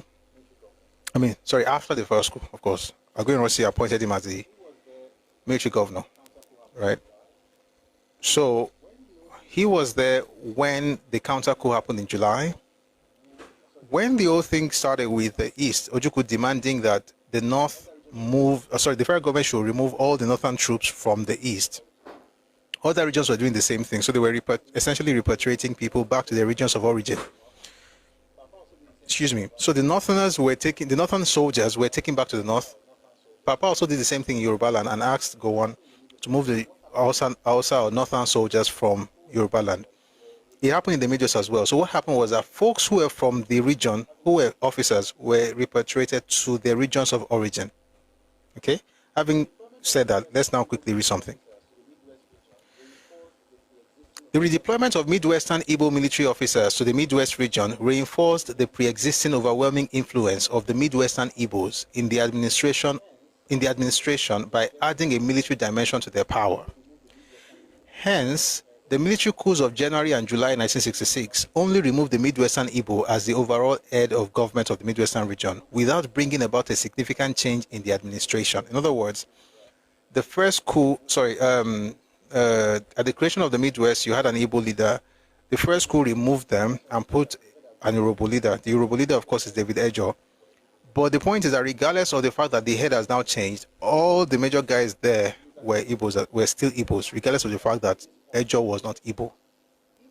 In his account of events, Emma Okocha made this point when he stated, quote, even though the Midwest government, like other states within the Nigerian Federation, was overthrown by a coup on January 15, 1966, the bureaucracy remained an exclusive preserve of the Western Igbo.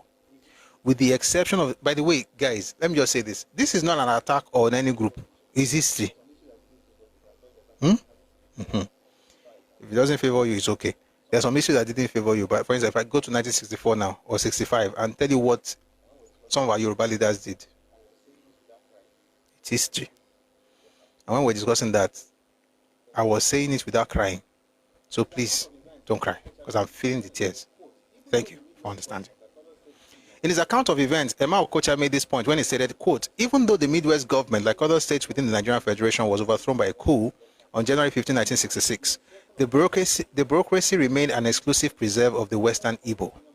With the exception of the military governor, Lieutenant Colonel David Ejo, almost all the senior military officers of the Midwest were of Midwestern Igbo extraction. The Midwestern Igbo not only dominated the military council, but also resented the idea of representation of members of other ethnic groups in the council. No surprises, not whatsoever. Ejo reported the protest of Midwestern Igbo officers against the appointment of Major Samuel Ogbemudia, Benin Edo. By the way, somebody in the comment section there was writing Igbanke. I know what I'm saying. Major Samuel Ogbemudia, Benin Edo, and Eremobo, Isan Edo, into the council because of their junior rank. But he himself had to do it for purposes of ethnic representation and to safeguard himself from the Igbo. Excuse me. Ogbemudia also hinted that one of the Midwestern Igbo officers, Harry Boy, is this what they told you guys in your WhatsApp room? Like, do you guys share brains? Can I send some? No, I can't send you because you require brain to be able to receive it. But did I say Anioma was not Igbo? Yes, I said Anioma was not Igbo. Did I say Igbos were not in Anioma? I did not say that. But because you're not thinking straight, you can't decipher between those two things. Igbos are in Anioma. They were there before the independence of Nigeria. There are Igbos who are natives of Anioma, but Anioma is not Igbo land. What are you going to do about it now that I've said it? Are you going to work a transformer? Look for sniper. Don't take sniper, by the way. Don't kill yourself. Don't kill yourself. Okay? Don't kill yourself. It's not that bad. It's not that serious. Photo thoughts. You are talking to your parents, so sorry, eh? God bless you. I'm dealing with one on TikTok. Somebody else came on YouTube. Eshano Anioma is an acronym. Guys. Google this. You don't have to buy any book. Google this. Anioma, what it means. Google now. Forget me. I have books I could forget books. Just Google it. It is an acronym put together, created by Dennis Osadebe. And why do you hate the truth? And you guys are young. They're already set in their ways. You are young. How are you going to start your life with life? That they're already set in their ways. You are young. How are you going to start your life with lies? Because you're looking for a sixth state. Guys, let's go back to the book. I don't want to spend time on. Let's go on. So he says, in fact, what he was saying here essentially is that Ejo put Ogbemudia and Eremobo in the council because he wanted to protect himself from the Igbos, because of course he needed the other ethnicities to be represented in the council. Ogbemudia also hinted that one of the Midwestern Igbo officers, Lieutenant Colonel Conrad Wanwo, I'm going to read something now about him. So take a listen to this. Ogbemudia also hinted that one of the Midwestern Igbo officers, Lieutenant Colonel Conrad Wanwo, bore a grudge against Lieutenant Colonel Ejo because the former claimed that he was the most senior officer and ought to have been appointed the military governor. In other words, Wanwo thinks he should be the military governor. Please remember that name. Remember that name. Because he was the one who led the pack that opened the door to the Biafran forces. Ogbemudia also hinted that one of the Midwestern Igbo officers, Lieutenant Colonel Conrad Wanwo, I don't know if I'm pronouncing the name correctly. If I'm not, I apologize. It's not my language, but I hope I'm pronouncing it correctly. Wanwo bore a grudge against Lieutenant Colonel Ejo because the former claimed, that's Wanwo claimed, that he was the most senior officer and ought to have been appointed the military governor. Ogbemudia's suggestion was corroborated by Onyea, who claimed to have mediated the dispute between Wanwo and Ejo over the former's disobedience and disrespect towards the latter. In other words, Wanwo did not listen to Ejo because he felt he was senior. And again, of course, he's Igbo, so why is he not supposed to be there? It is birthright.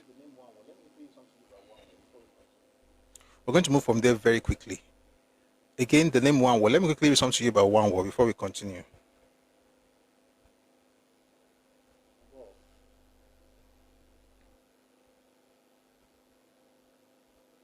Mambo.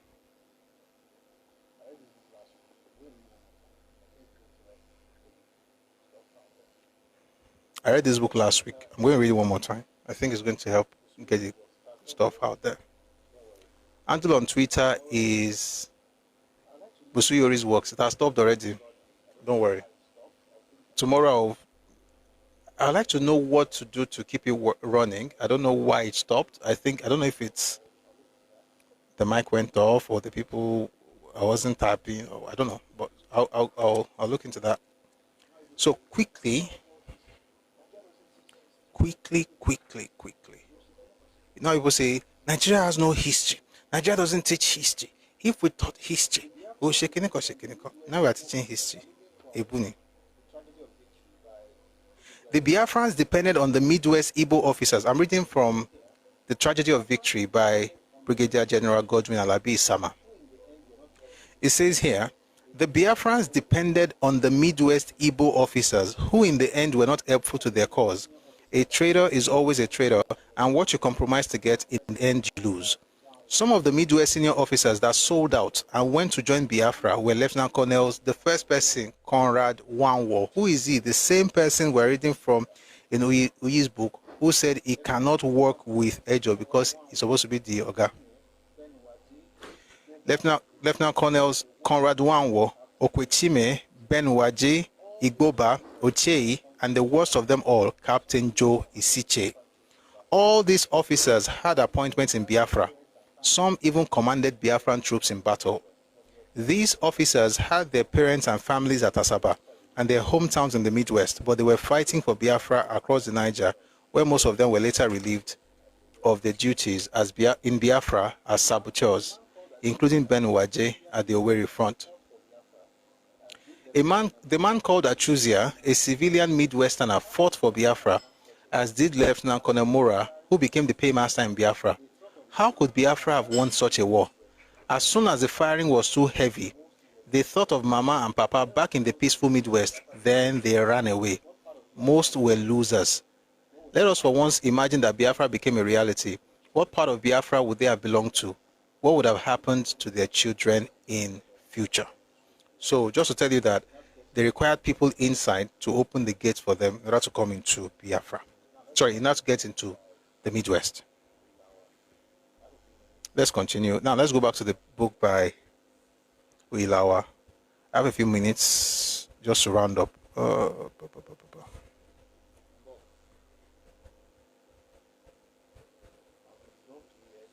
Number, I would love to read everything, but I'm looking at the time.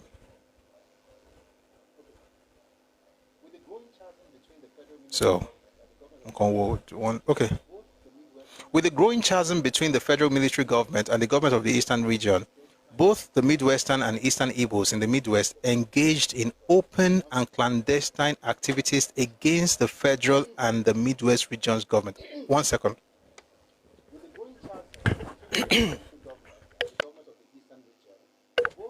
With the growing chasm between the federal military government and the government of the Eastern region, both the Midwestern and Eastern Igbos in the Midwest engaged in open and clandestine activities against the federal and the Midwest region's government. Firstly, some of the Midwestern Igbos started to agitate for their excision from the Midwest and a merger with their kith and kin in the Eastern region. Listen, guys. One of the things we should take away from this mess from today's session is this. Ethnicity is the major block in the creation of Nigeria, and it is not a problem. What is the problem is your unwillingness to admit this basic fact and the truth of what we are. It is not wrong. The reason you are constantly thinking is wrong is because you don't want to admit the fact that that is who you are. There's nothing wrong with it. The reason these guys were trying to latch on to Ojukwu was because of their ethnicity. Some of them wanted to go and join the East. In other words, break Midwest. Let part of the Midwest become Biafra. I'll go deeper tomorrow. JIG Onyea claims that this agitation was motivated by the conspiracy of non-Igbo Midwesterners to deny the Midwestern Igbo membership of the Midwest delegation to the ad hoc committee for Nigeria's constitution in August 1966. Achuzia attributes the formation of the Ika Igbo Association and agitation for merger with the Eastern region to the discrimination against Midwestern Igbo refugees from the pogroms in the north, in the provision of relief materials and employment in Benin City, who were told to go and meet their people in Enugu. Both claims would seem to be post-war afterthoughts used to justify the Midwestern Igbo support and involvement in Biafra.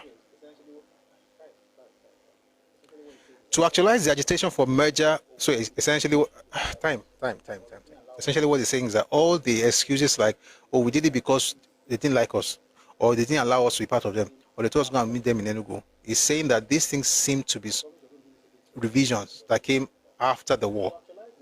But let's continue. I promise we're going to do this again tomorrow, and then we'll go a bit deeper.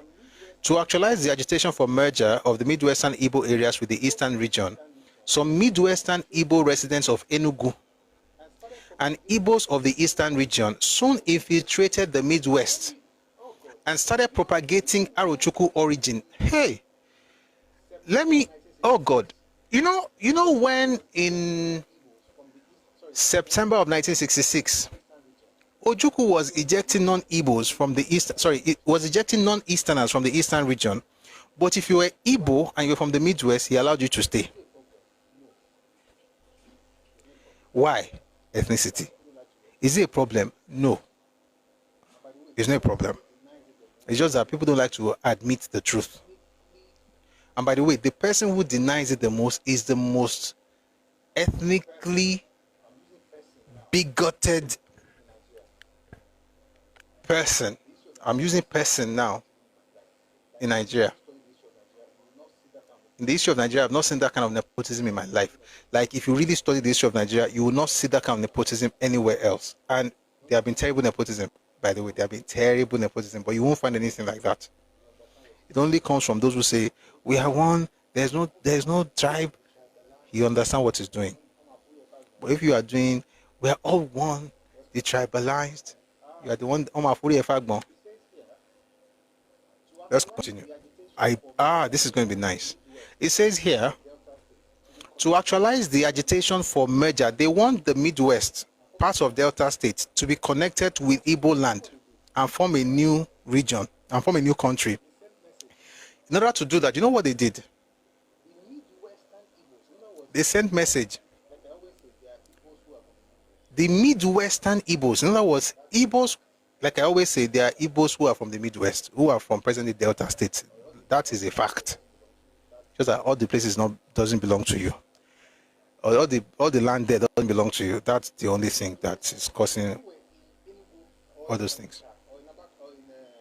The Midwestern Igbos who were in Enugu or in Onitsha or in Abakaliki or in Owerri or in Imbise, the Midwestern Igbos came with the Eastern Igbos, traveled all the way to the Midwest, and told the Igbos in the Midwest that all of them have Arochukwu origin.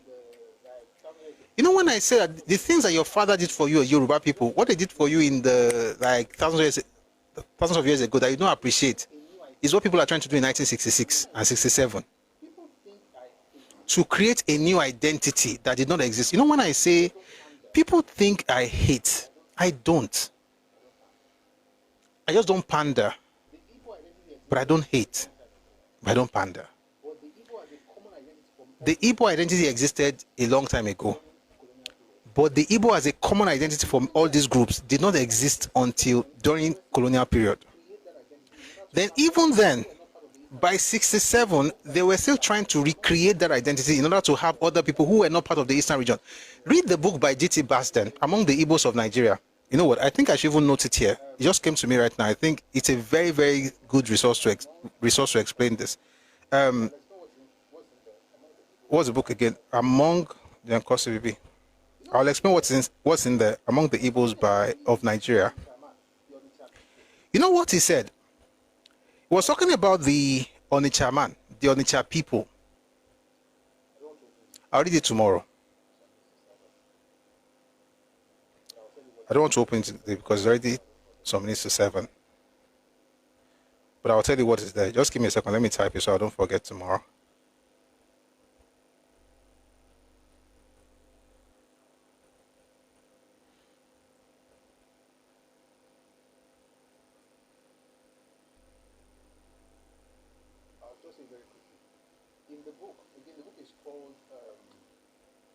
I'll just say very quickly.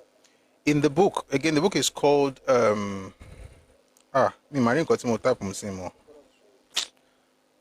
God.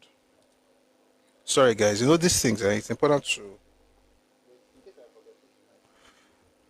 I prefer to write things down so that I don't forget. But in case I forget, please remind me. Thank you very much for your support. I have I think people here probably even have better memory. Among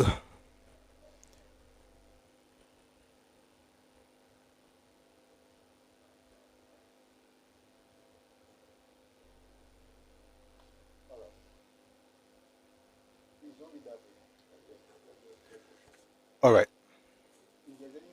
Please don't read that book. Let me just beg people. If there's anything I can do to let people not read the book, I will do it. And if you are able, please read the book.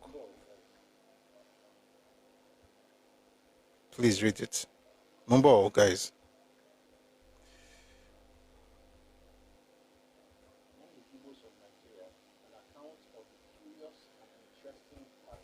Among the Igbos of Nigeria, an account of the curious and interesting habits, customs, and beliefs of a little known African people by one who has for many years lived amongst them. On close and Yokwashi. If you're able, please read the book. Please. If you're not able, please don't read the book. You know what? Unless you are not doing it for agenda. If it's just for academic purposes, just to understand stuff, please read it. But if you're a bad person who's looking for a way to do something, don't read it. I'm begging you. Among the Igbos of Nigeria, I'm sorry, this is, by the way, this is force of habit. I had to open it just to make sure I have it open here so it becomes easier for me tomorrow. Among the Igbos of Nigeria, an account of the curious and interesting habits, customs, and beliefs of a little-known African people by one who has for many years lived amongst them on close and intimate terms, by G.T. Baston, published in 1921. I promise we'll check something. But let me just tell you something. I won't go deep into the book, I promise, because we're not fighting. But there's something you find in that book. He spoke of the Onitsha man. The Onitsha man never considered himself Igbo. He said the Onitsha man considered everybody to the east Igbo, everybody to the west Enwani.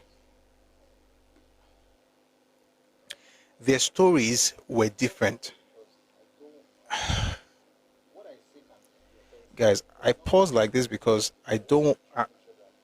What I say can be offensive, but it's not because I want to be offensive. So I want to try and make sure that I don't say it in a way that.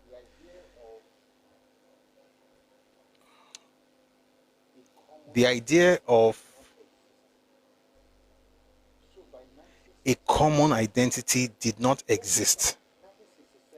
So by 1967, 1967, guys, Yoruba, we did this thing a long time ago. 1967, folks now traveled to Anioma area and told them that they are originally from Arochukwu. Why? Because they needed a common identity to create the bond, the ties that would necessitate the support that they require from the Midwestern Igbos. Therefore, they'll be able to bring them into Biafra. That's why whenever you hear Ojukwu say things like, and you'll see it in the book by Chinua Achebe, There Was a Country, Ojukwu saying, we have no plans to, I should write that down as well, we have no plan to enter any region, we're just, we're just passing through. Even today, Umbo,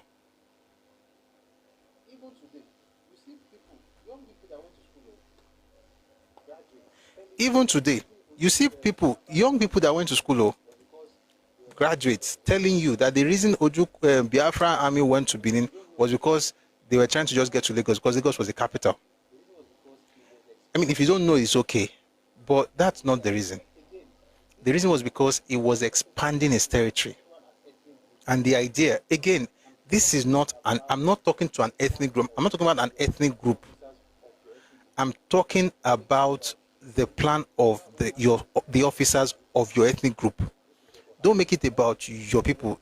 That's when you now say you are hated. This is just what happened, right? It was to take over the Midwest, take over the West, then later on take over the North. And it's literally in the captured documents from Biafra.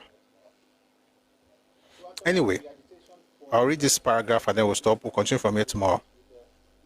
To actualize the agitation for merger of the Midwestern Igbo areas with the Eastern region, some Midwestern Igbo residents of Enugu and Igbos of the Eastern region soon infiltrated the Midwest and started propagating Arochukwu origin for all the Midwestern Igbos and denying the cherished affinity of some of them with the Edo people. This agitation was re-echoed. Where? Guess what? Guess where? It was re-echoed in the United Kingdom by Western or Midwestern Igbo Students' Union of Great Britain and Ireland. If you think degrees affect this thing, you are joking. Some of those who insult me every day here have degrees like a thermometer. But to understand history in context, remember, with all due respect, did Professor Mogaro doesn't have degrees? Dr. Ngozi Okonjo-Iweala, she has degrees. She has a PhD. Chinua Achebe had degrees. And they parrot the same propaganda. It's sad. It's very sad. Anyway, this new idea of Arochukwu origin, even guys in the UK, that's why that you travel abroad. You know, I've said this several times. It was actually Archbishop Benson Daosa who said this. A lizard in Nigeria cannot become an alligator in the United States. If he didn't dare, he didn't dare. Can you send Adolf's book into resources? You can't send anything there, but you can send it. Whatever I want to send, please send it to me, Busui Oris, on Telegram, please. But you can't really send anything there. We just people were pushing propaganda, and I don't want to make it into another regular channel. It should be a place where you can go pick materials. But send it to me. If I think it's something that we can work with, and I'll put it there, I promise. Thank you. Brace up. Thank you. Anyway, people abroad still had the same mindset, changing their history in 1967. Ejo alleged that the agitation was sponsored by the Eastern Region's government, which promised to contribute £2 million to the development of the Midwestern Igbo area. In addition, the agitators demanded the government of the Midwest region to support the position of the government of the Eastern region and rebel against the federal and rebel. Oh boy, I don't know whether it was a noun or a verb. Let me take it again. In addition, the agitators demanded the government of the Midwest region to support the position of the government of the Eastern region and rebel against the federal military government. The propaganda of the Igbo agitators created more tension. Some of the Igbo involved in the propaganda activities were promptly arrested for organizing meetings to incite people into supporting the Eastern region's cause and merger with the Eastern region. We'll continue from here. After stealing Midwestern Central Bank, we'll get there. Don't rush. We'll take it small. Anyway, we'll continue from here tomorrow. But let me quickly say something. Whatever you do, embrace your ethnic identity. And those who tell you that it doesn't matter, understand that they understand it. The only reason, not true, the only reason Dennis Osadebe became the first premier of the Midwest was because he was Igbo.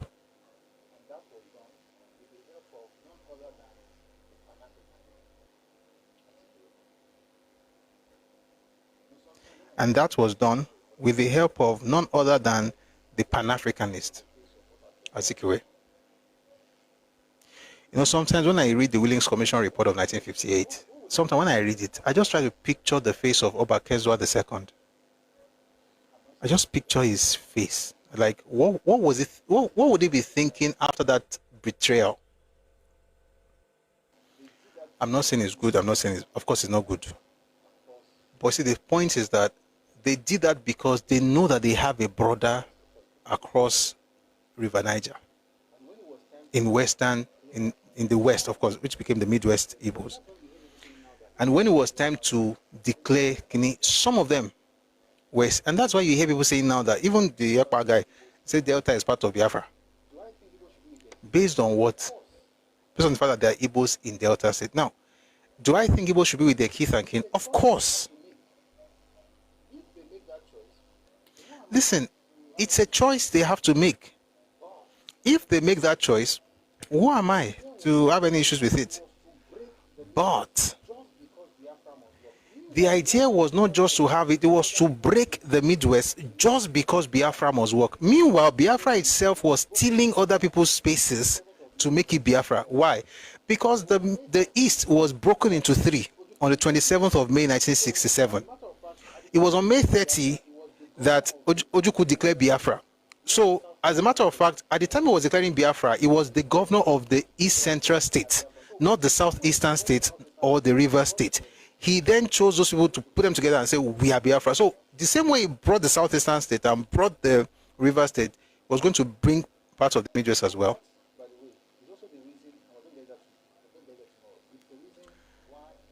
And that's, by the way, is also the reason, and we're going to get that tomorrow. It's the reason why when Victor Banjo proposed the names of those who could become the governors of the Midwest, Ojukwu was against it. The first person Ojukwu wanted to appoint, guess who? Wanwo. The one who didn't listen to Ejo, who said he was superior, the one who opened the gates for them. We're going to get deep into that tomorrow. The one who allowed Biafra in was actually the one that Ojukwu was going to make the governor of Biafra. But Victor Banjo did not agree. He suggested 3 names. Ejo, number 1. Ejo, Chimnel, Ogbemudia. Ejo is Urobo. Chimnel is Ishekiri. Ogbemudia is Benin. The question is, why on earth would Ojukwu choose any of them? Guess what he did? He said, maybe we should not choose one war or give him something else. He went to look for another Igbo person. Made sure it was Igbo. What's his name? What's this man's name? Mike Okonkwo. Albert Okonkwo. He now appointed Albert Okonkwo as the military governor of Republic of Benin. Republic of Benin. But what the Benin people experienced at the hands of these fantastic guys, we'll discuss tomorrow. And then we're still talking Victor Banjo caught in the storm, but now we have arrived in Benin. In fact, we've not even arrived. We want to see how they got into Benin and how they occupied the place and what they did to the people in there. Is this to make the Igbo person like, oh, victim, demonize Igbo? No. No. This is not to demonize Igbo. This is not to say they are bad people. They are just humans. But it's also to say that in Nigeria we have a danger of a single story. There's only one side you hear, and the one side you hear is even more lies than truth. Once you remove the layers of lies, what the truth you find there, Kojubailo, the layers of lies on it be like Cocoa House. The entire truth that you find there is just like this. And the crazy part is that if you mention the truth that is just like this, do you know what? The weight of that truth will be similar to the weight of Cocoa House if it was just on its own. See, truth on its own does not depend on size. What it is, on its own, it's enough. This happened to the Igbos. Terrible things happened, and it did happen. And if you acknowledge it as it is enough. The truth can stand on its own, and you can even shame everybody with the truth. But you see, once you cover it up with layers of lies, the work it took us to even remove these layers make us know that there's no need to even acknowledge it. The only reason I can acknowledge the truth is because I'm a good person. Guys, I promise you, if you take the time to remove all these layers, which I've not finished removing, if you take time to remove all these layers, by the time you arrive at the truth, you just be like, the work where I remove the layers, I don't even care about this truth again, because if you spend, of course, by now you know how much work it takes to research and get these things. So I'm saying that people should embrace the truth in Nigeria. Some things have happened, but it happened on different sides. If we say some, like Igbo suffered during the war, which is true, and it's unfortunate, it's true. But if we say Igbos also caused suffering and they hurt people during the war, it's also true. If you're able to accept that one, why do you think you're not able to accept the other? I'll tell you why. Because you were raised with propaganda, that is why. And the propaganda has in it a funny mix of 2 contradicting theories. Number 1 is that you are better than everybody in Nigeria. Number 2 is that you are the victim of everybody in Nigeria. And guess what? That propaganda did not even start because of the war. It started long before the war. You will find it in the speech that Azikiwe gave in 1949 in Aba. It's a fantastic mix. I don't know how he thought of it. Actually, I do. If you read what happened in Germany, you understand. Literally what happened in Germany, without going into the details. It was a perfect mix of victimhood and master race. He combined the two and gave it to people. People don't even see the cognitive dissonance. They don't even see the fact that these things are mutually exclusive, but somehow it works. But guess what? The rest of us know that it's not true. So that we can all live together happily ever after, hopefully. Let's embrace the truth. Understand that ethnicity plays a huge role in the politics of Nigeria. And those who tell you to forget your ethnicity and tell you to be detribalized and tell you to erase tribalism, erase ethnic identity, those people are not your friends. They are your enemies. And this story has been written before, and we've watched the movie. We've watched a movie from beginning to the end. It always ends the exact same way, especially in Nigeria. And I'll tell you something, there is no new addition, no new innovation that can change it. People are the same at the core of their being. And lastly, before I bring people up, you see, in Nigeria's history, all of us, regardless of where you're from, primarily, we are the product of the politicians from our region that arose in the 1940s and 50s. I just happen to be blessed to be Yoruba. I don't know what I did to God. Actually, I didn't do anything. It just, landla no e. Ó kàn wò mí ṣe lóore pé ìwọ ọmọ yìí bó ṣe ń lọ yìí Yorùbá ló gbọ́dọ̀ jẹ́. I just happen to be Yoruba. I just happen to have one of my ancestors to be Obafemi Awolowo. I just happen to. It's. I won lottery before I was even born. The fact that I came through my parents, that's lottery. Like the fact that I was born Yoruba is lottery. Like I'm blessed. And because of that, or in addition to that, you have people to look up to. I have people to look up to in my region. Many of the things that you say in the Nigerian political space, thank you for the gift. Many of the things you say, people say and get angry about and shout and insult people. Many of the things you are saying are direct products of the ideologies of the people who were of the leading politicians in your region in the 1940s, 50s, and 60s. What you should do as a Yoruba, as a Nigerian, is to interrogate the ideology. I have interrogated Awolowo's ideology, by the way, and guess what? I love it. And while I was doing it, I interrogated the ideology of other groups. I didn't love it. Is it because they're not Yoruba? No. It's because any ideology that is based on stealing people's stuff. You know, when we're growing up, they say, "We kama jale, ema jale mo, ema jeronje, jore mi le mi ofisi, jore mi jarandu, jore mi le mi ofisi." So the way they taught us, we're not supposed to like stealing, or like my mother used to call some styles, they call it stealing by practice. So we don't like stealing. But I'm just saying that Papa's vision is the reason I'm the way I am, is one of the reasons I'm the way I am, and I'm proud of it. And I think that many people should embrace it. And if you do, regardless of where you're from in Nigeria, we can build a good country, a solid one, right? And Nigeria can become a better place for all of us. But if you don't want to, it's fine. But guess what? That rubbish ideology from your side, don't bring it to my place. That's all I'm asking, respectfully. God bless you. Thank you for listening.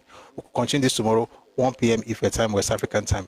I'm going to bring people up now. So if you'd like to contribute, please send your request. We'll bring you up.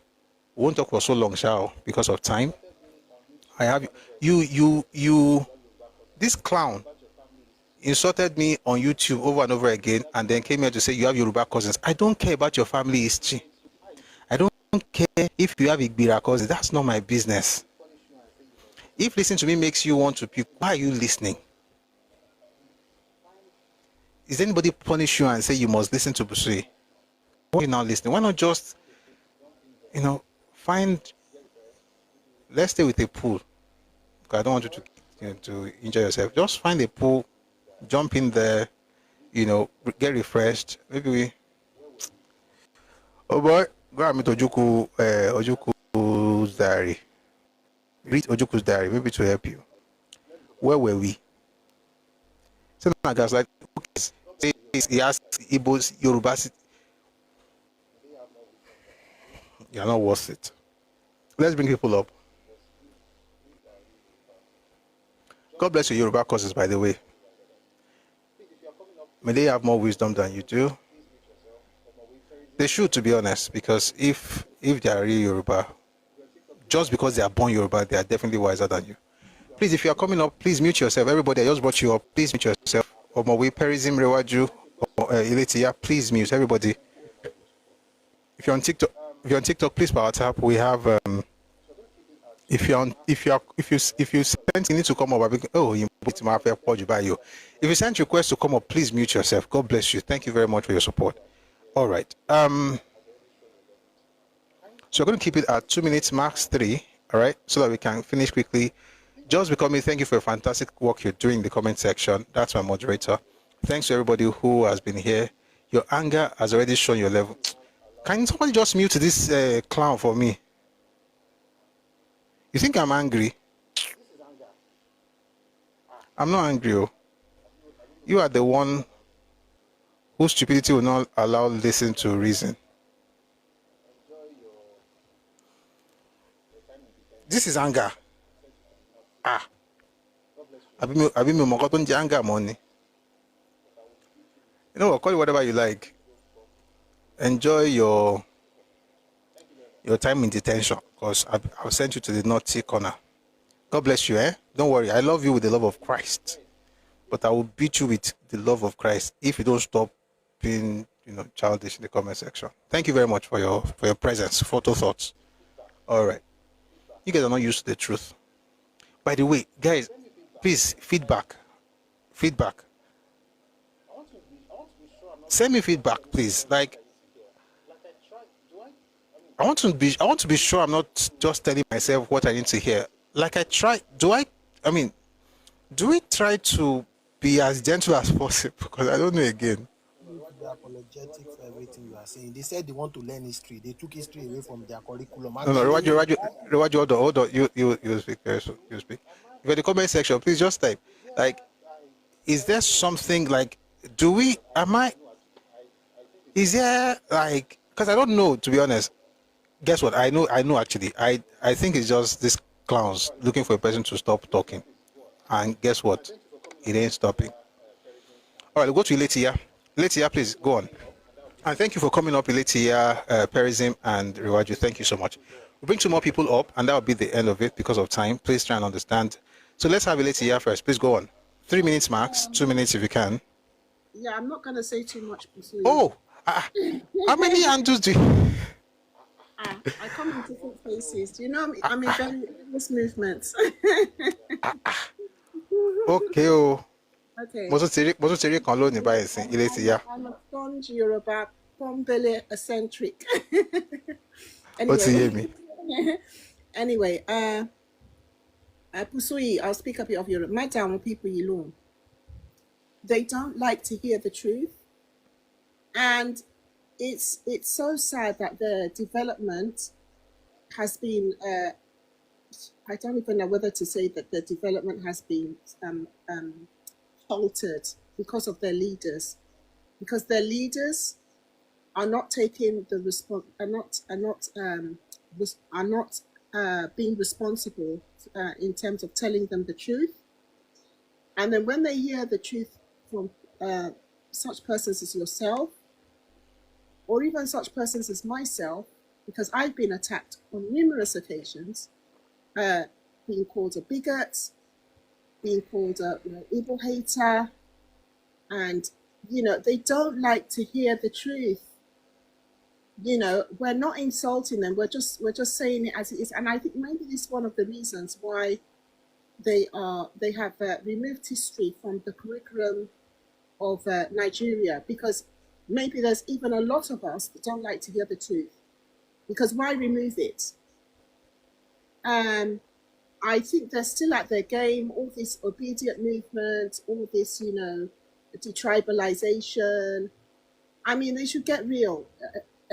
They are literally trying to commit identity genocide, and it's not going to work on any ethnic nation within Nigeria.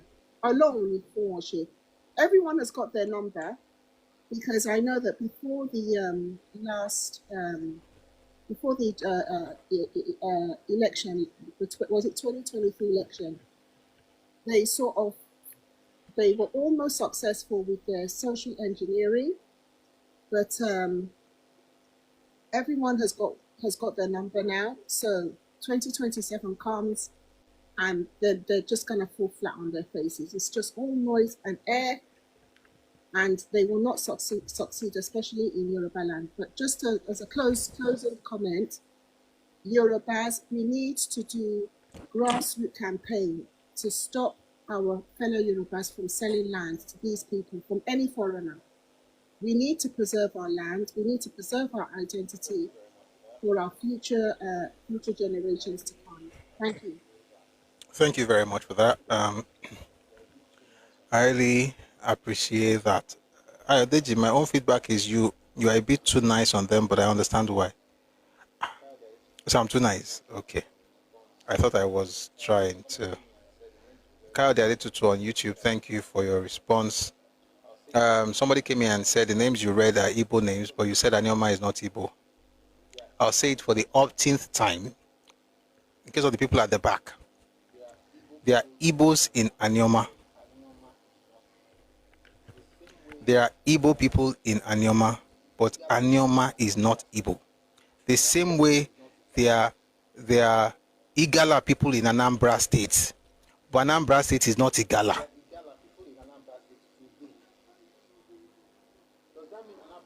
There are Igala people in Anambra State today. Does that mean Anambra State is Igala land? There are Ibibio people in Abia State today. Does that mean Abia State is Ibibio land?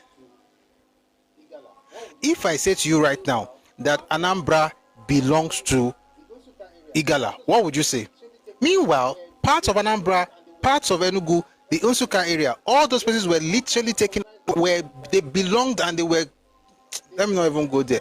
They were conquered and colonized by Igala. They colonized all those spaces, introduced their masquerade, introduced their culture, which you see practiced till today in Unsuka. Does that mean it is Igala land? Of course it's not. It's Igbo land. But do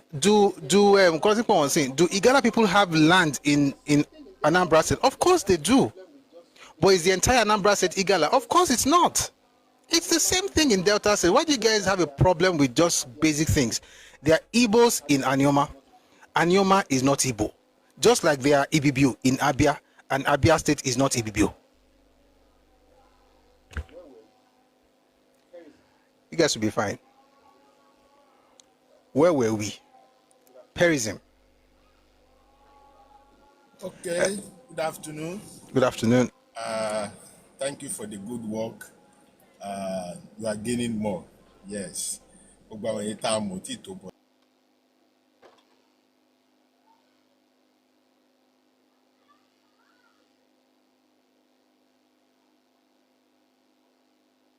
Bitterness heart is gone, and never again you will experience such things.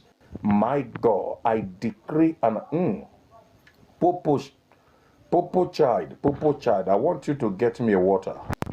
Popos. If you are hearing me, Queen Purity, you will come and jump out. You come and jump out. May God help you in the name of Jesus.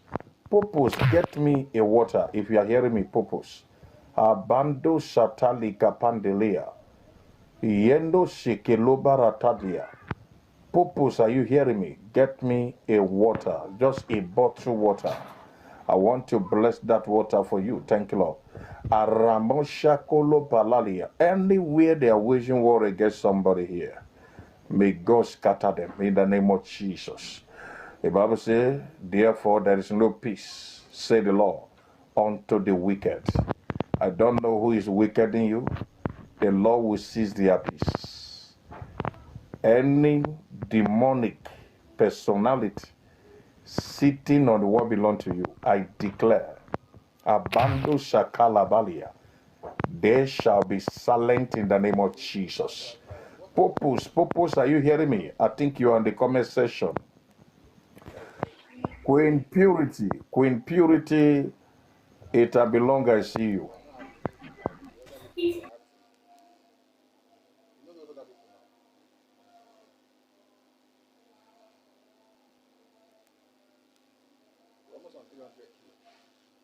Nothing he is wearing is of Nigerian origin. Nothing he is wearing is of Nigerian origin. Nothing. That is not of Nigerian origin. That is a European winter cap that the colonialists were using. It is true. No, this is a fact. It is a truth. No, it is a truth. That is a winter cap. It is not of Igbo origin. It's a winter cap.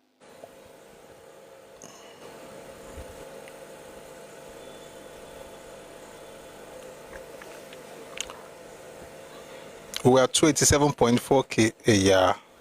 You are the wallpaper on Professor Edu's live a year. Yeah.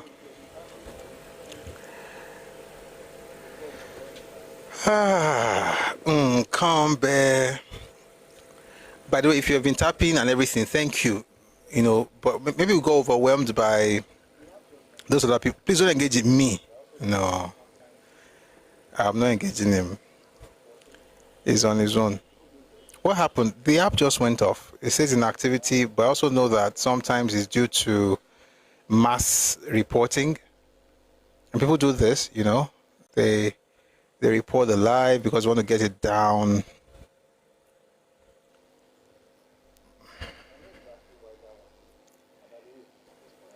I know exactly why that one is. And by the way, it's funny that it's actually calling me by name, like Busui, because I'm like, I need to talk about Apple. You know, I know why. I'm not going to say it, sir.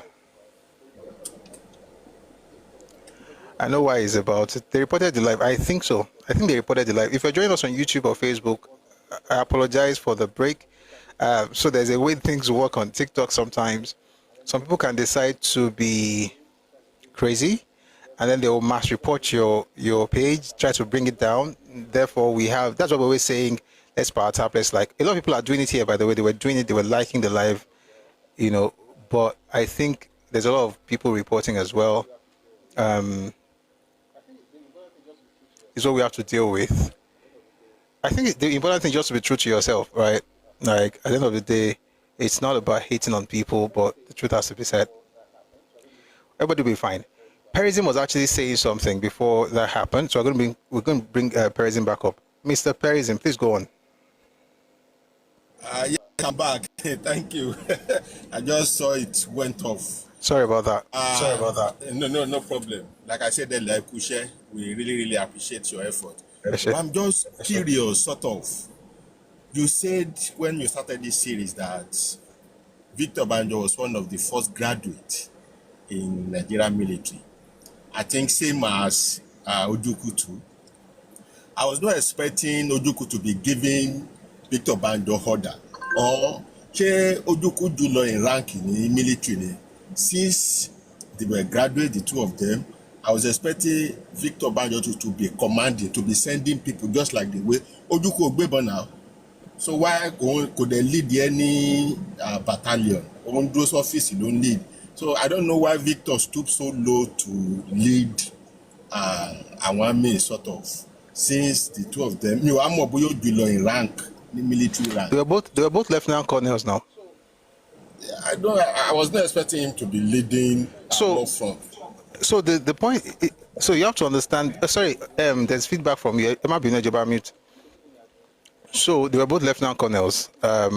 I think Ojukwu may have been senior because Ojukwu joined. But Victor trained first in Sandhurst before he went to University of London. I'm not really sure who came first. But what I know, 1 second.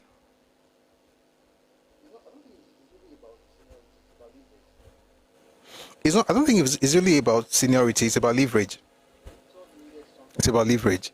And essentially, Victor needed something that Ojukwu could provide, which is a troop, soldiers, arms and ammunition. And he didn't have it. Ojukwu had that leverage. And therefore, he would work with him. So it's not so much about... But wait, let me answer. As a matter of fact, Victor is actually senior to Ojukwu.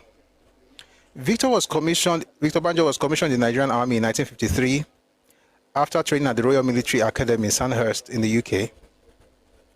That was before, it was after that he now went to University of London to get his mechanical engineering degree. But Ojumeko Ojukwu was commissioned in 1957. By the time of the 66 coup and the build-up to the Biafran War, Banjo was already a lieutenant colonel, and he was also considered one of the most brilliant officers in the army. Ojukwu was also a lieutenant colonel by 1966, but he was junior to Banjo in terms of military seniority. But again, he was a military governor. Banjo was not. You know, after the first coup of January 15, 1966, the most senior Yoruba officer that was around in Lagos at the time was Victor Banjo. But you see, when it came, Ojukwu was in Kano. When it came to when they reorganized the army and everything, you have military governors. Ojukwu was the governor of the East. Banjo was senior, but he was not the governor. He didn't have the authority over troops that Ojukwu had. Even the brigade that Banjo put together, the 101st Brigade, was actually in Biafran Army, although he decided to name it the Liberation Army of Nigeria, you see. So it's not like, oh, why can't he just sit down? Where would he sit down? He didn't have a region to control. He didn't have an army of his own. Ojukwu had it. He didn't have it. Sorry, oh. Let me just send this one to his father's house. So Ojukwu had it, he did not have it. So it's not because why didn't he just have his own region, his own army? Where was he going to get his own army from? The way to get his army was to work with somebody who had an army. Well, what looked like an army, which was what Ojukwu had over him. So it's more about leverage, not about why did he have to listen to him. Ojukwu had what he did not have. I hope I answered the question. I think that's also the practicality of it. So take 30 more seconds and we can move on to the next person, please. You were going to say something. No, you've answered. I was just curious that I was expecting him to be in office too. They should be commanding all those people. No, but the question is who appointed Victor Banjo and who appointed Ojukwu? Ojukwu was made governor by Ironsi. At the time, Fajri was the governor of the Western region. Of course, yes. Right. Then Obasanjo eventually, after the July coup, Adebayo became the governor of the for Western region. But then Olusegun Obasanjo was the one leading the army in the West for Biafra. Sorry, guys.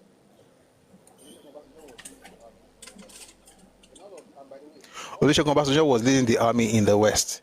In all of, and by the way, all this time, for about 15 to 18 months, about 15 months at least, Victor Banjo was in prison. So he got to prison January 17th, 1967. He's coming out in he got to prison January 17th, 1966. He's coming out of prison June 1967. In all of those years, a lot of things have happened. He's been out of the picture. So he's been out of the picture. He was not a governor. So that's the reason. Thank you very much for the question. All right, let's move to the next person. That would be TY and Rewaju and then TY, and then we'll have Prince 577. But please, let's try and keep it to 3 minutes because of time. Hello, Rewaju, are you there? Yes. I'm really confused. I have confidently said it that these people will not change, and I don't pray they change so that we give them the dose of their sickness, and when the time comes, everybody will be able to set boundaries. That's why they don't disrespect the Lord. One funny thing that amazes me is that people continually talk about, we're not taught history. Most of us here, we've read to a certain degree, but not all books. But that gave us the idea pre the 2023 election. And the basic fundamental of Yoruba people's problem is ignorance and the inability to be able to make research, but they behave as if they know everything. So on one hand, people will be saying they don't teach history, and now they have brought history before. Now you are complaining. You just don't want to hear the truth. And the funny thing is that you would have your own radio Biafra one place. Nobody will come and disturb you. Nobody is even arguing with you because they already know that you are lunatics and clowns. Nobody will come and disturb you. But people are doing their own another thing. You want to come and disrupt it. On one hand, you are the most set of people that make the noise about a single-sided story. And when other people want to talk about their own, you want to cry. Like I said, you are a nice person to them. You've been moderate. You've been talking to them in the language they understand. But people like us, who we have nowhere it will end, and I pray, and I continually continue to pray that they don't change. Because when the Yoruba people turn their back, it will be something that will not be able to control. Even we that are even speaking English here, will be nice people to them. Because this thing has become And this is ignorance.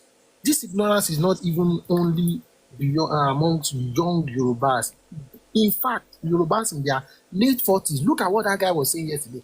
The moral philosophy of the ethos of Yoruba, money is the least. Money is the least of our reasoning. But because of the kind of country we find ourselves, we want to allow other people's culture, which might be better for them, to be our own sort of inspiration, which is total. If we go that path, we will be recolonized. It is just common truth. So, I don't pray they change. They should continue. And me, I'm loving it. Everything we've spoken about over the years is playing out. Because they are making the job easier for people like us. So they should continue. They are making it easier for us. Thank you very much for that submission. I hope they don't continue. I hope they don't. And the reason, of course, is because we know where the story ends. We know where the story ends, and it's not cool. But then, to be honest, people should do better. But I hope they see the sarcasm in that, because things are changing. If Yorubas have a saying, in other words, if a dog that sees you and wags its tail suddenly starts barking, you should know there's a problem somewhere, and maybe you should check yourself. All right, but that's that about that. Let's move on to the next person. TY, sir. Good evening. Good evening. Ẹkáàbọ. Thank you. Well, I will want to talk to my Yoruba people. So, to congratulate themselves first for being a Yoruba man. And secondly, they need to continue to watch and don't feel like any Igbo man will ever be your friend, because we are the same people. No matter how much you try to be human, their real nature will always come out at the end. What I come to notice that they never appreciate anything that you do for them. Little thing that you will do, like a Yoruba man will look at you and say, maybe this person mistakenly do this thing. They will tag you straight away. They think you should not speak the truth to them. You just have to hail them, surrender your freedom, and let them ride upon you like a donkey. That is the only way an Igbo man appreciates you. But the day you go against certain thing that is wrong, that will be the day he will now forget anything you have done in the past for them, and they will come after you. We need to give ourselves sense and know that there is no any play a dog is playing with a tiger. No,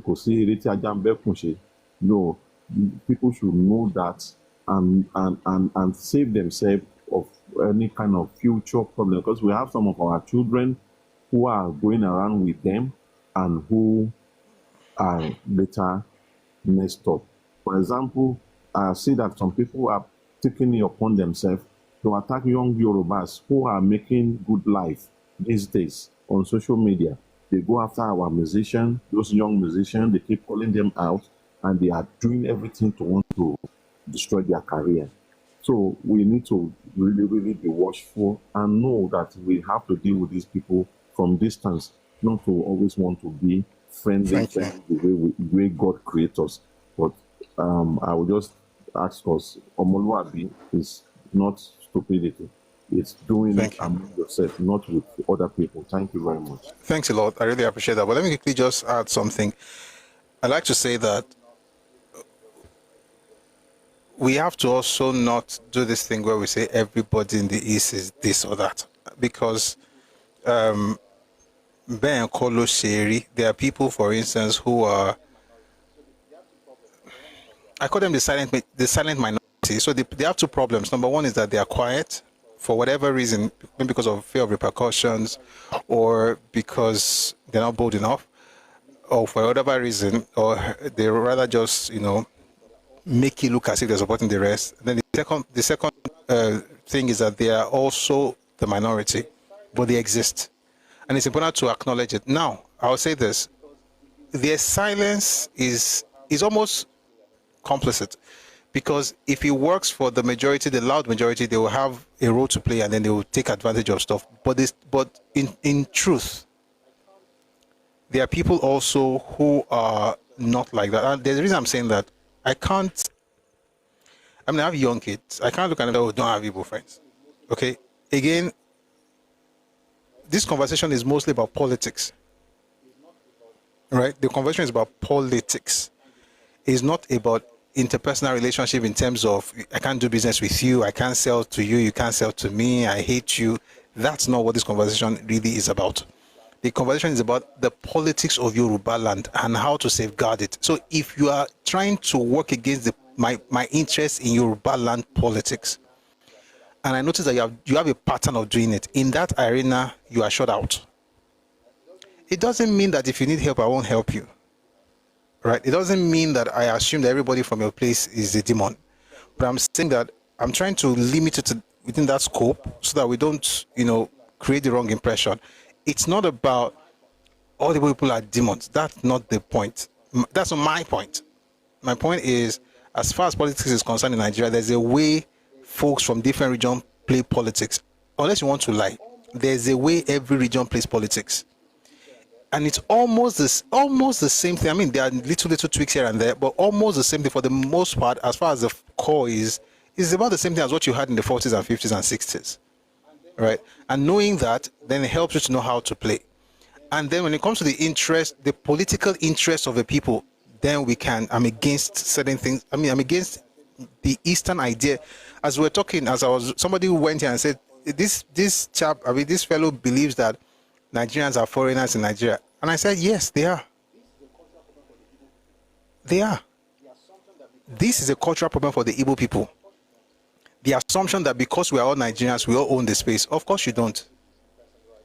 So, but it doesn't mean that I hate you, I have issues with you personally, or I tell my children don't play with their children. I don't know. That's not my goal. I just think that we can separate issues. On this matter, we can all, I can even take you out, have dinner and stuff. But yeah, boundaries and all, that's all it's about. But thank you very much for that submission. Really good. We'll go to the next person, and that'll be J-Links, and then we'll go to Prince and Dark Poet. We'll call it a day. Thank you very much for listening. So J-Links, please. Thank you. Good evening, good afternoon from this side. Good evening. Thank you for all you do. Me, my own. The thing is,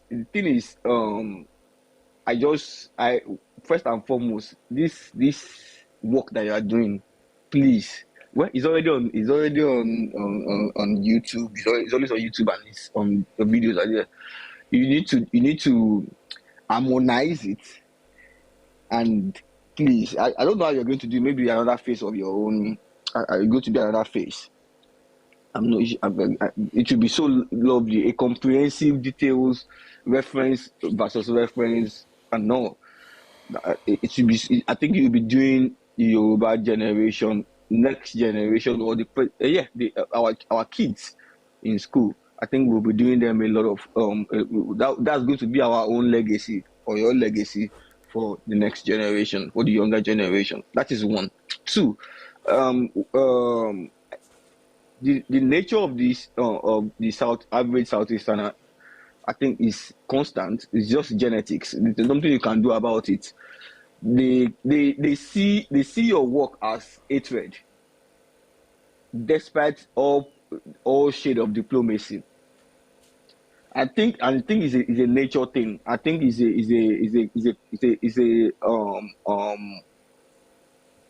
I don't know. I think nature is the right word.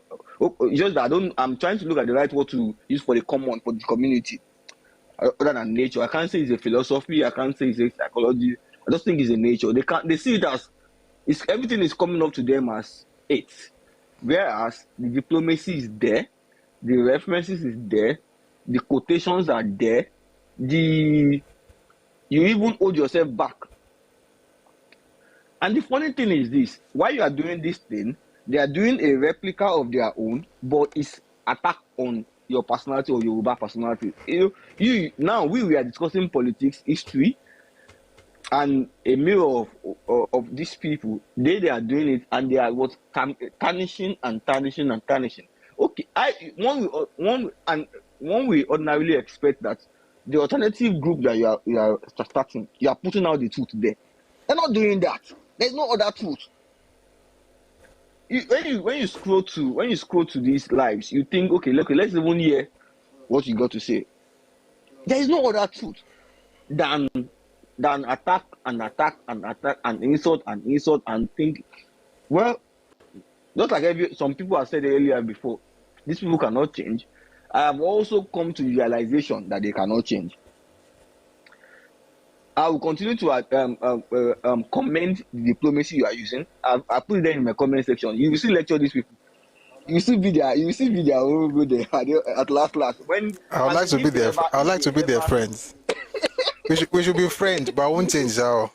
But we should be friends. Yes.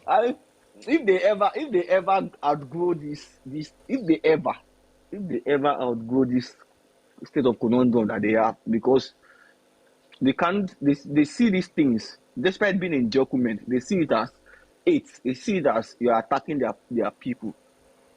Well, I hope God, I pray God help them, but everybody has come to realization that this is who these people are, and there's nothing we can do about it.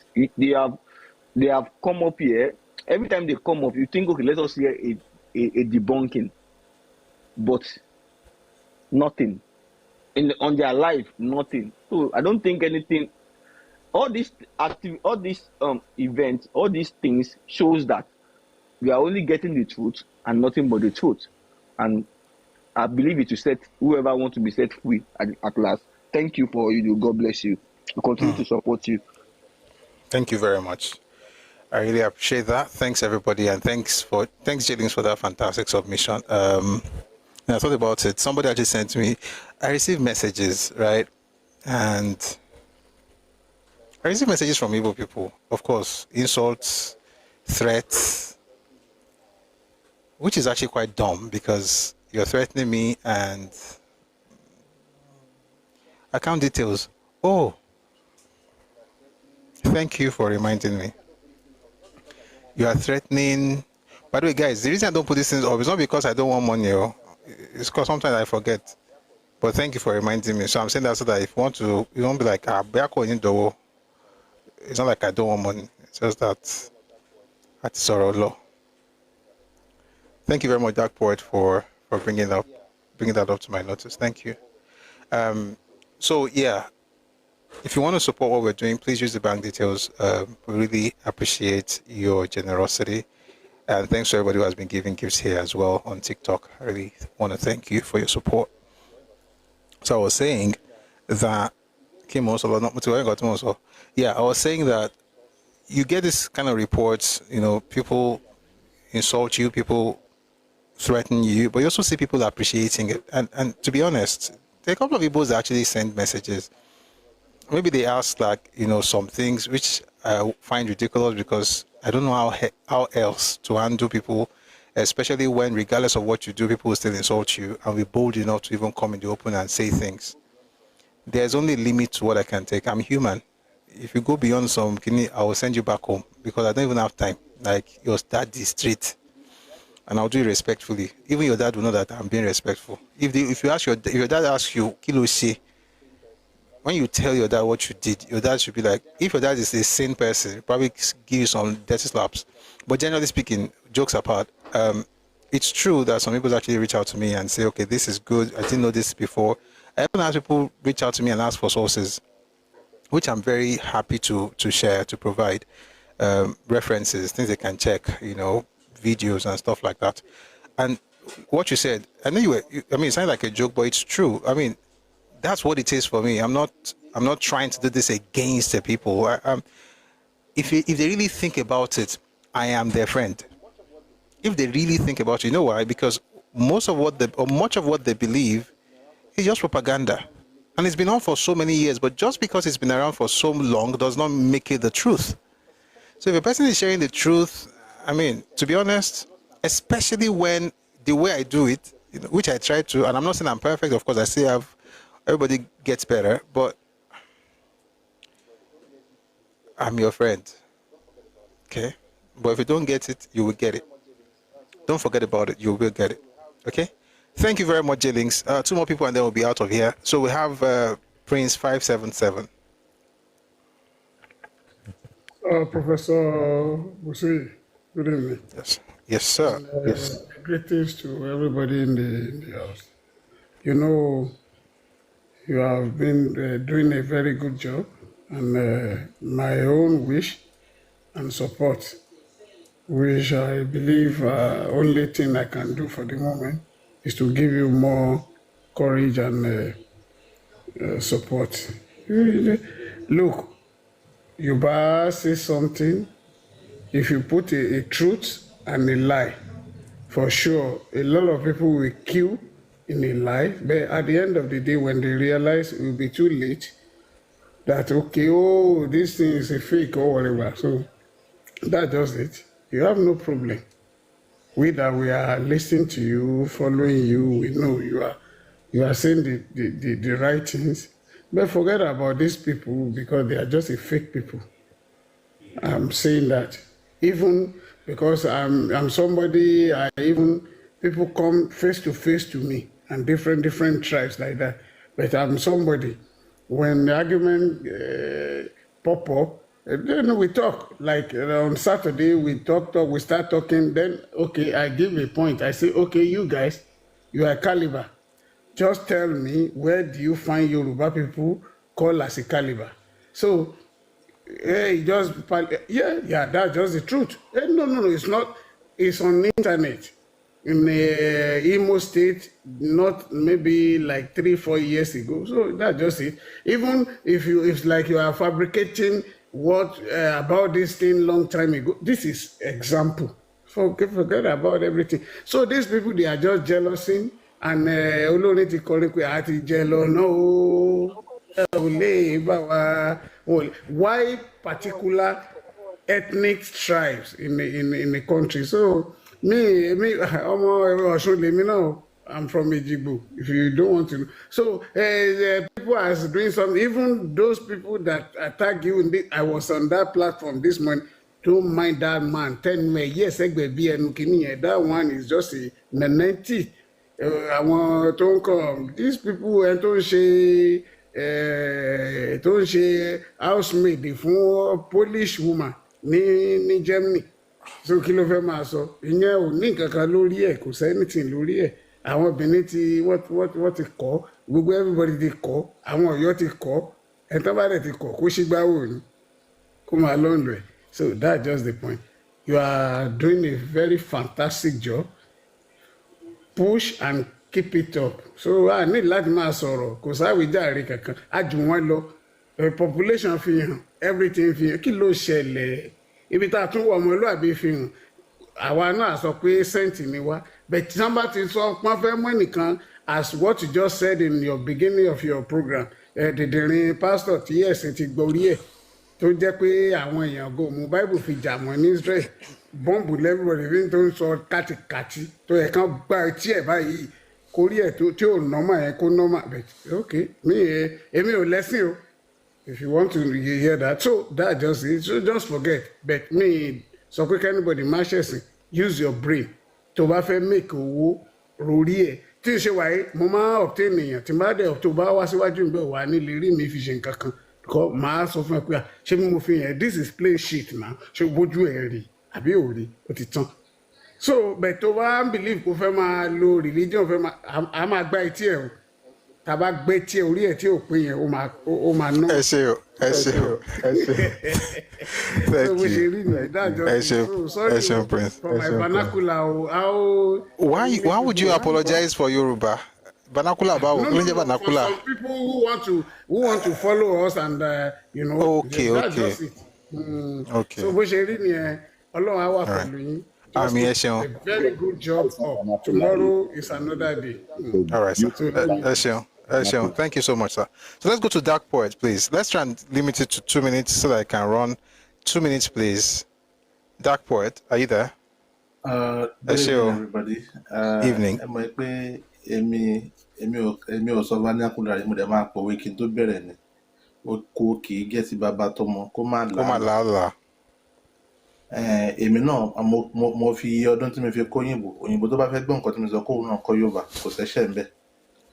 So nǹkan tẹ́mi believe nìyẹn. Ṣé rí this thing when the truth becomes an attack on you and your people, two things are involved. It's either you are ignorant or you are a terrible and a bad person. When the truth has become an attack on you and your people, it's either you are ignorant or you are a bad person, which both you need to look into, you need to look inward, get more education on the said stuff, or change your ways. But these two options, these people took it out of their ways. They don't want to use those two options, which could liberate them and make them become better, which can make them thrive on the long run. This thing is not rocket science now. It's as simple as that, but they took those two things that could liberate them, that could make them better, they took it out of their dictionary. And it's all about ad hominems, character assassination, and the likes. That is the only thing. And I think I don't know if it's Jelink or somebody was talking about. This thing is not in their DNA. It's an ideology in which they are prepared to go into the grave with. They don't want to change that ideology. The ideology that has not worked for them for decades, for centuries, and they still keep peddling the same ideology. Only doing the same thing and expecting different results is another level of insanity.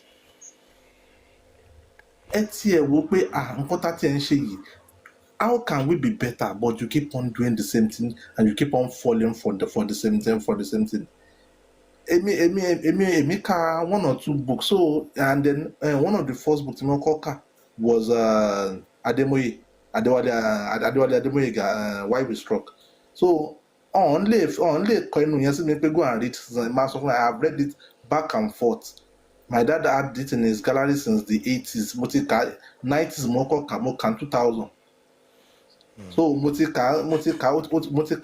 so you can't tell me go and read something. I will tell you I've read it like 2 or 3 times back and forth. At a point in time I know where some chapters Timolefi defend a lot of things well without even opening the book.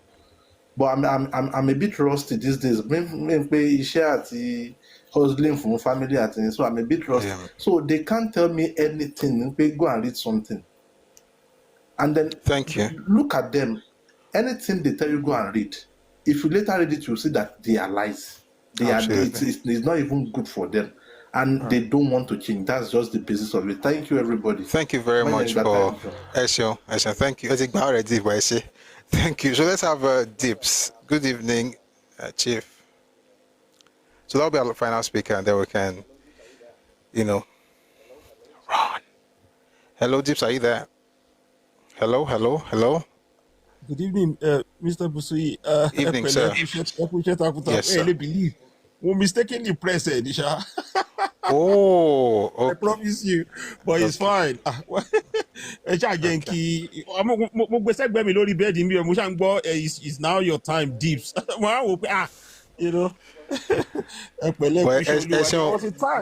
Okay, yeah, no, I can see online. I wonder well, what's online on Mondays? Mondays want to earlier today, just a couple of Oh yeah, so I don't know. I think people were probably reporting the live or something. Ọlọ́run á dójú tì wọ́n.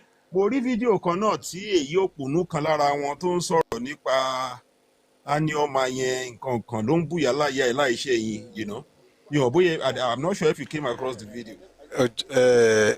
I saw one. To be honest, I didn't finish either. I mean, no, I think I saw about 3. Even me, I didn't finish. I didn't finish it because I commanded kò wọ́n ò lọ́kọlọ. Èèyàn bá yín, mo dẹ̀ comment síbẹ̀. Mo ní this man came with proofs. Tó bá dẹ̀ need more proofs, he will provide. Ìwọ ó kàn ń sọ̀rọ̀ fatafata. Counter him with your own proofs. Wọ́n ò ní proofs kankan. It's just it's either they are typical beer parlor gist, or their grandmother said this, or their drunk father told them that. You know, it's man, around people you auto juice suyan kí the whole race kan wà kan sùn kan kọrí síbi kan náà àtèyí tó ga àtèyí tó kúrú the same ọpọlọ kan ló wà lórí wọn. I don't know. I don't know. And despite the fact that sometimes wà tó yẹ pé tẹ́ bá ń sọ̀rọ̀ bá máa wò pé sàn láàrin ajé nínú di pẹ̀kọ̀rọ̀ kí Mr. Busuyi sọ̀rọ̀ straight. bọ́ọ̀yẹ yín nǹkan tẹ̀ kí n máa sọ sàn gbà mí àbí. Ó yé mi, you know, yeah. So ṣé wọn mú wá wò pé ká nírú àwa yìí ni máa ṣe máa fọmọ́lẹ̀. But this man is still I mean ó lọ́rọ̀ tẹ́ máa fẹ́ sọ ó níbẹ̀ ṣe máa gbin mo rí pé máa ẹ̀ ń try láti rephrase or ẹ̀ ń try láti reframe ẹ̀ to not to sound uncouth or not to sound as if though you are attacking them. You know, despite that wọ́n ṣì ń wá pẹ̀lú ṣì wọn. You know. Thank you, sir. Thank you. Have a wonderful night. God bless you, sir. All right. Thank you. Smart Cash, nice one. I will encourage us to continue letting our people know more about the reality in order to get things right gradually. Yeah, we'll get there. And I hope that, listen, if we get Swinburne to just open it, I've said this several times, I don't care for adults who are Igbos. I think about younger ones. And somehow, somewhere, the videos will get to them. And they'll question these things. Not to rebel, not to, fight the elders, but to just understand why. And when they start seeing the discrepancies, they will have a renewal of mind. And they will seek something that I think we really need to get, healing. Some people in Nigeria don't care about healing. They just want to milk pain. And the saddest part of the pain they are milking is that it's imagined. There is real pain, just to be clear. There is real pain. But for the most part, a lot of what people are trying to milk is imagined. And I hope it gets better. But the important thing for me also, to be honest, primary constituency, Yoruba people, no matter what people do, whether they change you or they don't change you, let the truth be your armor. Let it be your shield. And speak truth without apologies, but be respectful. I think that's what I try to do. I'm not perfect, but I try to be respectful because, like I always say, the things I can say in the public are the things I am saying. There are things I cannot say. And then there are other things I can say, but I've chosen not to say or not to say yet. Until Tabadebe. But it's been a wonderful session today. Thanks to everybody who made today's session possible, everybody who came up to speak, everyone in the comment section, every single person who tapped, even if you tapped once, you like the page, you like the live, you share the live. Thank you on TikTok, on YouTube, on Facebook. Thank you very much for your support. And those who gifted me and others on stage, thank you very much for your generosity. These things do help us continue to have this. So we do this Mondays to Fridays, 1 p.m. Ife time, West African time. So please join us again tomorrow. We're going to continue with Victor Banjo, Caught in the Storm. It's a long stuff, but it's worth it because you get to understand other things. So, for instance, we're talking about Victor Banjo now. Tomorrow we're going to be talking about how they got into the Midwest and what happened in the Midwest before we now start going into Ore. And then eventually we're going to end with the trial and the execution. But it's going to take us a while. But again, but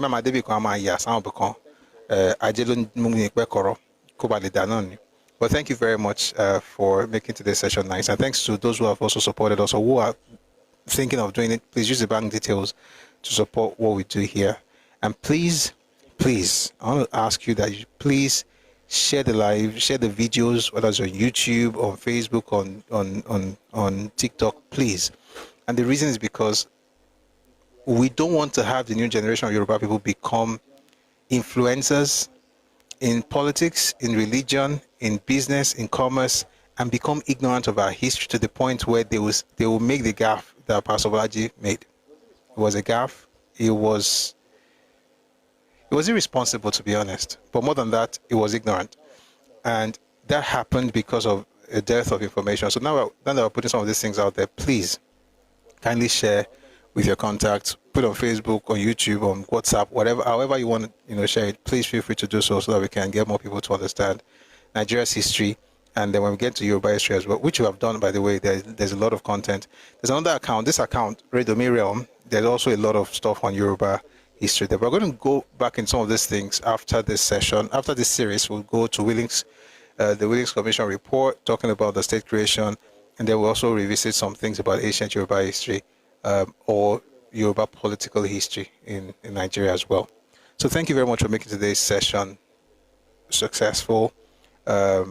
Those on YouTube, thank you very much for joining us. We're going to let you go now. We're going to end this session with our anthem. So we usually do Nigerian anthem and Yoruba anthem, but we can't do it on YouTube because of copyright issues. But here we're going to play the anthem. So YouTube guys, thank you very much. On Facebook, thank you very much for your support. Thank you for coming out to see this. Please, again, tomorrow, 1 p.m. Ife time, West African time, we'll be here again. So please join us then. All right. Have a lovely evening. Those on Facebook and YouTube, God bless you. See you tomorrow. All right. To those of us who are here, we're going to have our anthems. Isewa